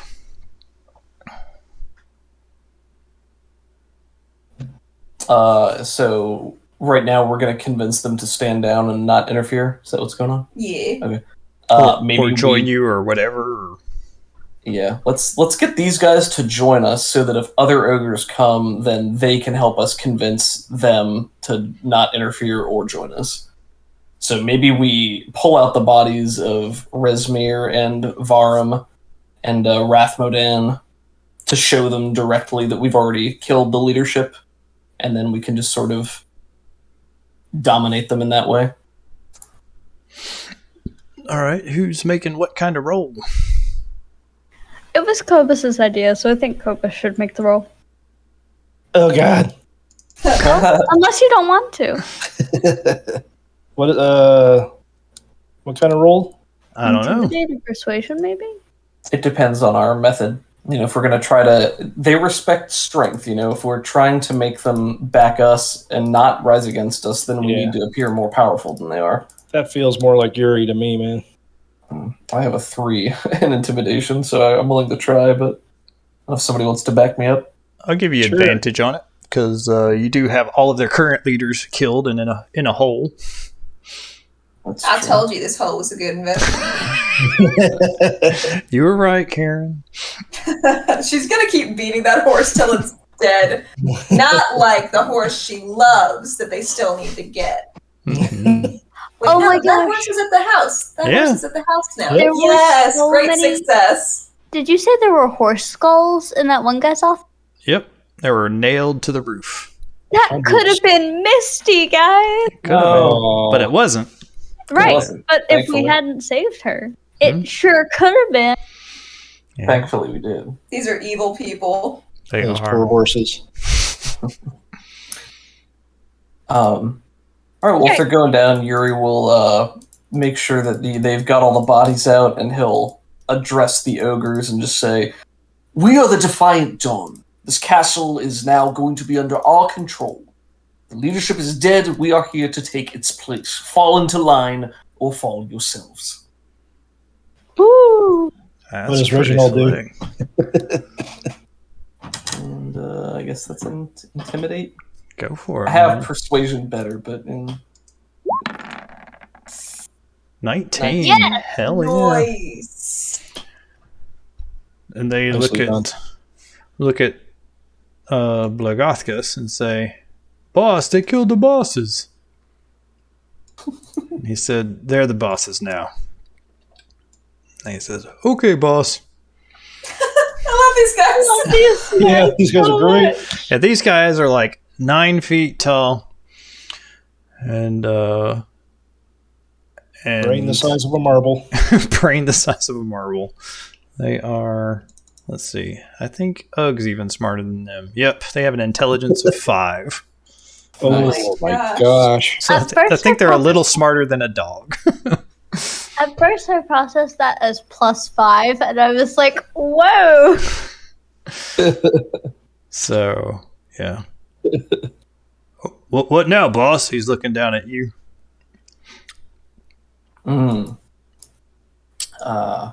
Should we have them? I suppose we should have them come with us to stand outside, stand guard. Yeah. You'll come with us. Okay. You will. If your others of your kind come and question, you will assist them in understanding who the new leaders are, and you will prevent them from interfering in our affairs. Okay.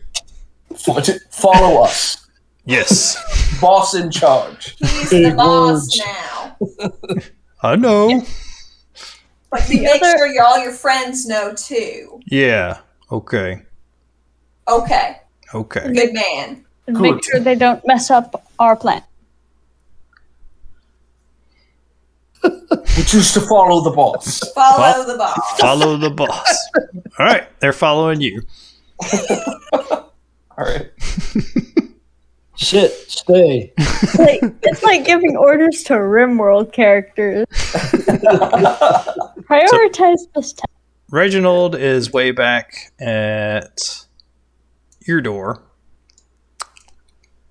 And Karen invisibly goes down to the lower courtyard. So we'll put her down there. Karen is hyperventilating. She is very scared right now. I'm right there with you. Just hyperventilate quietly. It's All gonna right. be okay. God, she can't even use her tattoo to say potentially goodbye to Gully because she already used it today. Oh no. Oh. What a bummer. All right, so Karen's in this little side tunnel. Here's the ceiling hole, and you guys are kind of all up. Oops, no. I'm with Karen, right? Are you? Cool. If you want to be, you can. I think she got one more use of invisibility out of the same spell, so somebody had to get it. Then you can stealthily punch a dragon. So I mean, if I can't say no to that. you can be with whatever group you would like to be, Kovis. Karen's probably best as a one-woman infiltrator right now. Alrighty. She's going to do her very best. Sounds good. I'll be up with the main group then. Believe in you, Karen. She keeps rolling the cage keys in between her fingers as she's walking, like it's like a fancy card riffle she's doing. Yep. All right, so Kyla, you're gonna do something for the dragon. Alrighty. I would like for Yuri and Kobus to talk with Kyla about what a jerk, or how just terrible this dragon is. Just talk about the dragon in a bad way, essentially. I can start, but alright. But before we start, how can you give us that resistance? And she would have cast it on Karen too before. Yeah. So if you guys. Oh no! I can't cast Fireball at 3rd level. That's okay. Because of... But Alright. we But have what a if- new fireball Yeah, staff. we do have another fireball staff. Yeah. I don't know if if you can attune to that. Or if Yeah, that's- you guys could have attuned to that. I think it takes 15 minutes. Oh, okay. Yeah, I can take it then, unless somebody else wants it. Oh, Or- please. It's all yours. All right. Can you drag one to your sheet, or do I have to do it? Let's see. Here, I'll just. Oh, thank you. Staff of Fire. Shablamo. Alright, so she turns to Yuri and Kobus and says, "Did you hear what Varum was saying about Glagil? No, what did Varum say about Glagil?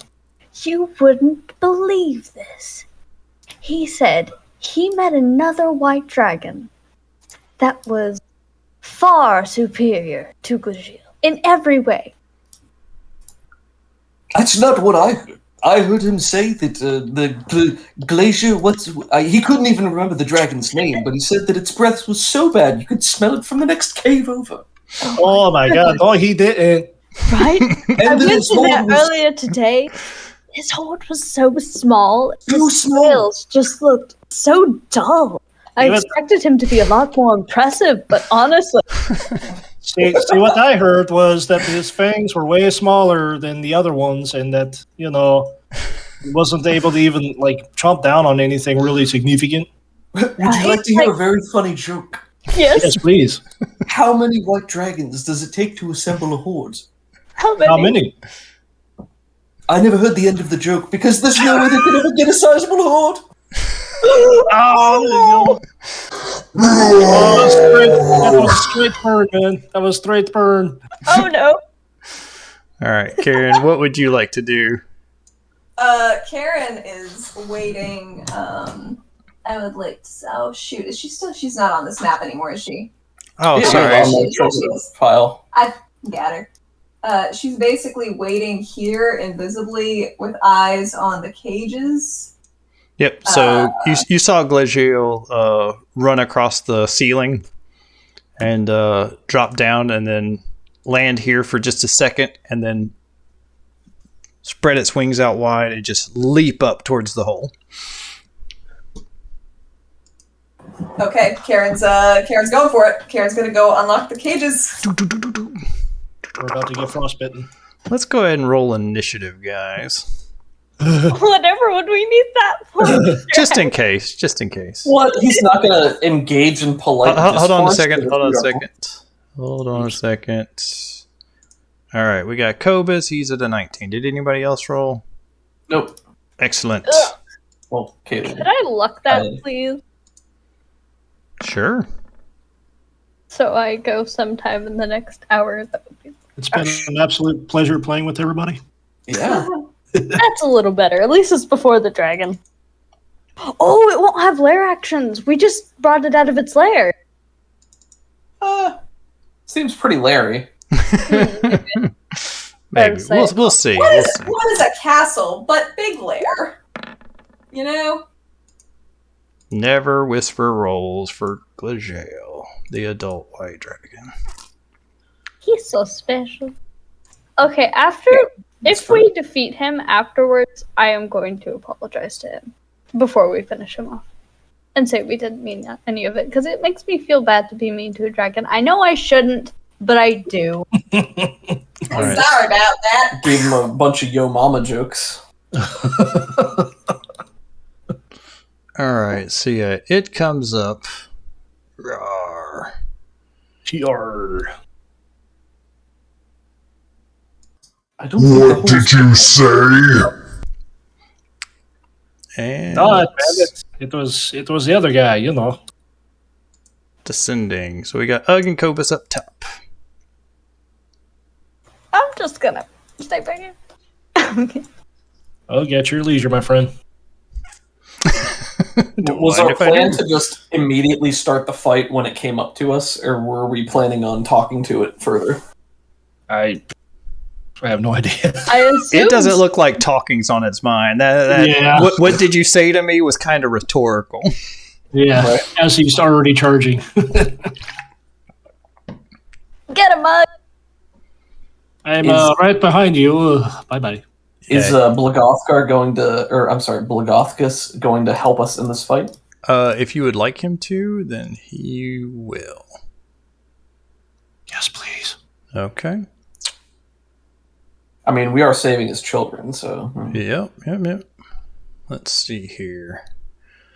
Where is he? He's on the upper courtyard. I'll be right back. Copy. Come back down to the lower courtyard. Or sorry, the icy tunnels. Paste. Oh, yeah, this is cool. All right, and then I don't like that we're in between them both.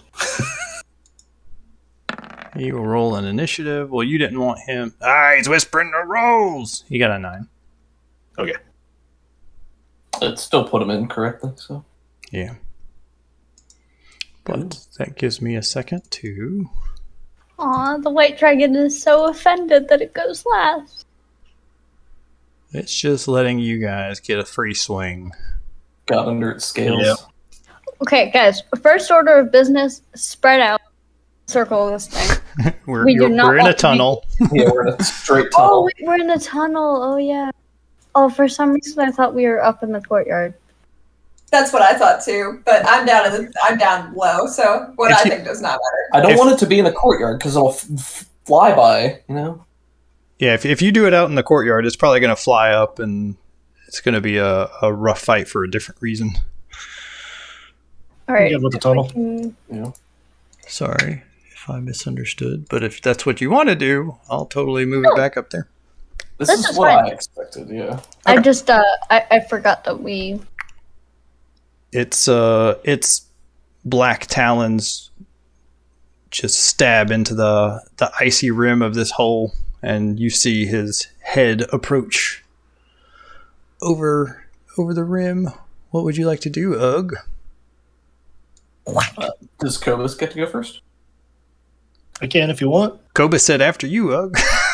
Oh, I'm sorry. I think Ugg is just going to immediately enter a frenzied rage and start swinging. That's our Ugg. I wish I was sitting down for that, man. It's quite a shocker. Isn't it? Oh my god, that was so. I did not see that coming from Ugg. I'm gonna be honest with you guys. That is Another plot twist. character development right there. Why are you pulling a purple circle out? Get Don't that worry about it. purple circle the hell out of here. He's going to recklessly attack here because if not in front of a dragon, then when?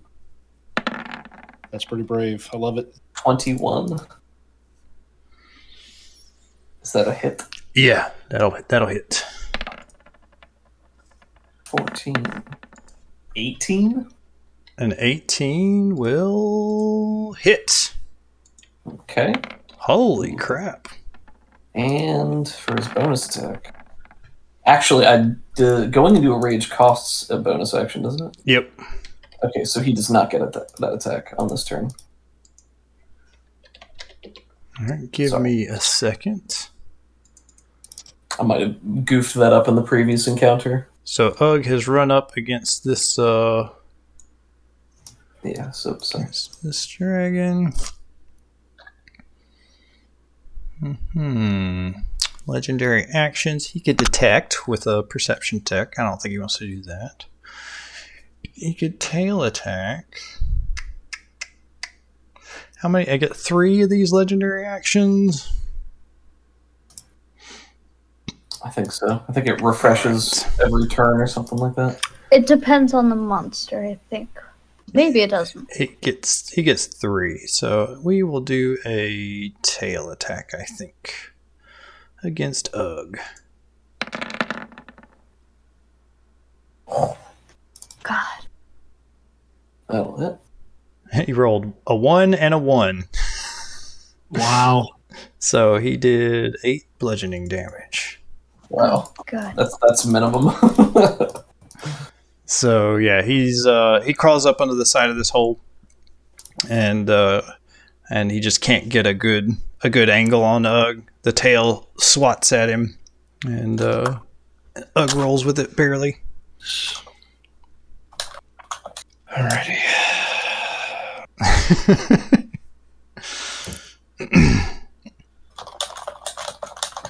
What is it dragging a wagon?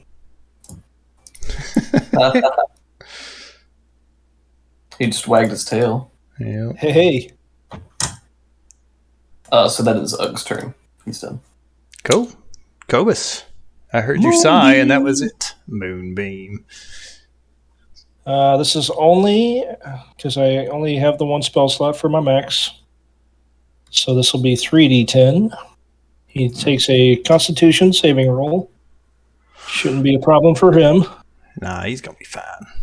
Gonna be fine. He has a plus 11 to his Constitution. Oof. So 11 damage. You rolling hot on these moonbeams. All right. And because I had a short rest, I got 1 wild shape back.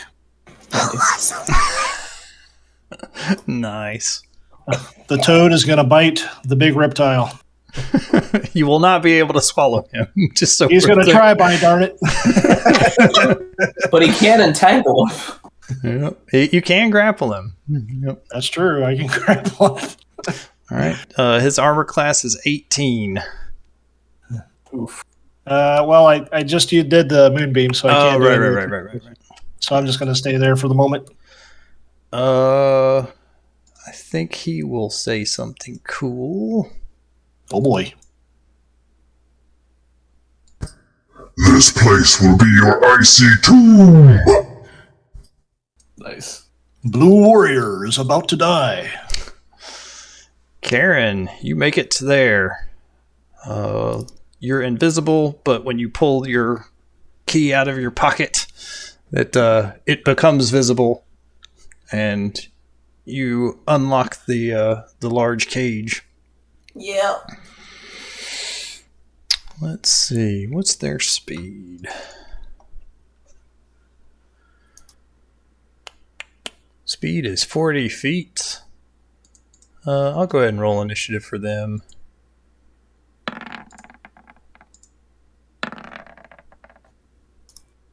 And of course, it's freaking Whispered. No. Okay, so we will move this guy up to here. Nope. Down to there. And we'll go ahead and move him right there. That's fine. Oh, that's right. Oh, no. Where is Karen? Karen just went. She will go right there. We'll say you go at 7.5. Nice. That wasn't really an action. Would you like to do anything else? Perhaps a persuasion. As the door hinges open, she looks at the two giant children and is like, "Hey, your dad sent me. We're getting out of here. I know you can't see me. Just follow my footsteps crackling in the ice, okay? Just don't make noise. We gotta go. Right now." Give me a persuasion. Actually, they're in... I don't think there's really... Actually, there is a reason for this persuasion roll. On a failure, they are going to just sprint out of here. All right. Here we go. Oh, bad. My last luck point. This is a dragon fight. You sure you want to use your last luck point? Listen. I trust you, Karen. Kids run off into the nowhere and get killed by a dragon. This castle's gonna crash into the earth. That's fair. This is an important role. It is. It is. Oh, please. I believe in you, Karen. Come on. Oh, no! Oh, no. Shame. It's a shame. Wow. Mark that last luck. Oh, it's already off. Don't worry. So, Uri, what would you like to do? Yuri is going to cast a second level bless on the 4 core party members up here. So Ugg, Kyla, Yuri, and Giant Toad / Kobus. And bless adds a 1d4 bonus to all of your attack rolls and saving throws. Ooh, Nice. That'll be handy. Do you get Blagothkas too? I can only target 4 people. Okay. So I would prefer it to be our party members for saves. I would too. And he can't really do anything with bonus actions unless... I could use his channel divinity to activate the Peerless Athlete, but he can't grapple this thing 'cause it's a little too big for him. So Yeah. I think I'll hold off on it. And I think just you have move a potion of enlarge, don't you? I do have a potion of enlarge. I think that's a bonus action, isn't it? All right, well then that's what I'm doing. Thank you for the reminder. If you could enlarge me, please. Face my wrath, only slightly larger dragon. So Yuri stomps forward as this dragon is clawing its way up and just chugs this potion, throws the glass to shatter against the icy wall as he grows in size, and pounds his fists together, and we see the golden hue radiate out from him and billow over his friends. And then he's gonna move up to engage this beast. All right. So just remember, you have plus 1d4 on all of your attacks and saves, at least while I still have it running. 1. Let's see. Ooh, does the enlarge have a concentration effect on me, or is it independent because it's a potion? It's a potion, so it just works. Cool. So he goes 40 feet. Let's see. 1, 2, 3, 4, 5, 6, 7, 8. 1, 2, 3, 4, 5, 6, 7, 8. The dragon hears the giant's rushing footprints behind it, and it looks over its shoulder, and it screams out. Ooh, I gotta put my voice mod on. No! Kyla, it's your turn. Kyla's gonna take a step back, because that seems pretty smart. And she is going to cast Fireball at 4th level. Oh, yes. That is probably going to hit Yuri and Ugg. I Let's have see. fire resist. If I hit it against the back wall. Okay, never Then- mind. That's fine. You're fine. Alright. So I'm going to cast Fireball at 4th level, and I'm going to spend 2 sorcery points to make it a bonus action. Sorcery. Indeed.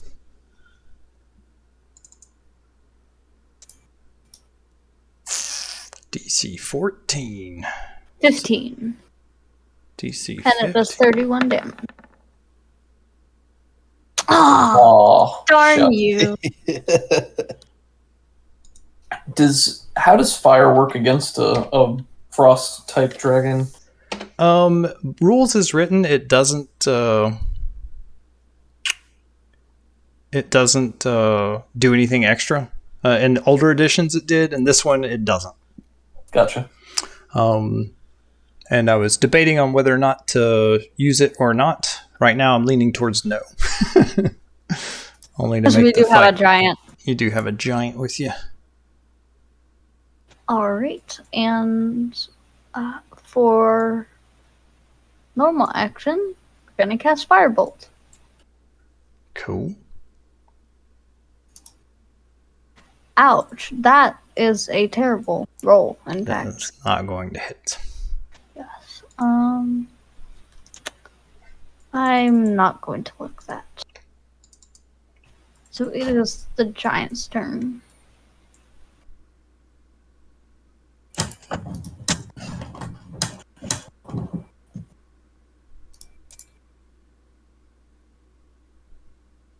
Yep, I'm looking at his abilities real quick. What's that? He's a giant, or he's a dragon slayer? He is not. Last of his lineage, destined to slay dragons? It's a great backstory. It's very cool. I think he's going to cast a lightning bolt at the dragon, trying not to hit any of you, but it's going to hit Kobus. That's okay. What a jerk. He is a little bit of a jerk. What does lightning do to a toad? Same thing that happens to anything else. That's an excellent setup, sir.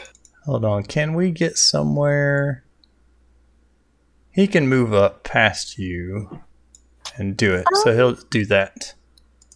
Oh, I just had an idea. Quick question. For my turn, can I also try to taunt the dragon again to get it away from the frost giants if it decides to, or the cloud giants? For something like that, I'd like it to be part of your action instead of like I cast a spell, cast a quicken spell, cast a cantrip. Could I have done that instead of my firebolt as an action? Or you just, no. Yeah, but we already missed. We've already moved on. Maybe next time. Okay. Sorry, guys. Oh, good. 24 points of lightning damage. And the adult white dragon will make a dexterity saving throw. It does not. Wow, he takes the full 24. Daddy's not happy. Oh wait, I just put it on the...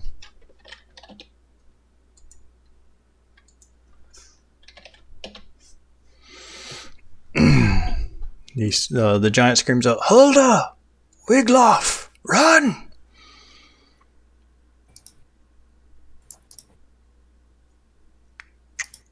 Let's see.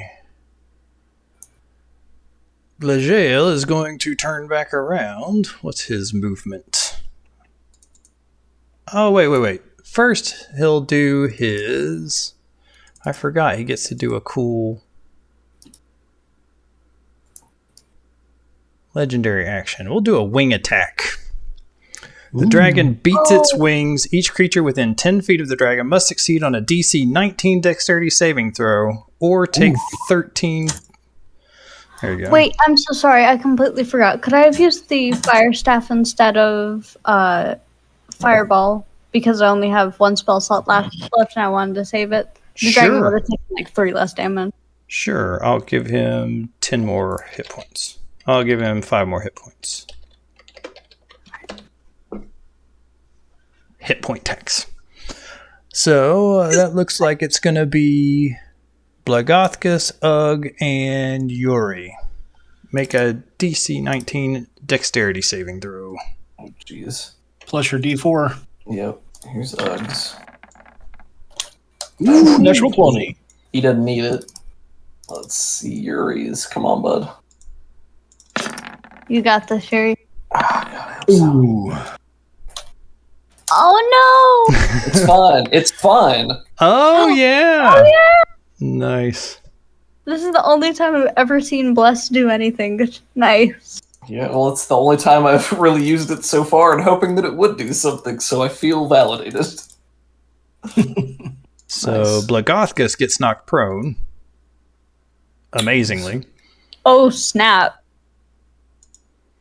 And the rest of you do not, but he takes 2d6 plus 6.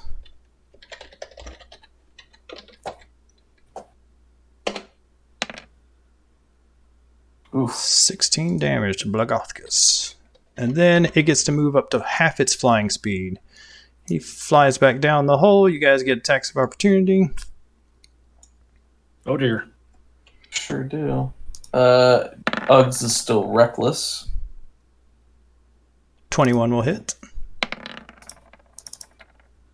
And Yuri's is not reckless.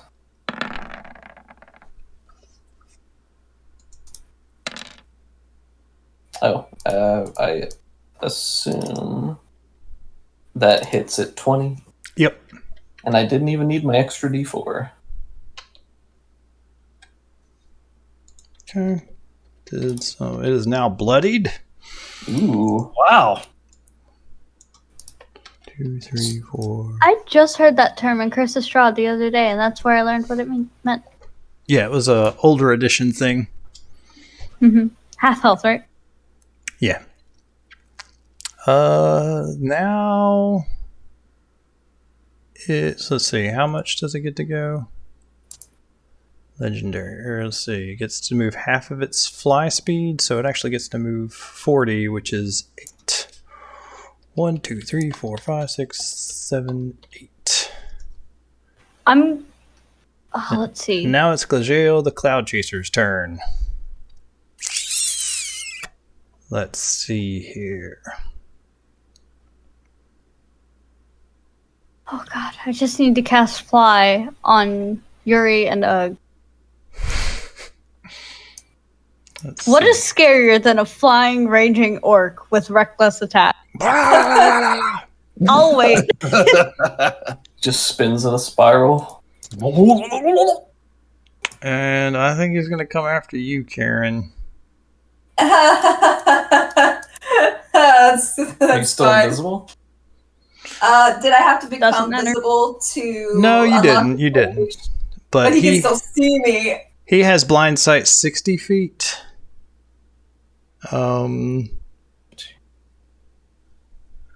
Yep.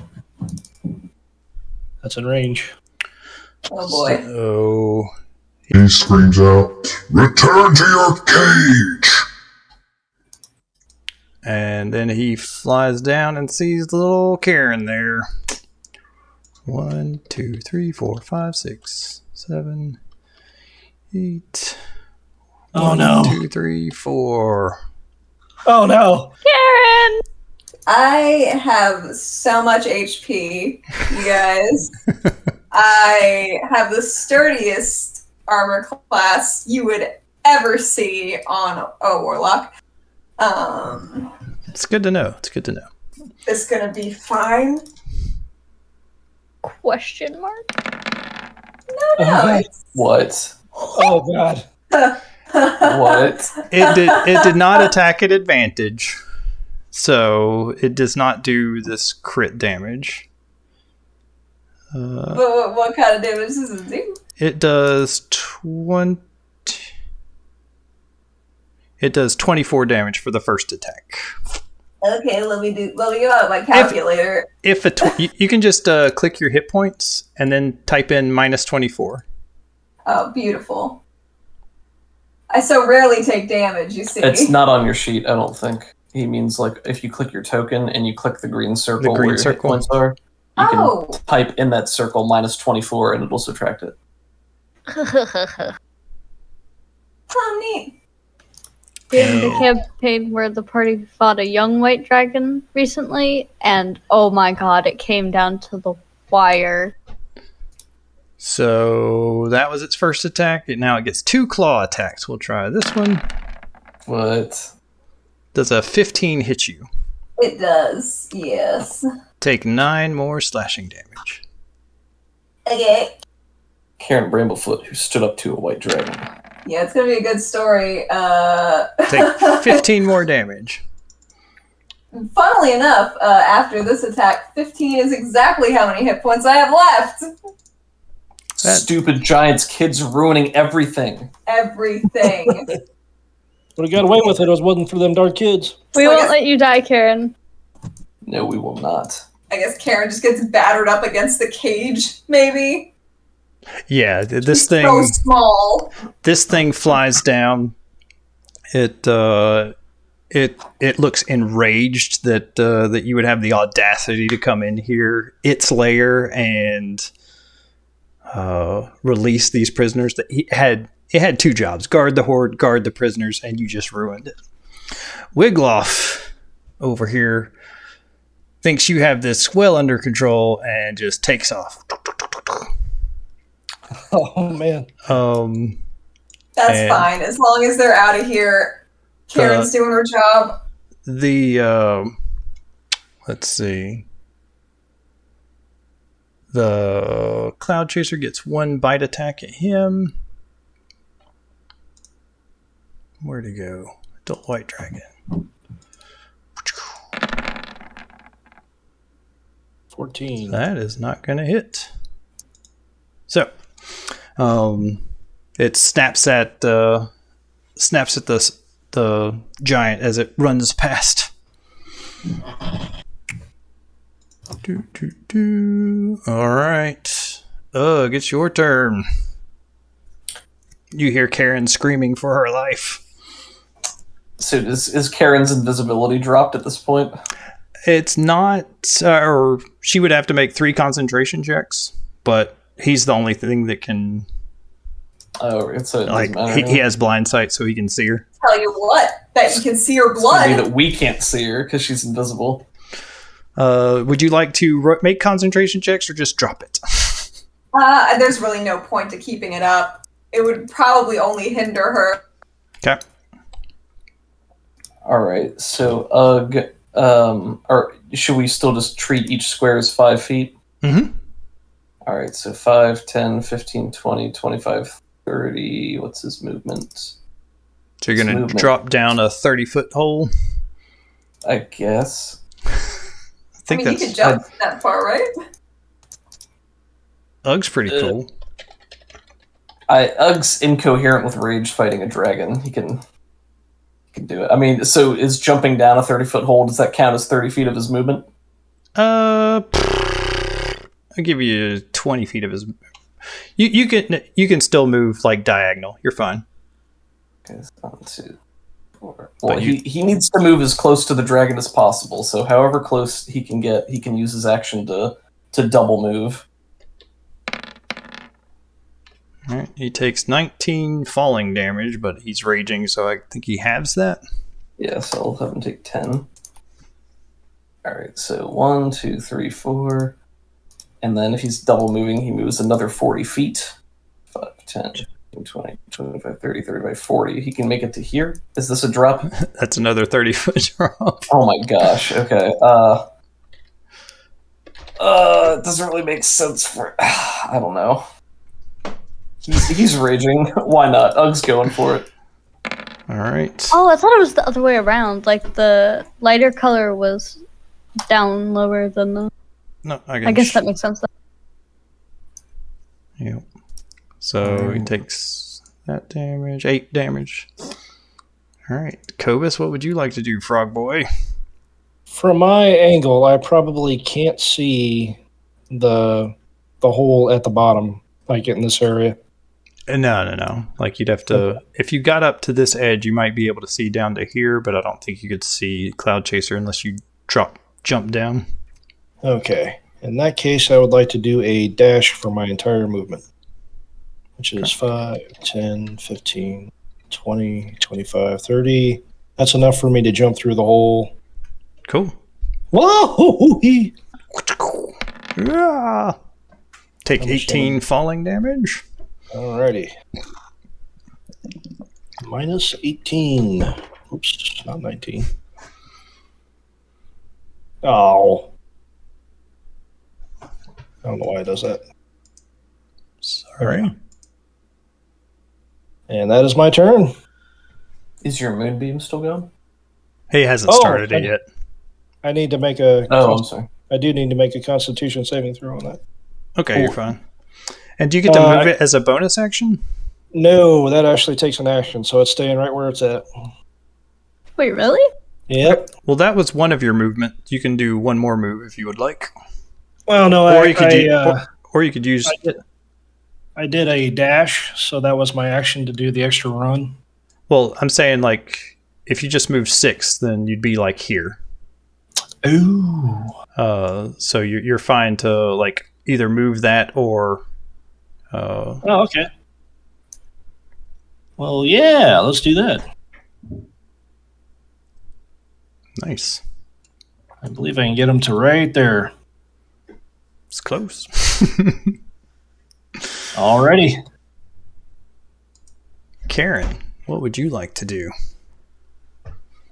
This might be a little tricksy. Actually, after Cobus goes, I think I'll use one of my legendary actions since it's a new turn. I think he will do a tail attack on Karen. You little... Karen! My girl! If Karen dies, I'll be very mad at you. No, it's okay. It's okay, guys. It's okay. I got spells. We're good. Oh, bye, Karen. Karen, don't die. We love Karen. 16 damage. Please make a death saving throw. What is that? If you open up your character sheet, it should be... Let me see here. I could probably find it if it's on the sheet. It's under... Oh, yeah, I got it. Well, here's one. This is a good All right. Yeah! So you have 1 success. All right. If you get a nat 20, you regain 1 hit point and are awake and can act again. Dope. Yuri, would you like to go before her to do anything special? I mean, I think if she's, I'm not going to be able to like reach her to do anything in 1 turn. So okay, all right. I have the ability to get you up. Actually, hold on. Let me look at this real quick. I know the aid spell. I made sure to have that prepared before we come. It has a range of 30 feet. My current baseline movement is 40 feet. So how far could I get if I'm jumping? Do my boots prevent some of this fall damage? Wait. Yeah, you can jump down, no problem. Wait, hold on. I'm sorry. I just realized something. If Karen has resistance to cold damage, is it rounded down or up if it's an odd number? Down? Why do you ask? Okay, because theoretically that would mean that she only took 22 damage from the first bite attack instead of 24. Does it do cold damage? Yes, meaning she would still have 1 hit point left, I believe. How about it, Karen? Karen's laying on the ground like... Do you want 1 hit point or do you want not 1 hit point? Oh gosh, I mean, he's just gonna keep knocking her back down, right? I don't know. But if you have a hit point, then you're still up and you can do something this turn. Yeah. You know what? If Kaylee went to the trouble of doing all that math just for little old Karen Bramblefoot. All right. But Yuri, you go ahead and go first, Yuri. You said you were jumping down. Yeah, he was going to jump down and then advance forward. If she's not unconscious, then he doesn't need to use aid on her this turn, so it's not as time sensitive. But yeah. How should I... So you said it's 30 feet to go down. Do I need to count that? No, you can just move straight. Don't worry about it. 15, 20, 25, 30, 35, 40 is how far I can get with my normal move.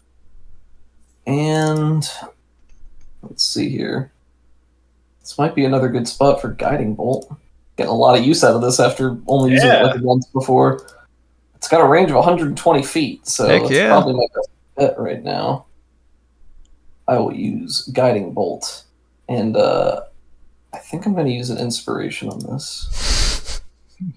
Couldn't hurt. I have 2 inspiration left, so I will use 1. Here we go.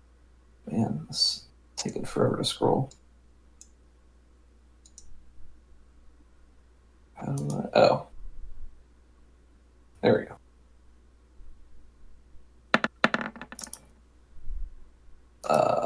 And I get my extra D4. Not that it matters. I do have Revivify at the ready if we need it. Nice. It's good to know. First level spell. Dang.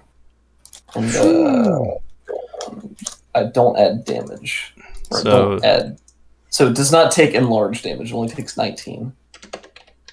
And then no save or anything? Oh, I do get a save. What? I thought it was an attack roll. It's a ranged attack roll, yeah. Oh, it's just saying spell save DC because it's a spell. Okay. Heck, is this an adult or agent? Adult. Nice.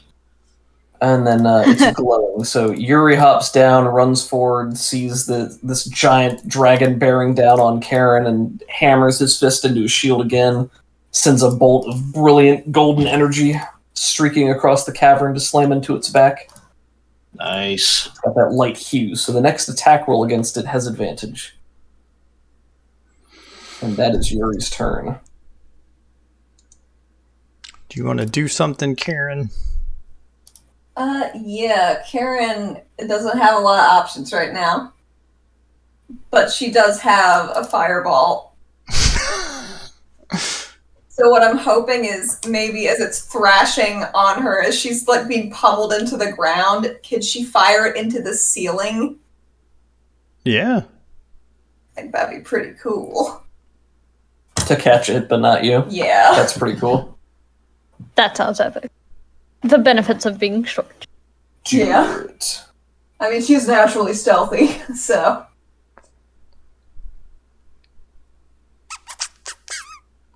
Dang, that's a good fireball. That's a good fireball. That's a good fireball. That's a spicy fireball. Ooh. Oh, 1 and a 2. Ouch.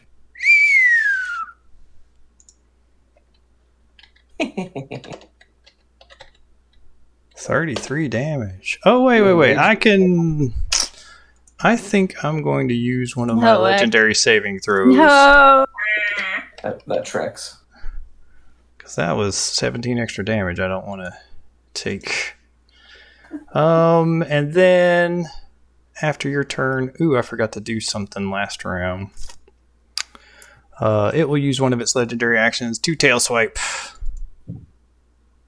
And who? Oh no. I think we know who.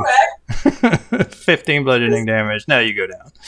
Blam. Okay. Theoretically, I'm kidding. Yeah, she down this time, y'all. Alright, yeah, she gets smashed up against the side of the thing. And since we're in the lair now, I have to... Uh-oh. Let's see. Let's go ahead and put chat at 20. And that will be my reminder. So I need to do a lair action. Oh, layer.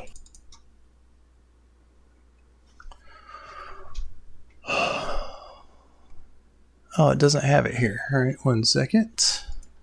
Adult White Dragon 5e.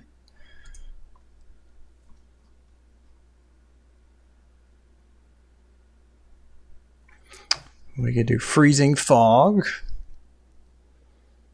Jagged Ice Shards. That doesn't sound very cool. A Wall of Ice. That's interesting.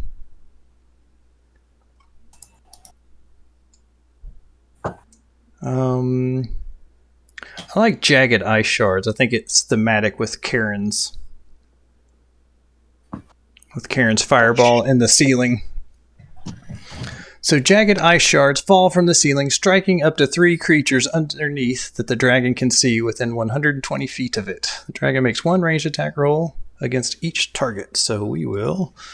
I think it can see all 3 of you, but he's going to put one of them into Karen because he's a jerk. No. I'm gonna kill this dragon. Whoa! But X, she's already down. She is already down. That's going to hit, so you take... is this a crit? Auto crit? It's a ranged attack. It counts as 2, yeah. So I think any attack against a downed person counts as an auto crit. Okay, so you take 2 failed saving throws. Okay. Oh, God. I can't get there in time. Ugh, you... Does an 18 hit you? It does. It hits him. I can just barely not reach. Wait, maybe. Hold on. Is part of the damage ice, or is It's it just all... piercing. It's just piercing damage. So it takes 7 damage, but half it. And then against Yuri... My AC is 19. That will hit. Oh, someone in chat says a range counts as 1 failed. Only a melee attack counts as 2. Okay. Thank you, Yeah. Eric. I wasn't 100% sure, but since he was adjacent, I was like, maybe. I'll do whatever you feel is appropriate, but... We'll just do 1. It just comes down right on your leg. On my leg. 3d6 plus, what is it? Oh, just 3d6. Alright, so take 11 damage, Yuri. 11. And I need to roll concentration.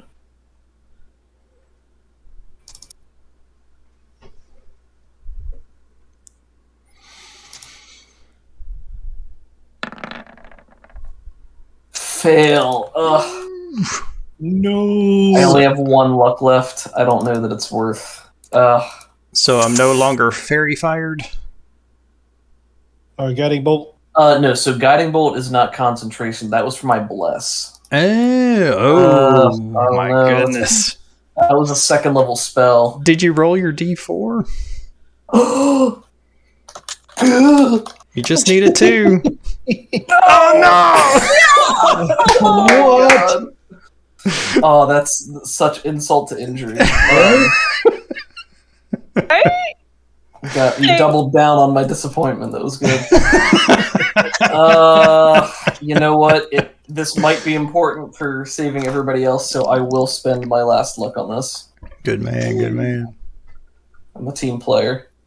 Yuri has gotten a lot of big hits in this session, so I'm not worried about that. There we go. Nice. Ooh.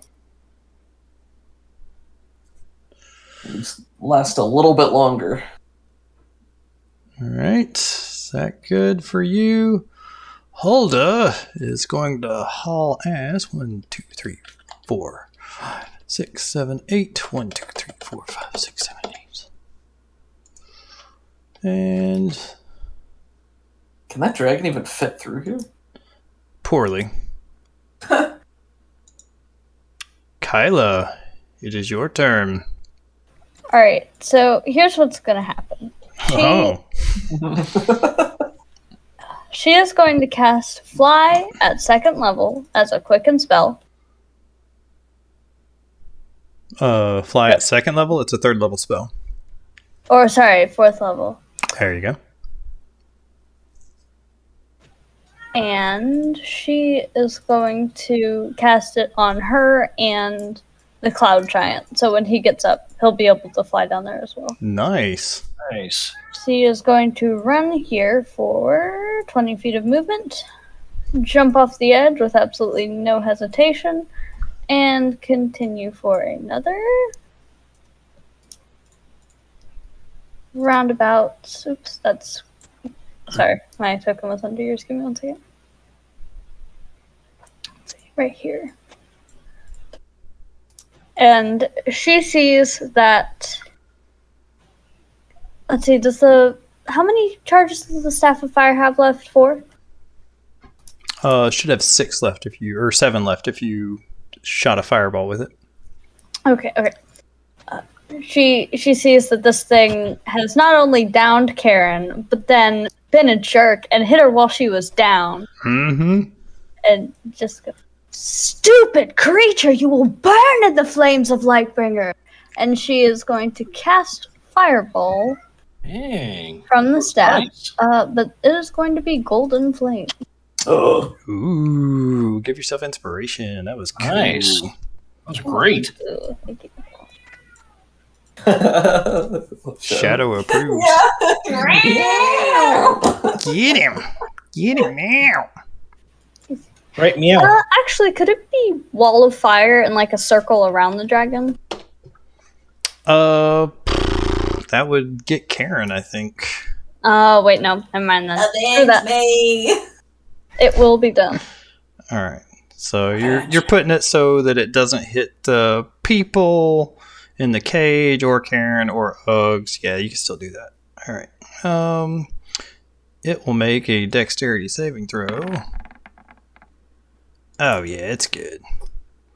Takes 11 more damage. Could I spend an inspiration and a luck to reroll? What, the damage? No, for the save. Or did you not allow? It's got +5, so it's probably going to make it anyways. Okay. That's fine. At least it's not +11. Yeah. Yeah. But imagine having Legothicus. +11. Uh-oh. If you're flying, that makes you immune to the prone condition, so he gets to save some of his movement. And he has a fly speed of 40, right? Is it 40 or 60? Is it 60? That'd be cool. Let me check. If it was 60, then she would be a little bit further back.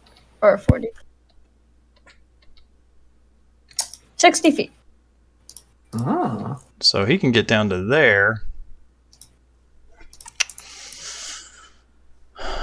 And let's see. He needs to save that for later, just in case.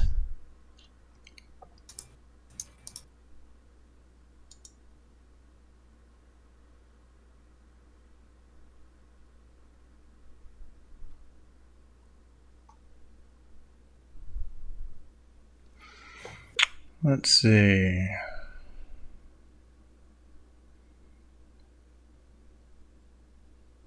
That's not going to do much, probably. Ooh, what's that? One. Let's see. Can we get... Remember that it's actually halved. Oh, because this is supposed to be 15 feet. 10 feet. Oh, well, we're going to make it 5 feet. So, that's unfortunate. You can't quite make it there. Does it help with his flying speed now? Like, does he get more? No, I counted out squares. Yeah, I think he's just going to double move and get next to Cloud Chaser.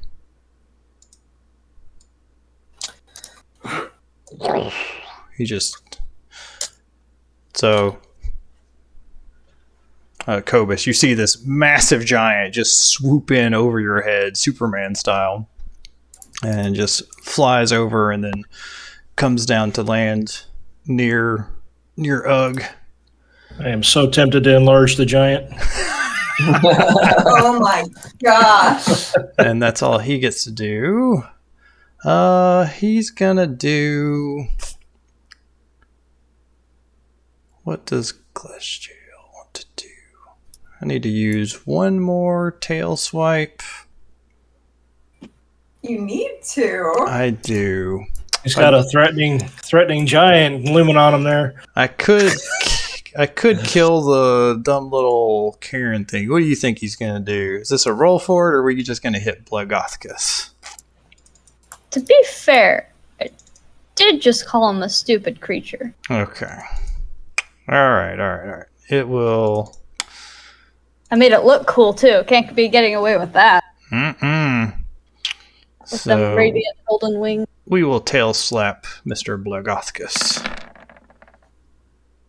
13. That is not going to hit. Alright, so now that was the end of Blagothka's turn. Now it's Glageal the Cloud Chaser's turn. He is going to... Man, he needs to do 2 things. Remember how Karen was very vocal about being very afraid of being a dragon snack this whole campaign?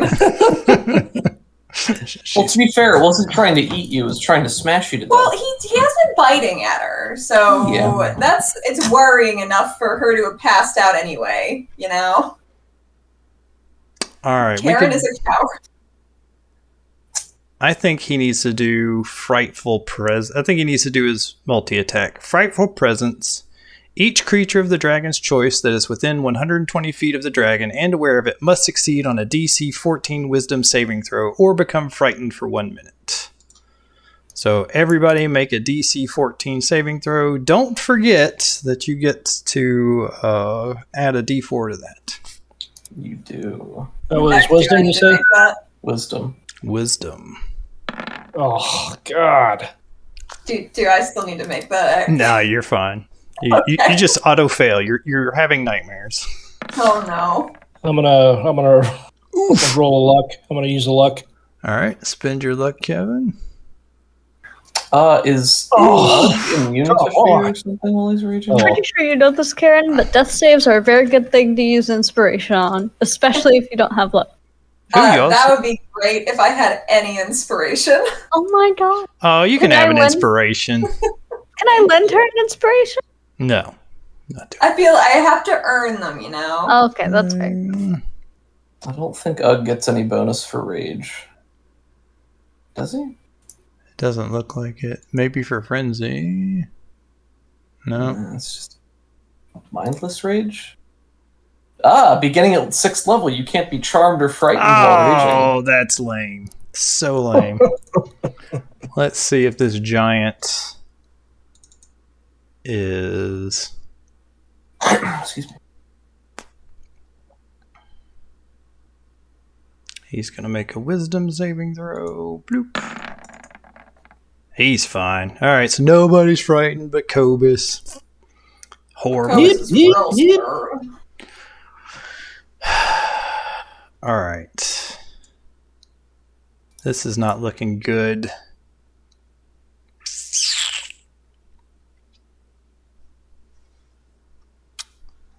So it gets to do... So the action that I did was multi-attack. The dragon can use its Frightful Presence. It then makes 3 attacks. 1 with its bite and 2 with its claws. I think he's going to try to beat up this giant. Oh god, that's a lot of dice. Does a 14 hit? It does not. And 2 claws. That will hit. And that will hit. So 31 damage. How's the giant doing on health? He's not bloodied yet, so he has 91 out of 138. Oh, that's good. Now, Legael will... I think he's going to move away, so Blagothkas will get 1 attack at him. And even better, the fly spell is still up, so we can chase after him. 13. That's not going to hit, so he flies out. 1, 2, 3, 4, 5, 6, 7, and then he wedges himself in here. 8. Wigloff runs away. And we'll get attacked by the dragon. We'll do a bite. 15. That's not going to hit. Alright. Let's see. We have a layer action. I think the dragon's going to get the hell out of dodge. I think his layer action is going to be do a wall 30 feet long, 30 feet tall. So he basically seals up behind himself.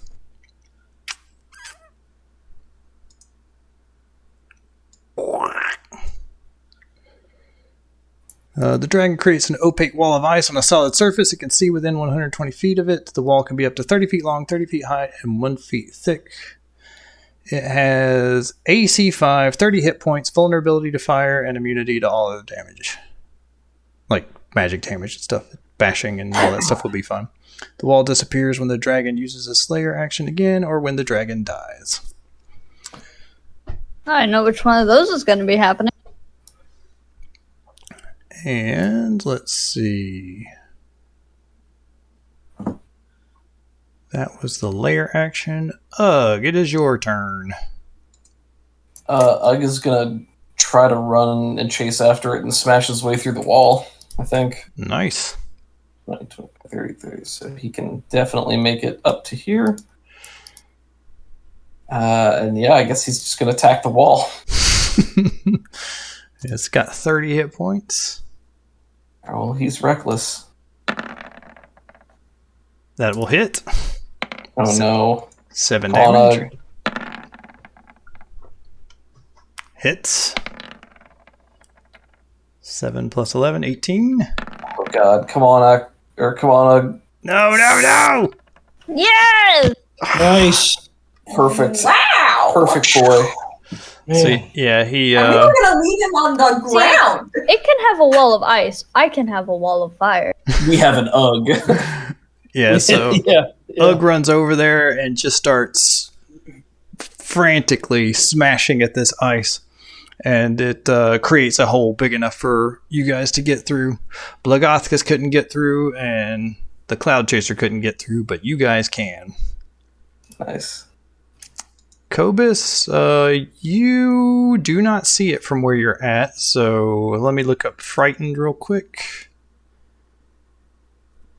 I think it means you can't move towards it, but if you're not inside of it, then you're fine. Interesting. Frightened creature has disadvantage on ability checks and attack rolls while the source of its fear is within line of sight. The creature can't willingly move closer to the source of fear. All right. Okay. So if I go 5, 10, 15. If I go here with a jump, is that okay? Yeah. Okay. Yeah, I mean, you can see him now, so you would stop there. Okay. Let's see. 60 feet of movement. 10, 15. Each one of these squares is 5, so... Okay. So I got plenty then. Yep. You will have to go over Ugg. Oh. Ugg accepts this as par for the course. Oh. Sorry, I'm not more help this combat, you guys. No, we're going to take care of you, Kieran. It's going to be okay. I'm sorry he got downed. Well, I mean, he's a very big dragon. I'm a very small woman. I'm gonna just create a wall of fire through here, so if the dragon flies anywhere. Actually, with that being the case, I'm going to just do that. Do what? I didn't see what you're doing. I just moved my moonbeam a little bit further. Okay. Gotcha. So yeah, it needs to make a Constitution saving throw. It's probably going to make it.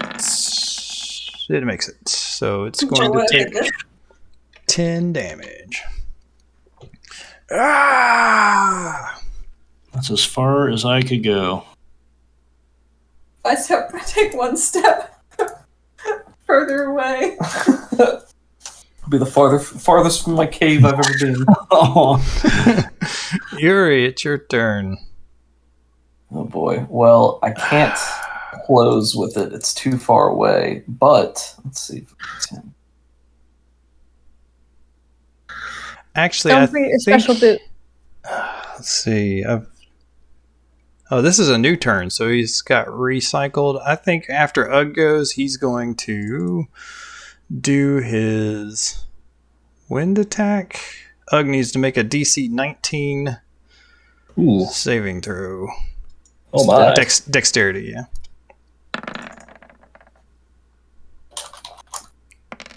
Or he's prone. Ugg is prone. And he takes damage.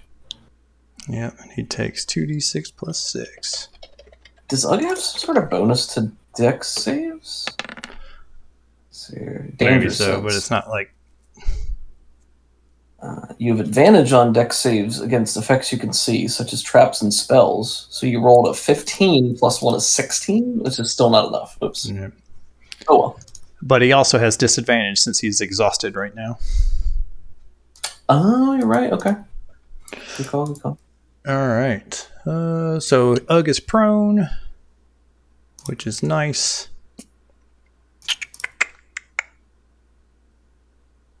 Where'd he go? Ooh. Oops. Sorry. 2 back breaks. Oh Go my for it. goodness. His Go for it. entire spine just... So that was Kobus and Yuri. Karen, would you care to make a death saving throw? Oh, I didn't go yet. Oh, sorry. You're fine. Let's see here. So 1, 2, 5, 10. I can move 40. If I'm over in this side, can I still see him? For like ranged attack? It's kind of here, so you'd have to be like over here, maybe on that icy floor. Okay. Is this impassable? Like, can I see over this, or is this like a spike that goes up to the ceiling? No, it's like a frozen pool. Okay. All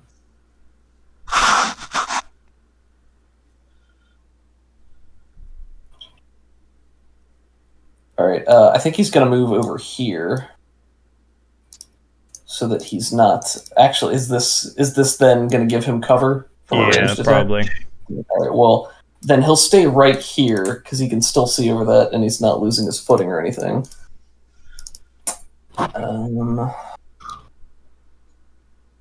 I think he's gonna use Guiding Bolt again. I mean, he's at a ranged attack. That's all it's the only thing he can do. Last one. But it's an advantage because nobody's actually managed to hit him with an attack roll so far. So it's still Nice, rolling nice. off the last one. All right. 18. Come on, Yuri. Ooh. Plus a D4? Wait. Oh, man. God. Oh. All right. What's going on with these rolls? Come on, Yuri.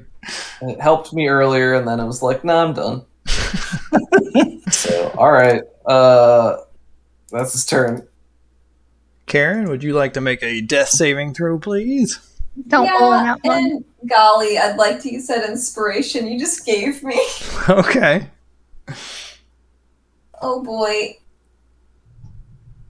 Nice. Is that enough? It's a It 13. is, but roll again. In case you get a 20. Oh, slightly better. Yep. So you get one more successful death saving throw. Whew. One more and you'll stabilize. Holda. I actually only have one. I have one successful one. Oh, okay. Because the first one was when I was down before I was actually downed. Gotcha. Holda runs off and jumps into the air. I hope they can fly. Well, it'd be quite a strange choice if they couldn't. Yeah. Yep. Well, It's better than being torn to shreds by a dragon, let's be honest. Kyla Night Gym. I think he's going to do one more tail swipe on Ugg. That tracks. My medicine is bad. I don't think I'd be able to get Karen. I can stabilize Karen. don't mind me. Yeah, between me and Yuri, I think we got her. That'll hit. 15 damage to Ugg, minus his rage or whatever. Gotcha. Done. What would you like to do, Kyla? Kyla flaps her wings and swoops over here and, looking over Ugg and past the dragon, uses another 4 charges of the staff to create a zigzagging wall of fire like this. No. Nice. Nice. However many feet that is. Too many. Cool. Pretty cool. Yeah, that just... That's 6, yeah. No, that's about... It's okay. You're good. And that is her action, I believe. Was that the last charge of the fire staff? If you did 2 fireballs and a wall of flame, yep. So roll a d20, and if you get a 1, it crumbles to dust. All right. Save this time. All right. But you know what? It would have been a good sacrifice. You know, Yeah. it would have been worth it. I like how the moonbeam circle and the wall of fire make it look like it says "ow." It's a pain hallway. That is a big ow. That's a big ow. All right, Blogoscus, what's he gonna do? He can walk up, and he can't really get through there. You can grab the dragon by the tail. I think he sees that his kids are out, and so he's gonna start flying up. Ah, you bastard.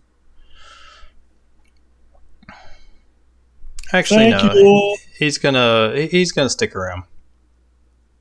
I rescind that. He doesn't want to be a bastard. What a stalwart gentleman. What's he gonna do? He can't really get at anything, so he'll just run up and start smashing this wall of ice.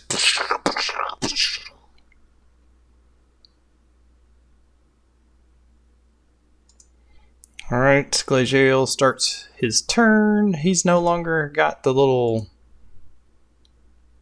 guiding bolt thing, right? Or does he have advantage until he gets hit? Let me see here. Oh, dadgummit. It's against a target before the end of your next turn, so it actually should have. Yeah, it's gone now. Okay. Constitution saving throw. That's a moonfire for you, chap. Yeah. Oh, so close. We're getting so close, you guys. Yep, I'm whittling them down here. Glacial Cloud Chaser. What's going to happen if he runs through this fire? He's just going to get incinerated, right? How much damage is he going to take? Let me check. Yeah, I think he's afraid enough of fire that he's going to... 5d8. Oh, he's stuck like Pooh Bear. How about Adult White Dragon? I think it's time for everyone within a 60-foot cone. Uh-oh. Bring it on. Oh, no. Karen. Yeah, let's see.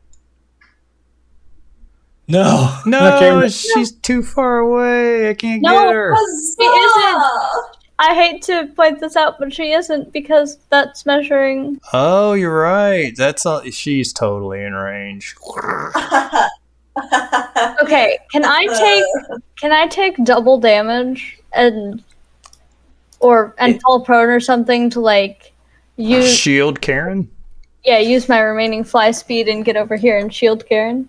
Oh, dude, save yourself, honestly. If Karen isn't killed by this, I can get her up next turn. I can do that on my turn. Problem. She might get killed by it. It's only a little. How many failed death saving throws do you have? 1. So she'll take another one. So this will be 2. But Revivify brings them back, right? Yeah, Revivify is like a resurrect spell. Okay. If it's done within a minute of their death, yeah. Mm-hmm. Yeah. All right, so everybody go ahead and make a DC 19 Constitution saving throw. Oh, I'm pretty good at con, actually. Oh, yeah. Surprisingly. One of our better rolls. Oh, is anybody within 10 feet of me? No, you're not. Dang it. Cobus, are you within 60 feet? Because you're higher up on a ledge. I wouldn't think that would hit you. I don't know. What do you think, Ek? Let's see. I don't. Yeah, you're not even. Yeah, you're not in range, Cobus. You're good. Bad. Whew. And some bad saves here. All right, someone roll for Ugg. I just did. Okay. We'll just do one big roll. Oh, God. Whoosh. Oh, boy. Good thing we have resistance. Otherwise, that would have one-shot somebody. That would have one-shot Kyla. That would have one-shot Karen. Yikes. That would knock down take Ugg. 16 damage. So anybody who succeeded takes 16 because you have resistance and you succeed. I think we all failed. So All the rest of us failed. if you failed, then take 32 damage. Whew. My goodness. It is cornered and it is not happy. Cornered animal, guys.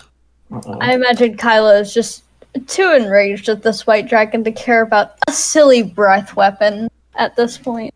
How's the giant looking? Is he bloodied? Yeah, I gotta do a... He's got... Is he resistant or immune? No, that's the wrong giant. Does this de-toad Cobus again? Nope, he was out of range.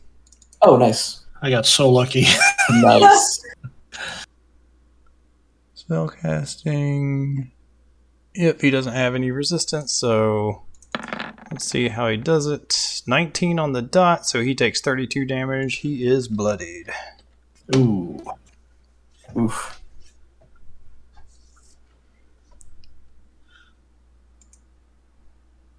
Well, that one spell cast from Kyla just saved so much health from everyone. Yeah, no kidding. I will decorate my lair with your frozen corpses. Nice. Can I please be put on a shelf? And then, yeah, it's just going to have to stay here. Everybody needs to make concentration checks for their spells. Oh. Is that including me? Nope, you didn't take any damage. Okay. Oh, I failed. Ooh, so the cold resistance is gone? I don't think that's a concentration spell, is it? Oh, I got a nat 20, so mine stays. Oh, wait, no, I already lost mine. Oh, it is a concentration spell. I did not know that. No, I did. I'm sorry. No more frost resistance? We're going to luck that one. And maybe spend inspiration. Thank you. Yeah, I think we will. I think it's you need to get a 6. How much damage did you take? You took 16? Okay, you're fine. You just got to get a 10. I think I will. Ooh, wait. Since you have bless, roll a d4. You might not need to spend your luck. You would have. Man, those ones. All right, but the frozen, the endure elements works.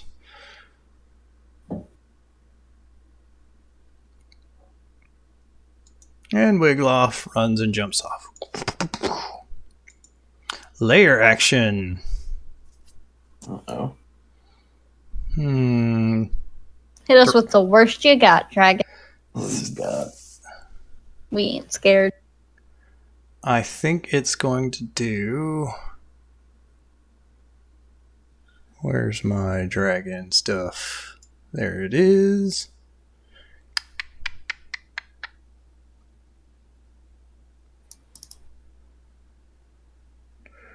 Freezing fog fills a 20-foot radius sphere.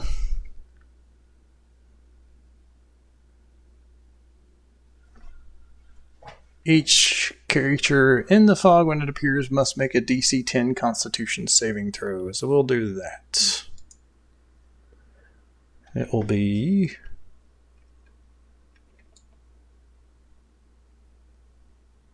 Bloop.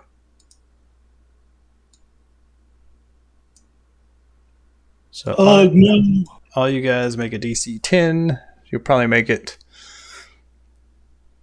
Is it Ugg and Kyla? Yeah. I'm sorry, what type of save was it? Constitution, yeah. This guy's going to auto-save. So everybody's going to take half damage, probably. And this is cold damage. I'm sorry, what was it for again? I didn't hear. Constitution. Like, what was the attack? Cold damage. It is a freezing fog that fills a 20-foot radius. A creature that ends its turn in the fog takes 3d6 cold damage. There we go. So basically, if you're end your turn in there, you're going to take 3d6 cold damage.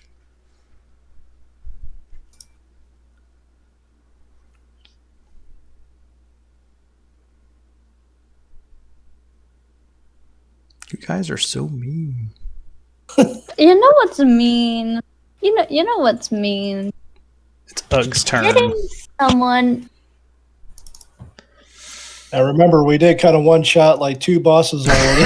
Oh yeah, it definitely feels earned. This is quite a gauntlet run we've done. I'm glad this Boss was rush, boss rush. Yeah, boss rush. All right, Ugg will use half of his speed to stand up,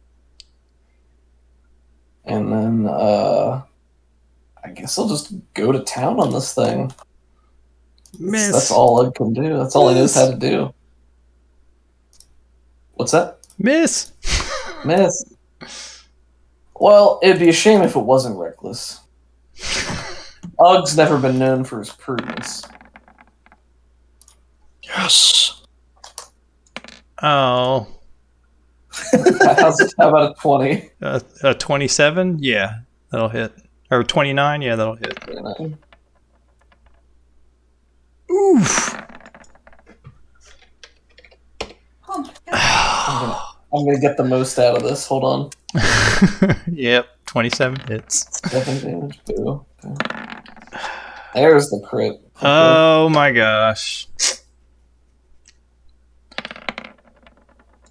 And I just realized that for Ugg's crits, he gets an extra damage die because he's a half orc, which it does not appear to take into account. So add another 9. So he 29 damage. He was dead on the second attack and then took 30 more damage. Oh my gosh! Just to make sure. Oh, guess I won't be harvesting those breath weapon sacks.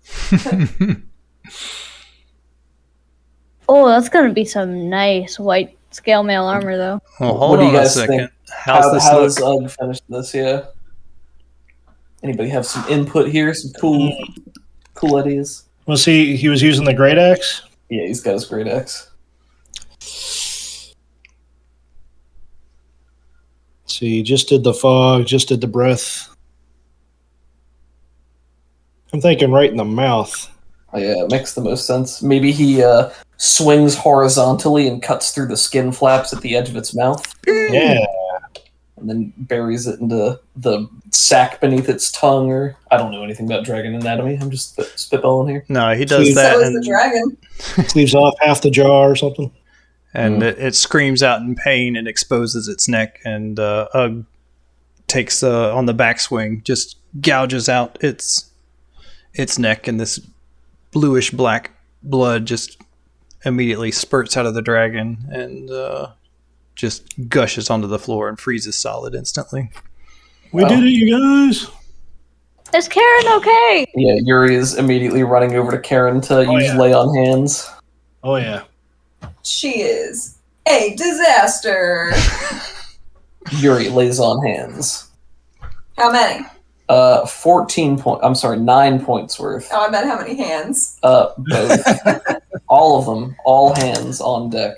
Good. All In this hands. case, Karen All is of the the deck. hands. Whew. They take 9 healing points. Oh, she will. Whew. And I will... Yeah. I'm going to go ahead and burn 2 more slots for Cure Wounds on both Karen. Let's get you first. Get Ugg. Yeah, I'll get Ugg. 9 on Karen. Another 9. Hey, And you guys don't have to worry about healing. It's okay. all of the major threats are gone. So Oh, cool. Okay. We already have our ogres starting to spread the good word, so we after this is over, we can go up and command them to gather everyone to see what we've done and bow to us, yada yada. Nice. Yay. Yeah, first order of business is making sure Karen's okay, so Yeah. getting down, put some divine energy into her until she wakes up. She wakes up with some amount of ferocity and slaps whoever's in front of her. That'd be Yuri. Just in a battle frenzy, because that's how she went down. So you slap him, his face doesn't even move. You just, oh, you're fine. Okay, good. So Karen, Oh, God. Karen, you said you might want a permanent injury out of this deal. Just messed me up, man. Well, the icicle did go into your leg. It did go into my leg. from the ceiling, and she's so small. She's so small, you guys. I think Kobus is going to break out one of his drink potions, and he's going to shake it up, and all of a sudden it's going to start steaming. Said, "Here, it tastes like hot cocoa." Oh, what does it do? It makes you feel better. Okay. Maybe Karen doesn't realize that the bottom half of her one leg is too mangled, perhaps, to save. Or do you think it's a clean cut from an icicle from the ceiling? Yeah, you were unconscious when it happened, so...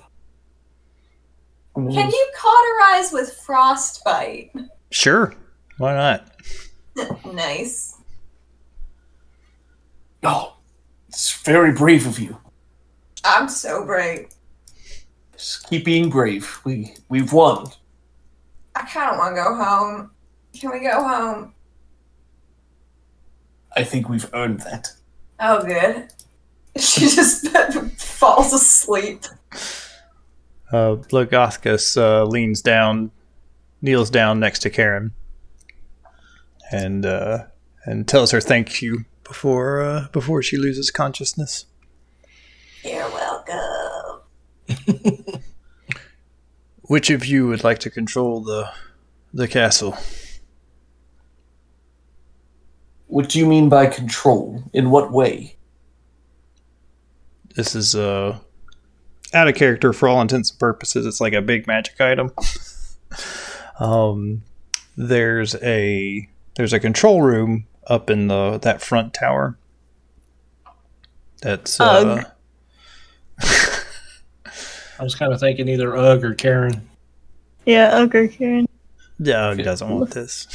I was thinking Karen because please correct me if I'm wrong, but Allie, didn't you say you wanted to retire Karen and bring in somebody else? Potentially. Karen's overseeing the flying fortress. Just hover it over to our villa. Yeah, that's where it lives now. Well, that's our beach house, and that's our flying fortress. Like a castle. Honestly, if she's in control of the castle, it's exactly where it's going to be. And that's our international space station. That's our floating ballista. It's our private international space station. Do we have to decide right now, or can we transfer it between us? Yes, the person could transfer it. Then I will bestow that power upon one of you, and then it's up to you. Don't die. Show me for now, and we'll take care of it from there. All right. He grabs your hand, or rather your entire forearm in his, and you feel this just it's ice, but it's like welcoming and warming, and you just feel this power flow into your bones, and the castle shudders and rocks and drops about 10 feet before it like reasserts itself, and now you can feel a connection to this castle. I think Yuri just sort of laughs in a delighted, manic type of way. Never felt anything like this. That was fun. Can we do it again? Do the drop thing. That was amazing. Sure, I can resurrect the dragon 1 second.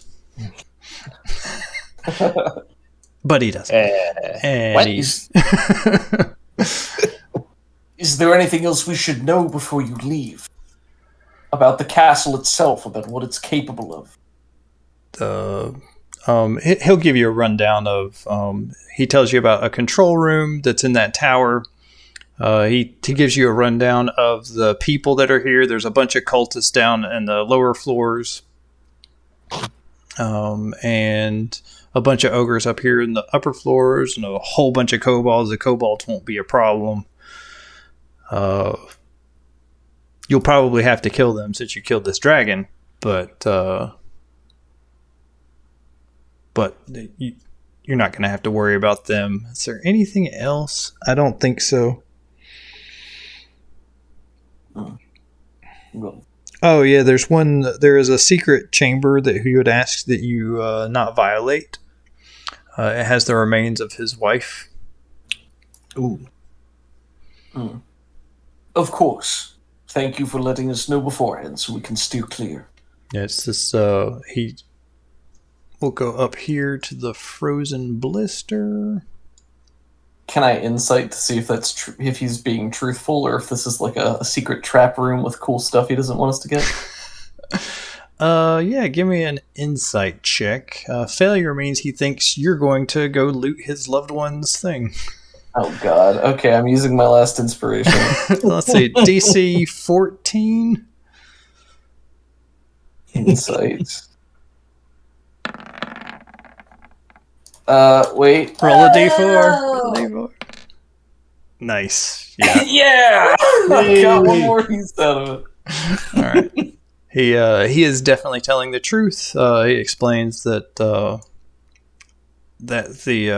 there's a frozen blister that's basically on the side of this glacier here. This cave does not lead to that little chamber there. I moved you guys to this. Mm-hmm. Yeah. This actually leads down into the lower tunnels below.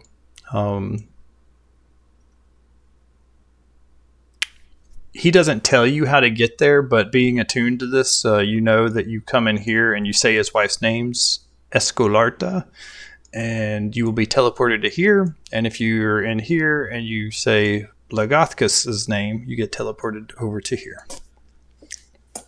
Gotcha. But that is the end of Hoard of the Dragon Queen. Wow. Yay! Well done, we did it. everybody. Thank you, Ek. Thank you very much, man. Yes, thank you for running this. This was What a ton of fun. treat. This was amazing. What a finale. So, I like to do a little post-mortem at the end. Tell me what you like, what you didn't like. Oh my gosh, it was so awesome. But I felt really bad that you didn't get to use a lot of your cool lines and stuff that you had planned. We cheesed some encounters, I feel like. You were smart about it, and I gave it to you, and I think that's fine. I was pouting a little bit about it, but it was all joking. I was perfectly fine having you guys wail into Resbeer, like, knock, knock, go away, knock, knock. She was coming out there to just eviscerate whoever was there, and then a wall of fire, fireballs, moonbeams. Yeah. I appreciate your style of jamming and, going where the fun is and, not leaning into sabotaging the players at every turn. So I think that's always a gift to the players to let them have those cool narrative moments. Yeah. I don't know. I had a great time. I thought everything was really cool. A couple of neat encounters. We had the chance to feel super strong, and then had something that could have gone very differently and was still a very difficult fight, even though we made it bloodied in the first turn. Yeah. Like that. Oof. That was rough.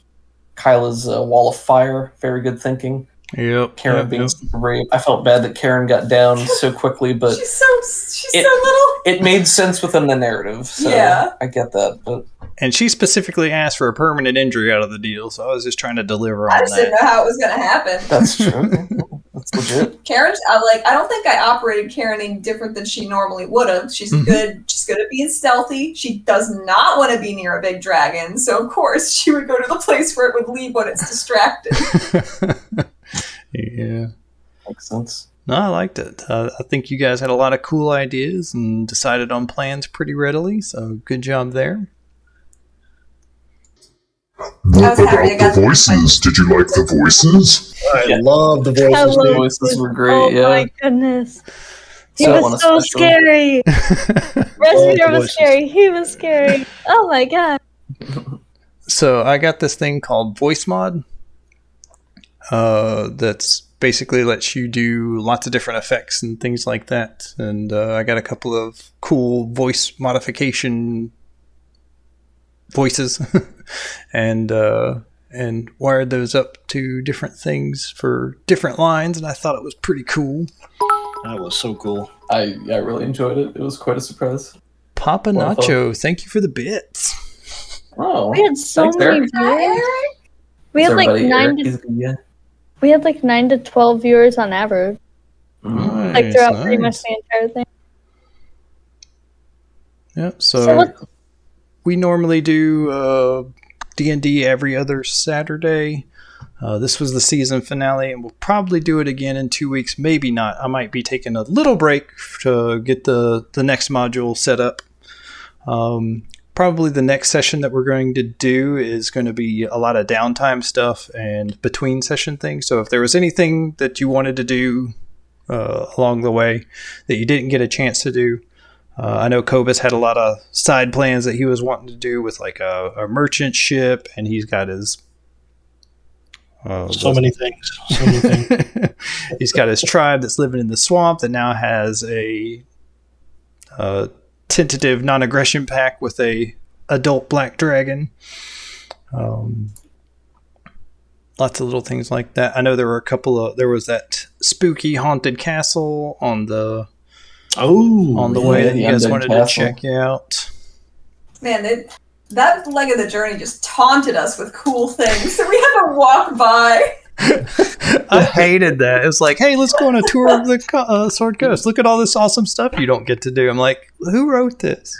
Dragon Spear Castle. Here's this amazing, well-written description. I have a couple of things, including visiting real quick, and also getting something specific from the Hoard and commissioning Nikolai for something else. Nice.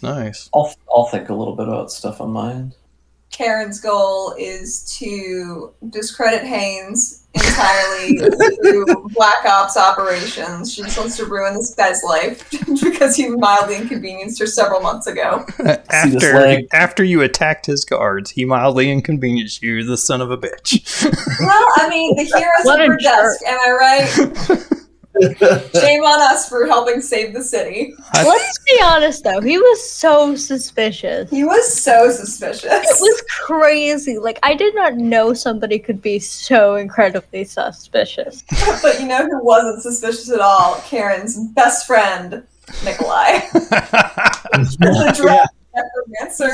That guy was totally legit. Oh, I love that guy. Just a little bit. okay, out of character, I love Nikolai. I think he's awesome and he's a really great character. Kyla does not. But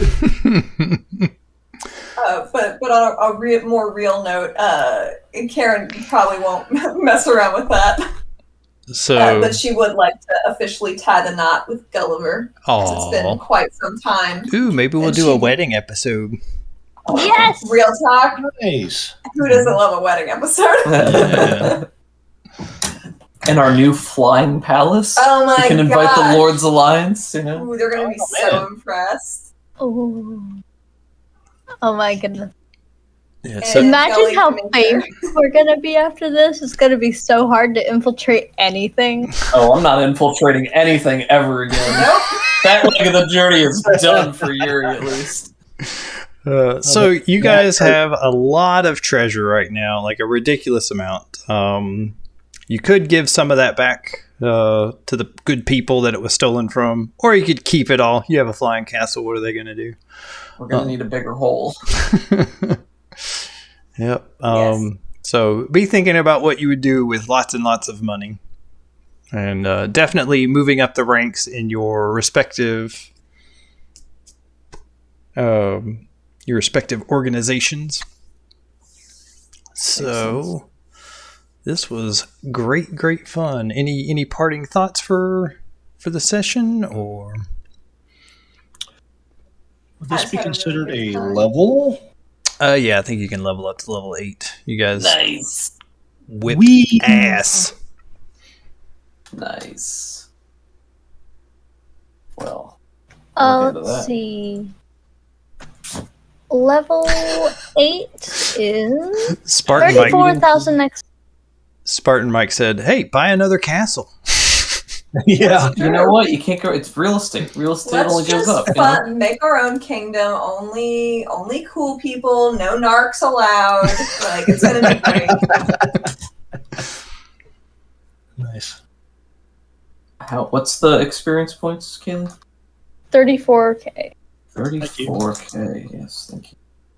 You have one living prisoner that you Oh, care right. about. Oh, yeah. Nice. Sibling rivalry. yes. I I did get- put her. And she doesn't even know her sister was involved in all of this. She thinks it was Talus the White. Tell us Do the a Oh, great yeah. reveal. We got to deal with Talus the White, y'all. That's true. Let's just fly our castle over to where she's staying. You know. I think what I'm going to do is probably have a "Where Are They Now" section of the next session as we skip forward in time a little bit, like looking back on the different things you did and kind of a flashback episode or like the credits in Fallout at the end. I like it. Yeah. As long as there are plenty of freeze frames. Yeah, so if there's something in particular you're wanting to know about, then make sure and leave a question in chat. Let's see. Did I start up my chat bot? I don't know that I did. I want to know where Alex the cultist is. Yes. I He's think in jail being sad. I think he is. He's still in Narratar, isn't he? Yeah. It's only been like a day. I haven't tested any of these commands to see if they work. Come on, chatbot, start. All right, does this work or am I crazy? Oh, I forgot. I'm a human. I'm lame. I don't have dark vision. Lame. Right? Yeah, you don't. You do not have dark vision unless you get it magic. I'll pick that one up. I'm sure with our vast wealth, you could locate goggles of night vision or one of those hats. So I got my own Discord channel and my what do you call it? My chatbot's not wired up appropriately, so sorry about that. But if anybody wants to join, I talk about programming and gaming, RPGs, computer games, and just basic nerd stuff. Be happy if you guys came and hung out. That is super cool. He's Everybody should super like He is. cool. He is. Go on. I will. Oh, guys. Cool. Well, thanks again for the bits, Papa Nacho, and I think that's going to be it for us. I am sweating like crazy up here because it's so hot. Yeah. Sounds good. So have a good night, everybody, and thanks for playing. Thanks, guys. Yeah, it was See you awesome. next time. Thank you guys for showing up. Excellent.